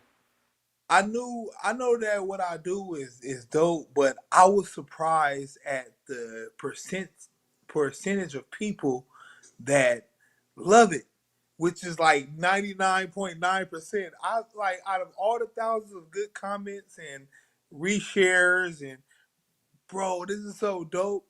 I seen one person that was like, man, he thought he ate with this trash. I was like, I was saying, you by yourself, bro, because everybody love it. So that was surprising because usually it's a 50-50. With anything you do in life, it's always 50-50. You see, 50 people love it, 50 people don't. That's with anything in life. So I'm surprised by how many people just loved it, and it really like I needed that. I needed that. Especially through all the things I went through this year, it made me feel good. It made me feel warm inside. So Well, you brought it up, so we do want to know what you can tell us because from the Google, obviously it says someone passed away. There was a shooting. What are you at liberty to tell, and what do you feel good telling your fans that are still behind you and rooting that you come out of this situation yeah, okay? well, nobody passed away. Just a team was injured, and it, it's not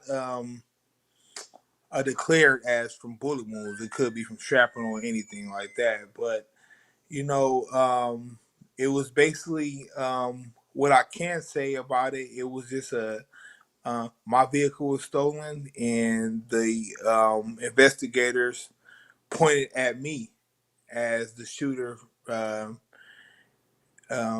the incident. And then everybody who read the article, it's like why would they put it as, oh, Stephen Nelson involved in the shooting that injured the team instead of what really went on. And there's so many details that are not put out in the public that it just makes the whole thing just a bunch of bullcrap to me.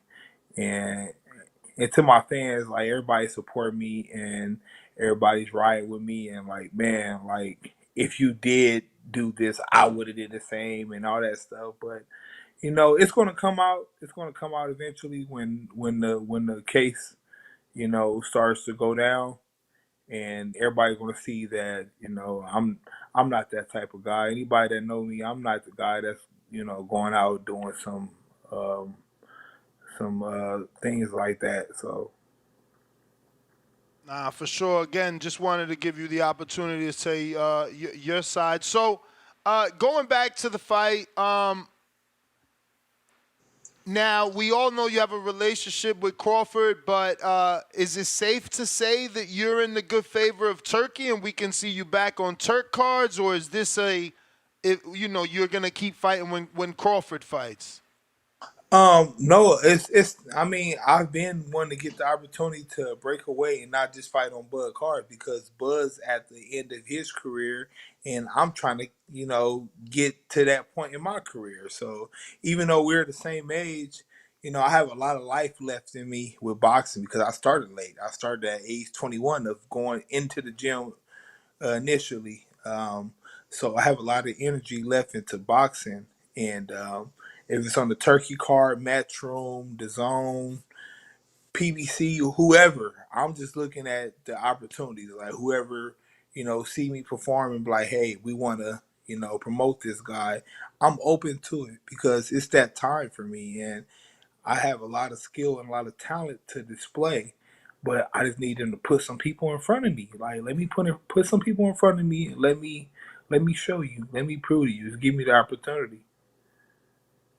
Well, one name that I think would be interesting since you're at 68 would be Demetrius Andrade. He's coming off the loss, common opponent of Benavidez, so it can give you an automatic, jump into the top of the division. Are you looking at a guy like Andrade, or at this point, are you only looking at Canelo and William Skull who have the belts? No, I'm definitely looking for. I'm being realistic. I'm not going to just go. Oh, I want Canelo. Like, what have I done to deserve Canelo? So I'm looking at those title eliminators that put me in those places. Keep moving up the ladder. I'm not trying to skip 10 steps. But I'll skip 2. Well, you started at 75 and then now you're at 68. Are you still looking to campaign at 75 if something comes up? No, I never really started as, I mean, in the amateurs I was 78, and then when you go pro, if you're not fighting for a title, you just campaign at 74, 73, 72. But 68 is where I've been solidifying so-called Nelson. That's where you have to make 68 on the dot, boom. And that's what I want to do right now. And then I'll talk about moving to 175 and everything. But 68 is where I'm at right now.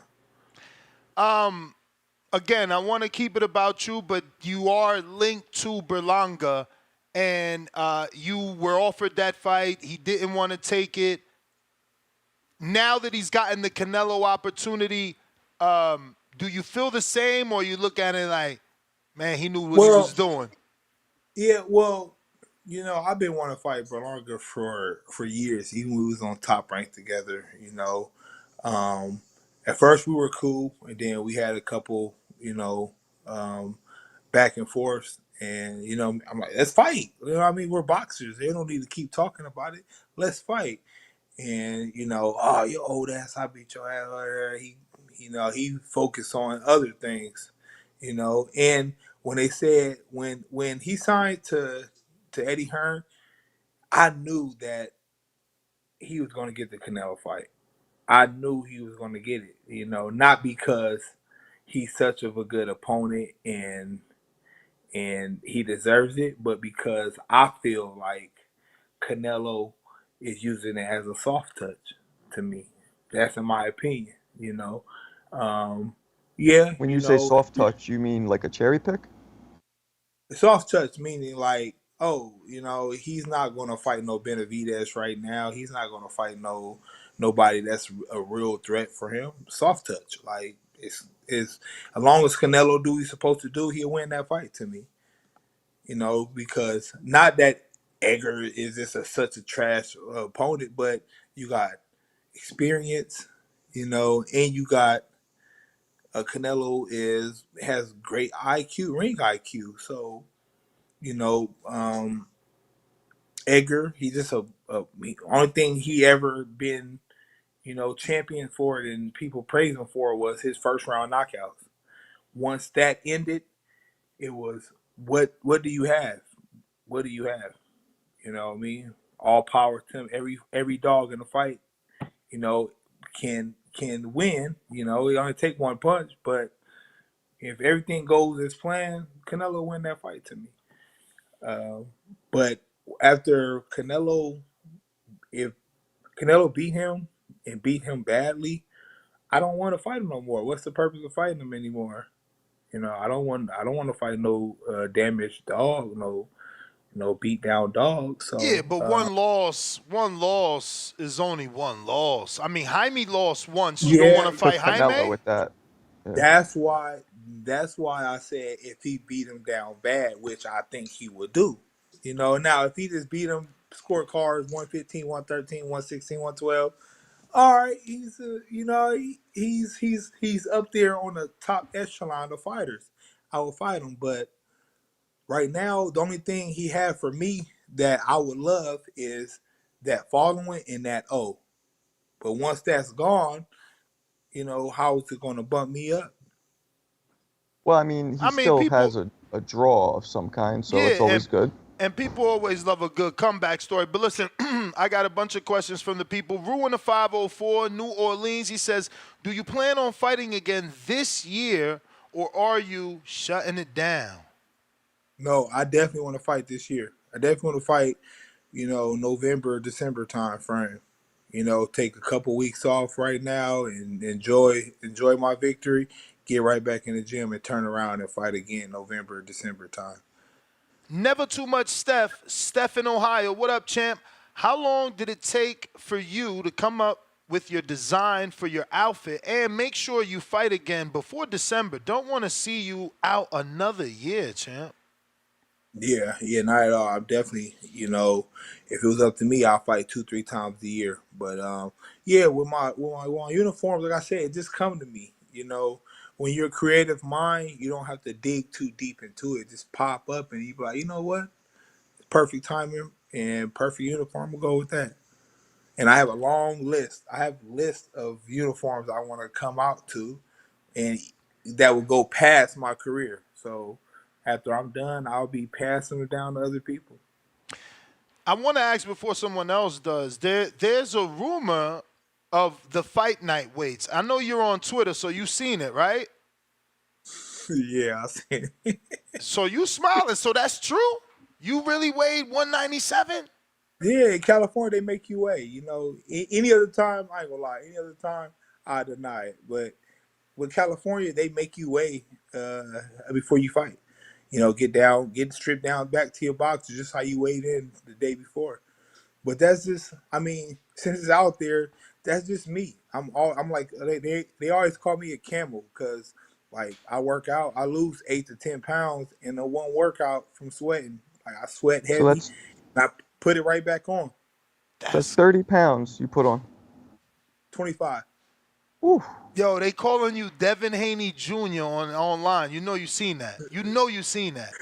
No, I didn't see that. I didn't Oh, see the comments. I just seen the post, and then a couple people tagged me and said, "Damn, champ, you put back on 25." I'm like, yeah, I mean, And bro, if you you end need. up feeling super depleted, or you good? That's just how your What you body is. mean? Did you not no, watch the fight, Marcos? He fought I'm great. asking how he felt, not how he looked. it's hey, let me tell you this. It's been like that since I was in the amateur. When I was fighting 178, it was the same thing. It's been a time in the amateurs. It's always been like that since I fought. I've always been a bigger guy, but I've always learned if you can make a weight, that's your weight. I That's make the right. weight. That's right. If you That's can make the right. weight without killing yourself, you can make the weight. Make the weight and make the weight. I've never had trouble making weight. Only time I ever missed weight was the one time coming back from my injury. But never in the amateurs, never in the pros. I've never missed weight other than that time coming back from an injury. That's do you feel an advantage on fight night? I mean, I feel back to how I feel when I'm in training camp. When I'm sparring, I walk around training camp like that, in the 90s, heavy, Holy and shit. and I'm sparring. I get back to feeling like how I feel, but I don't feel like I'm like, oh, I'm just so much bigger. Because you look at me compared to my opponents, I'm not just towering over these opponents and just bigger. I'm just I'm a stocky, thick dude. Like that's how I always been since I was a kid. Before I started You think boxing, that's gonna I scare was. people away though? Now, like, are they gonna, not want to fight you? I feel like it's known. Like in a boxing world, people know. People know. Mm. That's just put out in Yeah, public like now. that's But Canelo's main gripe with Benavidez. He's too big on fight night.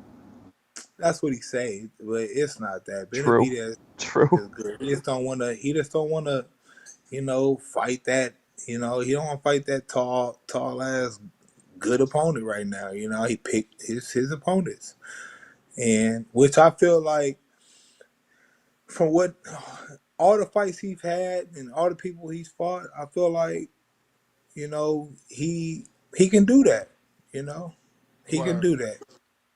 He can do that. He's earned that, but it just keep your fingers crossed. Like, well, I hope he pick me. Like, get that bag. Who's your manager, Steven? Uh, we're like self managed. Our team is just a brotherhood. We all just take care of each other. Bud. And we have an agent that help us with like contracts and stuff like that. Ishmael. Yep. No. I asked Um, because I know that Bomac, he's had other fighters on Pro Box, and if you want to stay active, have you yeah. considered Pro Box? Yeah, I have, but I don't. A lot of times, I don't want to bounce up and down when it comes to level of Exposure. yeah, exposure. You know, I don't want to go from PBC Showtime and DAZN and this in Turkey. Re- Riyadh season, and they go down to a pro box and they come back and stuff like that. Nah, I hear you. And is a Jesse Hart someone you would consider, or he isn't on the level at this moment? Yeah, I mean, he has a good name. I know him personally. He's cool. I would never, literally like call him out. But if promoters presented that fight and they said, "Hey, a good fight for you for a title eliminator is Jesse Hart," I'll take the fight, of course. All But right. I'm not looking for. Hey, I want to fight Jesse. The Yeah. guys I'll be like that I want to fight is always forget his name, but they call him the Bully. Oh, back to Bully from Golden Boy. Yeah, like him because he had the WBA, interim, guys like him and always forget the tall. He ranked number 4. He real tall. He like 6'2", light skinned dude. I had his name in my head, but it just popped out when I was thinking about back. Number 2, light skinned dude, Vladimir Shishkin. No, he ranked number 4. He's American. Dang, I don't know why. Diego Pacheco. Yeah, Pacheco, guys like that, like up and coming, like undefeated guys that's gonna boost That's a me good up, fight. like the Edgar Berlanga, like stuff like that. Those are guys that's gonna like when I beat them, they be like, oh, now this dude's a problem. We got to give him a title shot. Have you Those are the type heard? of guys. Have you heard and watched Christian and Billy? And what's your thoughts on him in the Yeah, matchup? yeah, yeah. I've seen him. I've heard of him. He's a good rugged opponent, but one dimensional. And I feel like with my different skill level of being able to box and be able to bang or whatever, I'll be able to pull that win off. I'll take that fight too. And you still have a version of the WBO, right? I had WBA. The WBO when I had an injury, that's when I vacated it, and then Edgar fought for it. So I don't know if he still have it or if it's back open, but I have the WBA North America WBA right now, NABA. Where does Yo, that Steve. put you? Because sorry, Marcos. Where does that put you? Because it doesn't have you ranked because you hold that belt. So like your stablemate, bro. Lester is about to get a title shot. Like Lester's number Yeah, 3 in the WBA. He's number 11 in the WBC. He's ranked. yeah. And I feel like it's just a piece of jewelry to me. Like I feel like the NBA, the Latin WBA, that's just stuff just to make your name shimmer a little bit. But me and Edgar, I mean not Edgar, but Lester is on the same playing field and everything, but we're not lined up to fight for anything. It's just for our team and Bomac and them namesake. Like hey, I got two guys, campaigning up here. One of them gonna get something. You know what I mean? Mm-hmm. If not both. If not both. For sure. Yeah, Let me go I ahead. was gonna say, Steven, you got. I was watching you, and you got a few sprinkles of Winky Right in you. What I mean by that is you hold your high guard really, really well, really up, effective. You cover your whole face, but it also promotes your opponents to engage, which then lets you let off your shots, and your shots are landing harder, and you're doing more damage. Um, is that something that you've been using your whole career, that effective high guard, or is that something as of late? I've tried so many different things. I see stuff and I'm like, you know what, I'm gonna work with that a little bit, and I do it during camp. And for this opponent, uh, we worked on keeping my hands up because him being the southpaw. When you had a shoulder roll defense, sometimes I'll fight with the right here like this. It promotes him to be able to land shots over my left side. So we adjusted a little bit and have my hands up right here so I can catch and come right back with it, step into my left. Yeah, because not a lot of people have, a lot of people try the high guard, but shots come through the middle. It doesn't really, it's not Exactly. effective, but yours was very Yeah. effective. That's why you always stay out the center, always head moving. And that's why I feel like our team, like we work on, being diverse, being able to, um, you know, do different styles and adjust. It depends on your opponent. I got BP from Bulgaria. Congrats on your win. Came in with the swag, leaving with the swag. What is your most desired opponent? Of course, man, Canelo, man. Yeah, he the guy, man. He the guy. I ain't gonna lie. He the guy to make a fight with right now. Um, that's my most desired opponent right now. Big Bay Quinn from Brownsville, Brooklyn. Do you do custom work for hire? If I want some custom shorts and gear for my Border Wars fight, could I get some through you? Stay tuned. Follow me on Instagram, Stephen Nelson Boxing. I'll be opening up some services soon, but right now I'm gonna say no. But just stay tuned. All right. We got I don't know if I said this on the last time that I've interviewed you, but have you ever thought about doing a collab with Franchon? Just Um, just cause y'all both in boxing, I don't know. Maybe corny idea. I don't know. I just threw it out there. yeah, no, I know Fresh Shine. She's cool, but I have I have family. I have family that I want to collab with. So I'll give them the opportunity first before anybody outside of the people close to me. For sure.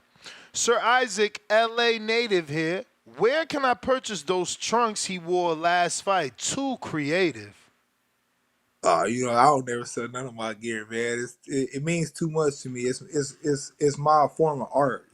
I do a lot of different forms of Do art, you but frame it? yeah, I have all my uniforms up in my closet. I have a side that I built because I do handyman work too. So I built like a whole rack with all my boxing gear. Nice. I got James in Atlanta. Since you begun fighting 10 rounds, you stopped 4 out of 6 of your opponents. Should the people look at you as one of the biggest punchers in the division? Yeah, I definitely can punch, man.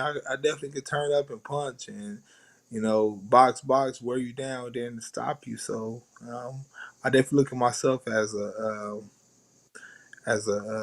puncher for sure. It was 4 or 6. I thought he went the distance one time. I think on 10 rounds. Was it 2? I gotta look into that. I don't remember going the distance twice. I got Toledo Trees that says, do you cobble or customize shoes? And is there anybody that you have your eye on to fight? I Likely have. I Mosley do. Jr., Ustatigi, or Pacheco. Yeah, I do customize shoes. I've been painting a couple of my own shoes and stuff right there. I don't offer the service yet, but like I said, stay tuned, follow me, and it's coming soon. But my desired opponents right now is those guys that's gonna catapult me, to the top of the division. So those Mosley Juniors, those Pacheco's, those guys. I'm open to fight all of them, because we got to make these big fights, man. I'm just tired of sitting around and people picking and choosing and all that stuff. Let's just fight. Let's make this like NBA season, where you can fight, lose, and then turn around and still win a championship at the end of the year. That's what it should be like. I don't know, champ. You just literally said you don't want to fight Edgar if he lose. Yeah, but because man, like I've been wanting that fight for years. I've been wanting that fight for years. So why would I? Well, why would I be wanting to fight right now while he's undefeated, and then he get beat up bad, and then turn around, he go, all right, I'll fight you now. Like no, Champ, like I want to fight you, dog. Like history come on. repeats itself.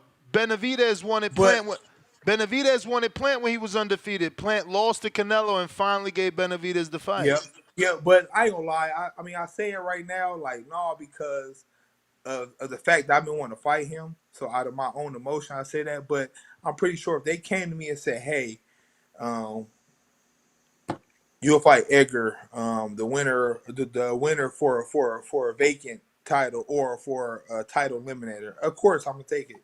Mm-hmm. I'm gonna take it. But right now, when I'm speaking on, it, I'm like, man, no, because I mean, what I mean, out of my own, emotion, I'm like, man, I've been want to fight you, but realistically, if it makes sense, I'm gonna fight. I'll Yeah. fight anybody if it makes sense. If it makes sense, like this past fight, I wanted to fight. We said, man, we want to fight somebody, that's ranked. We started from the top. We started from top 10, and we contacted everybody and made our way down. It was like no, no, or they say yeah, but they want this, and it'd be crazy numbers or like not realistic. We worked our way down. Kept working our way down, man. We went through almost 20 different opponents. Damn. We worked our way down. People were saying no, no, no, or they ain't available, or I want this, I want that, and end up being the guy I fought Saturday. He was 20-0, great looking record, so we like, let's go with it. We got Scooter in Dallas says, "What's up, champ? What's been your favorite fight kit you've made so far?" For my own, I think my favorite to make was it's a tie between when I came out as Shonuff. A lot of people don't know who Shonuff is, but Yeah. that's my Hell yeah. favorite. Bruce Leroy, that's my favorite movie, man. Yeah, that's my favorite movie of Dopest all movie. time. Between that one, that's my personal favorite one. But the fan favorite, they got the most reaction, was when I came out as Hannibal Lecter and I was wheeled out on a dolly and I had the Yeah. straight jacket on. That was the fan favorite one. Those two were the top two. Did you get a knockout in Pro- that fight, champ? yeah, on both of them. Yep. That's good. That's good. Nice. We got Rodney. He says, "Do you and Bud ever go full speed in sparring? Good job last week." Yeah, man. The thing about me and Bud, we've been sparring since I started boxing, and it's like chess because we know each other so well that the basic stuff that'll work with other opponents won't work with each other. So we have to counter each other counters of the counter. We have to like do three, like a third level counter or we got to try something new on each other to be successful. So it's not like going there and just fighting and trying to bang and stuff like that. There has been times in competition, like we be like in there talking to each other, like, yeah, you felt that way, and then we would work inside and double up uppercuts and stuff like that. But it's real competitive when me and Bud spar. Mm. We got Octo. Greetings, champ. Your trunks for the fight against Marcos Rodriguez was very creative. Who designed them? And talk about the inspiration behind it. But Of course, you've been you paying did that. attention. I designed them. I made them. The inspiration, like I said, everything has a deeper meaning to me. And a lot of people thought that I came out as Tupac because fighting in LA. So I was trying to pay homage to him. And it wasn't that. It was because of my legal battles and the way that the media been slandering my name. I felt like him. So I had to, you know, I had to tap into my inner Tupac, I feel like. Mm. We certainly thought you was paying homage to LA. That's crazy. Great. I'm glad I got the interview because that's what everybody was thinking. Like, yo, he killed that. And they were saying that Bud should have came out to Kendrick because you came out as Pac, and y'all, that would have been like paying homage to LA. And Yeah. Yeah, now Bud's uniform, I was where I came up with his was I was like, man, like he's been pound for pound number one, number two for years now. I feel like it's time to, tap into that and make everybody know that he's the pound for pound king. He's been on the pound for pound list for years, so pound for pound king. So I made like a Kingsman wear, a King's uniform. I was military and stuff, so I was real familiar with the medals and stuff he had. I put every belt, the four top belts, and I made them like look like medals on his jacket and his pants and everything. Had the little shoulder bars for his rank and stuff as a general, and that's how I came up with that uniform. And outside of just the uniform, it seems like you did everything. The team track suits, the gloves, you designed the shoes, and then what? You send it off to Everlast and they make your vision reality? Yeah, well, I come up with, how I want the uniforms to look and the colors and, everything that I draw up. And then Everlast has people they commission, and I work with them tightly and say, hey, this is what, I'm going with. And then we as a team, for the uniform, I drew it up, but for like the shoes, TSDK Customs, I showed him the uniform, and then he come up with, what he want the shoes to look like, everything. But the track shoots and everything else, yeah, I designed and then Everlast, bring them to life. The gloves, everything. So Hey, I got a quick question for you. What's hold good, on, hold champ? on, It's King hold on. Amin of Essex. Hold on, because I don't want to miss this, and I'm messy. Tell me you seen T.O. say that y'all stole his idea and put your shorts with his shorts and he circled Right. Crawford's, what is that called that you put around the bottom and the sides of Crawford's shorts? He circled that to use that as the quote unquote evidence that you're copying him. He Yeah, said, man. and he It's said like, that he's dude. inspiring. He said, I'm glad to see that I inspired the pound for pound champ. That's funny. Like, Tio, man. Tio he's just good at, talking and keep always putting himself in position to keep light on him, man. But ain't nobody, like, come on, bro. Like, nobody, we won't go over Tio's uniform. Like, how does that sound, dude? We're going to mock Tio's uniform. Like, come on, bro. Like, he's, yeah, he's one of those. He's one of them type of people, man. He just want to keep his name in the light. But no, To, we did not use your uniform as inspiration or anything of that nature. Go ahead, Yeah, so my question was you mentioned the customization from the shoes to the gloves, and there was like some slight controversy or some questions.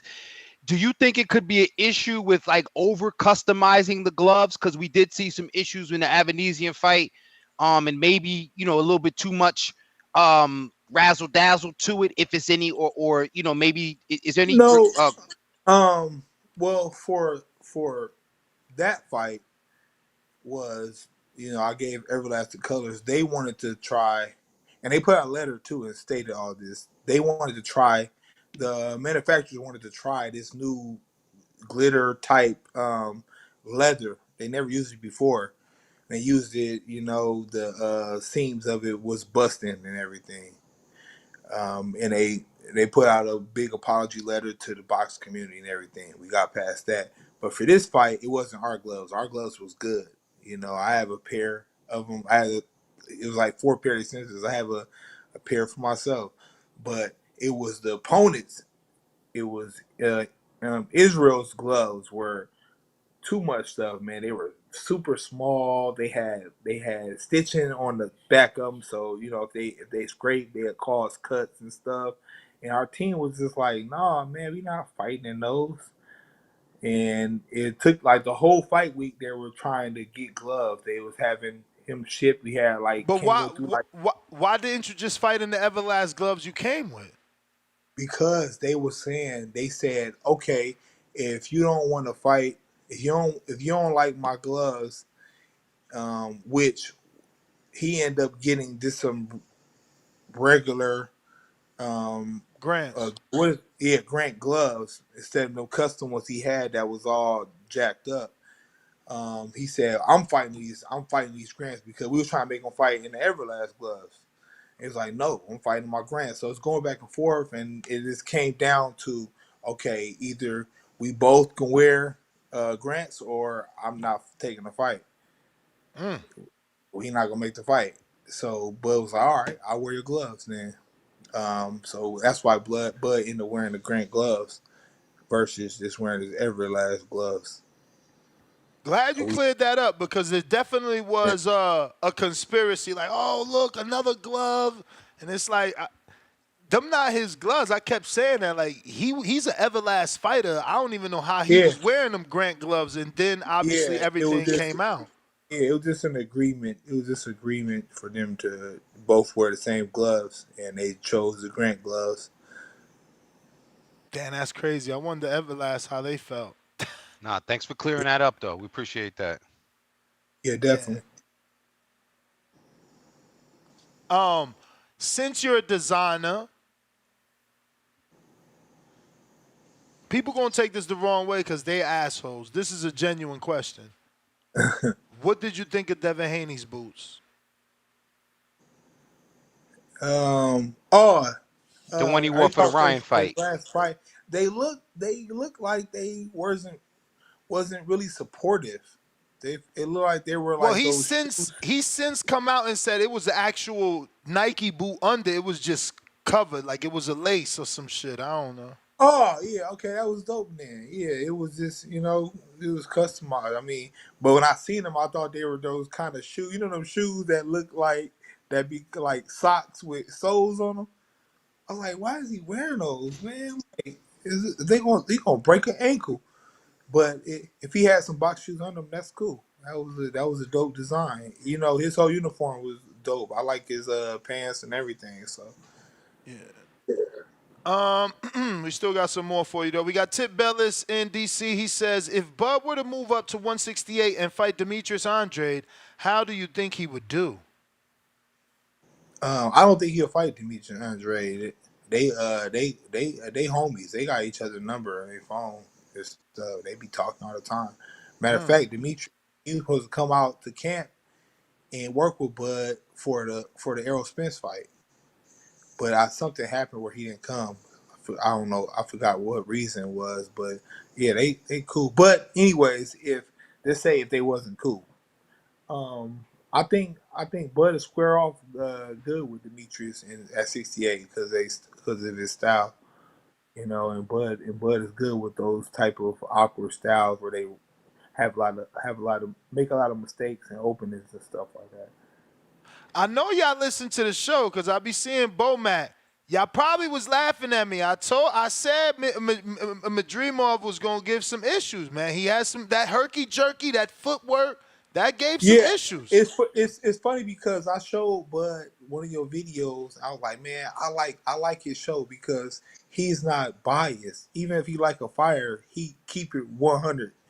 You know, I say he'll give a fighter some praise about something one day, and the next day he'll tell them about themselves the next day on a whole different level though. You know, so that's why I was telling him, I was like, man, I like his show, man, because he real with it. Um, but yeah, but you know, we already knew, and we kept on trying to tell the people, like people like, oh, you gonna run to this dude? We like, no, man, this dude's a real champ, he's really good. Like we was trying to tell people, like, man, y'all looking past this motherfucker, he really good. Not me. This I dude is knew really him. good. I knew Yeah, him, he and the really dude he good. beat for the belt, I knew Kurbanov. I've been interviewing Kurbanov, man, from Russia for years. I didn't even expect him to beat that dude because that dude was durable. He had a good win over Liam Smith, Yeah, solid man. win. Fans be looking at numbers, like looking at the type, like, oh, he got 11 fights or whatever, 10 fights. But gonna trash this dude. Like, dude, y'all don't understand, man. Like, we not picking this opponent because he's an easy win. He was just the champion that was available because everybody else was turning him down. He wanted Sebastian and the Fondora and Zoo, them. yeah. Yeah, he wanted Zoo and all them. That was his first go to, but they, you know what I mean, on bull crap. So we went to the next best, which I think is the best of the weight class. To be honest, I think he'll beat those guys too, even now after the loss. Mm. Since you went there, or did he tell you how that power felt? Cause I thought Madrimov was a bigger puncher than that. You know, he landed some clean shots on Bud. Bud took him well, you know. Yeah, Bud said, yeah, I said, man, like, man, those shots wouldn't bother me. That's why I kept on laughing and putting my tongue out. He said the shots wasn't bothering him. He said it was just weird. It was just weird how he was slipping them through because Bud used to wear those Everlasts where he can catch them a lot better. But them little grants was like stiff. You can't do shit with them. So he was slipping down the middle. He was just slipping down the middle with him. He was like, man, he kept on catching me. I'm like, dude, how is he get through these gloves? And that's what it was. That was just some difference in them gloves. That's crazy how something so small can change things, you Yeah, know? I Because tell you you all are the time. accustomed to a certain set of gloves for sure. Yeah, I tell you all the time. Boxing is the battle of an inch because Calculations. it's a battle of an inch because everything. If you step the wrong way, just 1 inch or do something this one little small meter off, it can change the whole fight.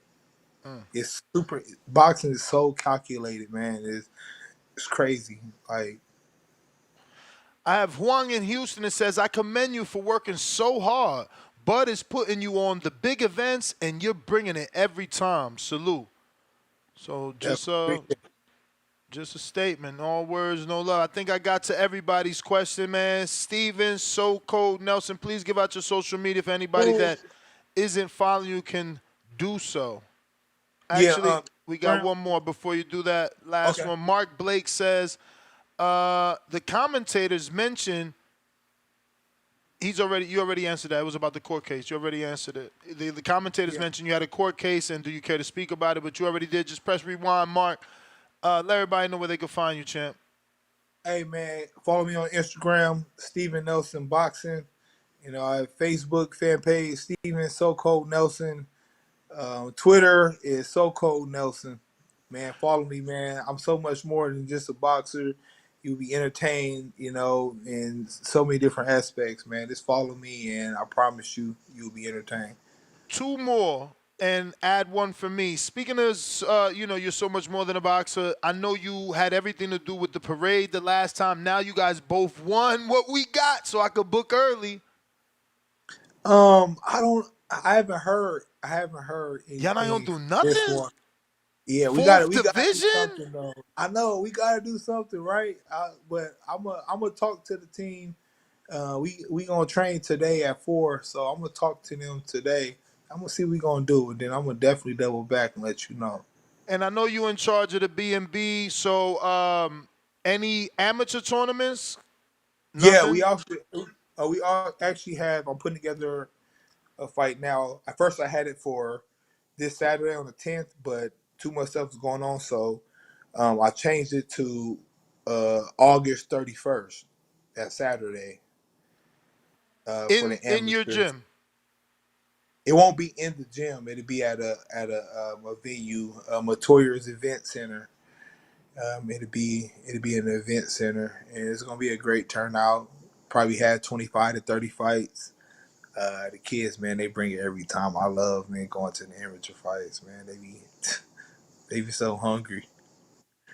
For sure. Just wanted to make sure I let everybody know you throw those shows and they can catch those. We got Sony in Cincinnati. What's up, champ? And congrats on your recent win. In staying with one of the talking points of this interview, you paid tribute to Tupac. My question is, do you believe the Wu-Tang Clan is the greatest hip-hop crew of all time? Hope to see you in November, December. Hey, the craziest part, man, my Coach Red, that's one of his favorite groups. He put me on game because before he put me on game with him, I never really listened to him. Maybe a couple songs I heard when he played them, but I never really listened to him. But they're a great group. I won't say the best ever, but they're up there at the top 5 for sure.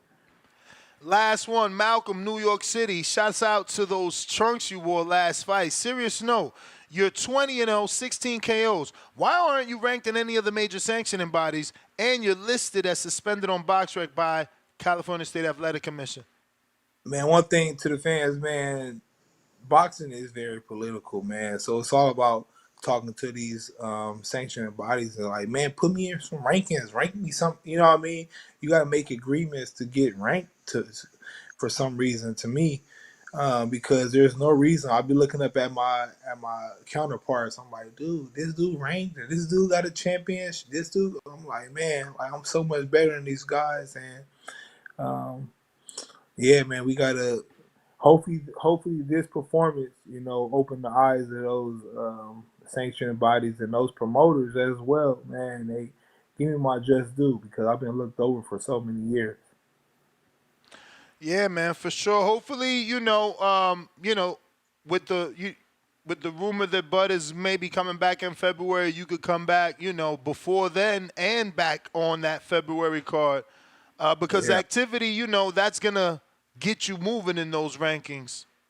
yeah, for sure, and that's the goal. That's the goal. I hope it's time to wake them up and you know, like I said, give my just due, man, because I'm there. I just gotta just let y'all see, man, what I can do.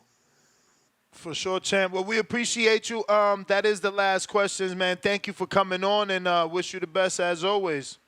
Yeah, thank you for having me, man. I appreciate you guys. All right. There you have it, ladies and gentlemen. Steven Nelson, welcome. I mean, what it do? How are you? I hate that I cut you off. I hope you didn't get upset. I just want, No, I no, wanted to no. follow up. It was a follow up question. No, I knew that glove question had to be asked though. So Yeah, nah, for sure. Just like I knew them shorts had to be asked. T.O. be out here. Yo, T.O. is king troll. I mean, I don't know who's more of a troll, him or Ryan. But yeah, what up though? man, apparently I missed the Danielle Perkins interview. I think you guys Yeah, had somebody else on earlier too, right? just her and Steven And so Steven, far. okay. Yeah. But yeah, man, I'm seeing what's going on out here. Oscar, I guess people are liking his clapback Thursdays as much as they like cursing with Canelo, right? Funny thing about Oscar, he always has a little bit of truth to what he says. Even though he says it in a way that people find immediately offensive. So I'm not gonna totally agree with his assessment of Canelo, but Oscar know the guy. He knows him very well, and he can make certain, conjectures about him. So that's fair. As far as the Zepeda and Shakur fight being finalized, that's ready for that one. Um, we've been waiting. We talked about that, a little while ago. So it was good to be out in front of that particular bout, man. But what did Danielle have to say about a potential bout with Clarissa, or she got other things going? Nah, you know she wants that fight. She wants to fight with Clarissa, Savannah, and Franchon. The only one she Sean. said like ain't ready for her is Shadeja. That shit hurt my heart. You know, I'm gonna have to go back and listen to the interview, and maybe I want to know if that's coming from like the Salida or the camp side of things. Like like once everybody decide we're gonna freeze one person out, everybody kind of says the same thing, or is it something that she just? In other words, when you say somebody not ready for you, maybe that means you want to challenge them and expose them. But if you're Well, she saying they're said not they ready for fought. She you, said they fought in the Amis, but Shadeja said they 1-1. But according to Perkins, she's the reason Shadeja got out the division. all right, that sounds cool. I mean, again, that sounds like it should go down as opposed to, unfortunately, like what Earl did with Thurman. I'm not gonna fight you. I mean, the thing is that she's at 75, so it's on Shadeja to want to move up and shut her up. Right now, Shadeja has the out to say, I'm still trying to be champ in the division I'm at. Yeah. I got Pristine Sports Network, $2. Is Loma boring, Marco? He don't have number one ESPN fight. Bob Saget, member for 8 months on the prospect level. She give us fights where the A-sides can't take L. Can take L. All right. Have Boxing gifted one membership to one of you lucky individuals. AZAP TV.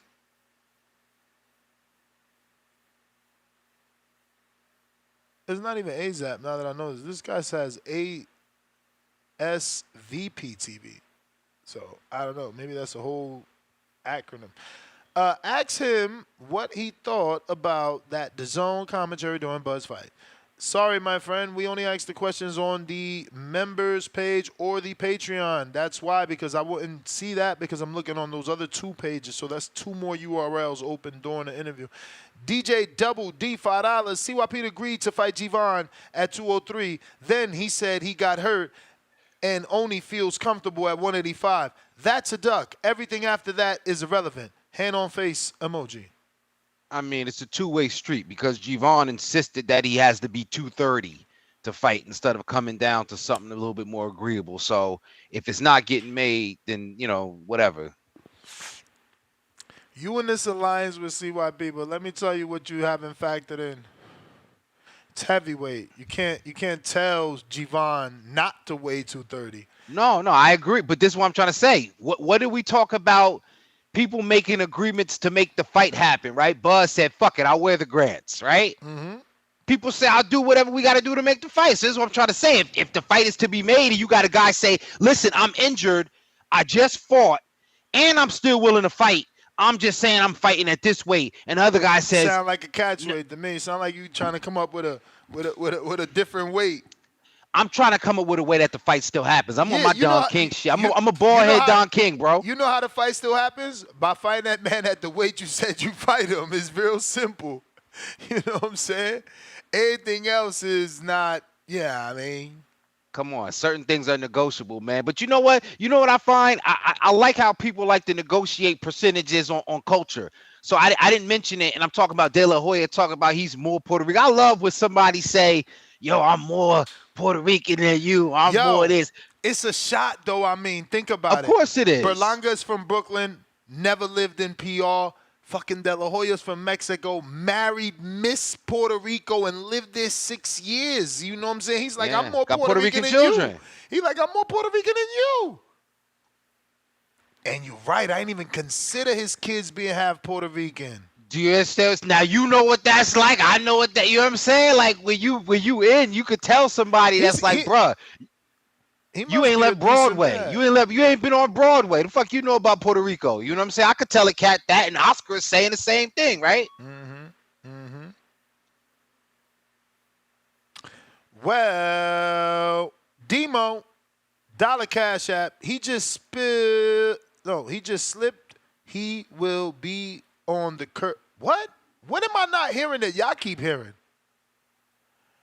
Did anybody hear him say he gonna be on the Curse Zepeda card? I ain't didn't hear hear that that. shit. He talking about he just slipped. He will be on the Curve Zepeda card, and then he comes back says ironic November December. I mean he definitely said he wants to be back by November. I ain't hear him say shit about being on that Kerr card, but yeah. Yeah. That's everybody. That's GTO, Instagram, and Twitter. Oh, we got Body Work Boxing, $10. 2 great interviews, Perkins and Nelson's fire emoji. Salute to you, champ. We got Leonard Sterling with the 2-pounder, Ortiz 153.8, Booker Chuck 153.8. Fight is on. Oh shit, Virgil may wait. That's what's up. I'm so happy he's not sick because I was a little bit nervous. He looked a little bit, you know what I'm saying? He looked a little bit like, yesterday with the glasses on. I wasn't sure. And that's good. We got to fight, man. So we're doing a live fight chat this Saturday, guaranteed. And I'm back at 4 o'clock Pacific Standard Time, 7 o'clock Eastern, guaranteed. Until the next one. Arrivederci. Peace.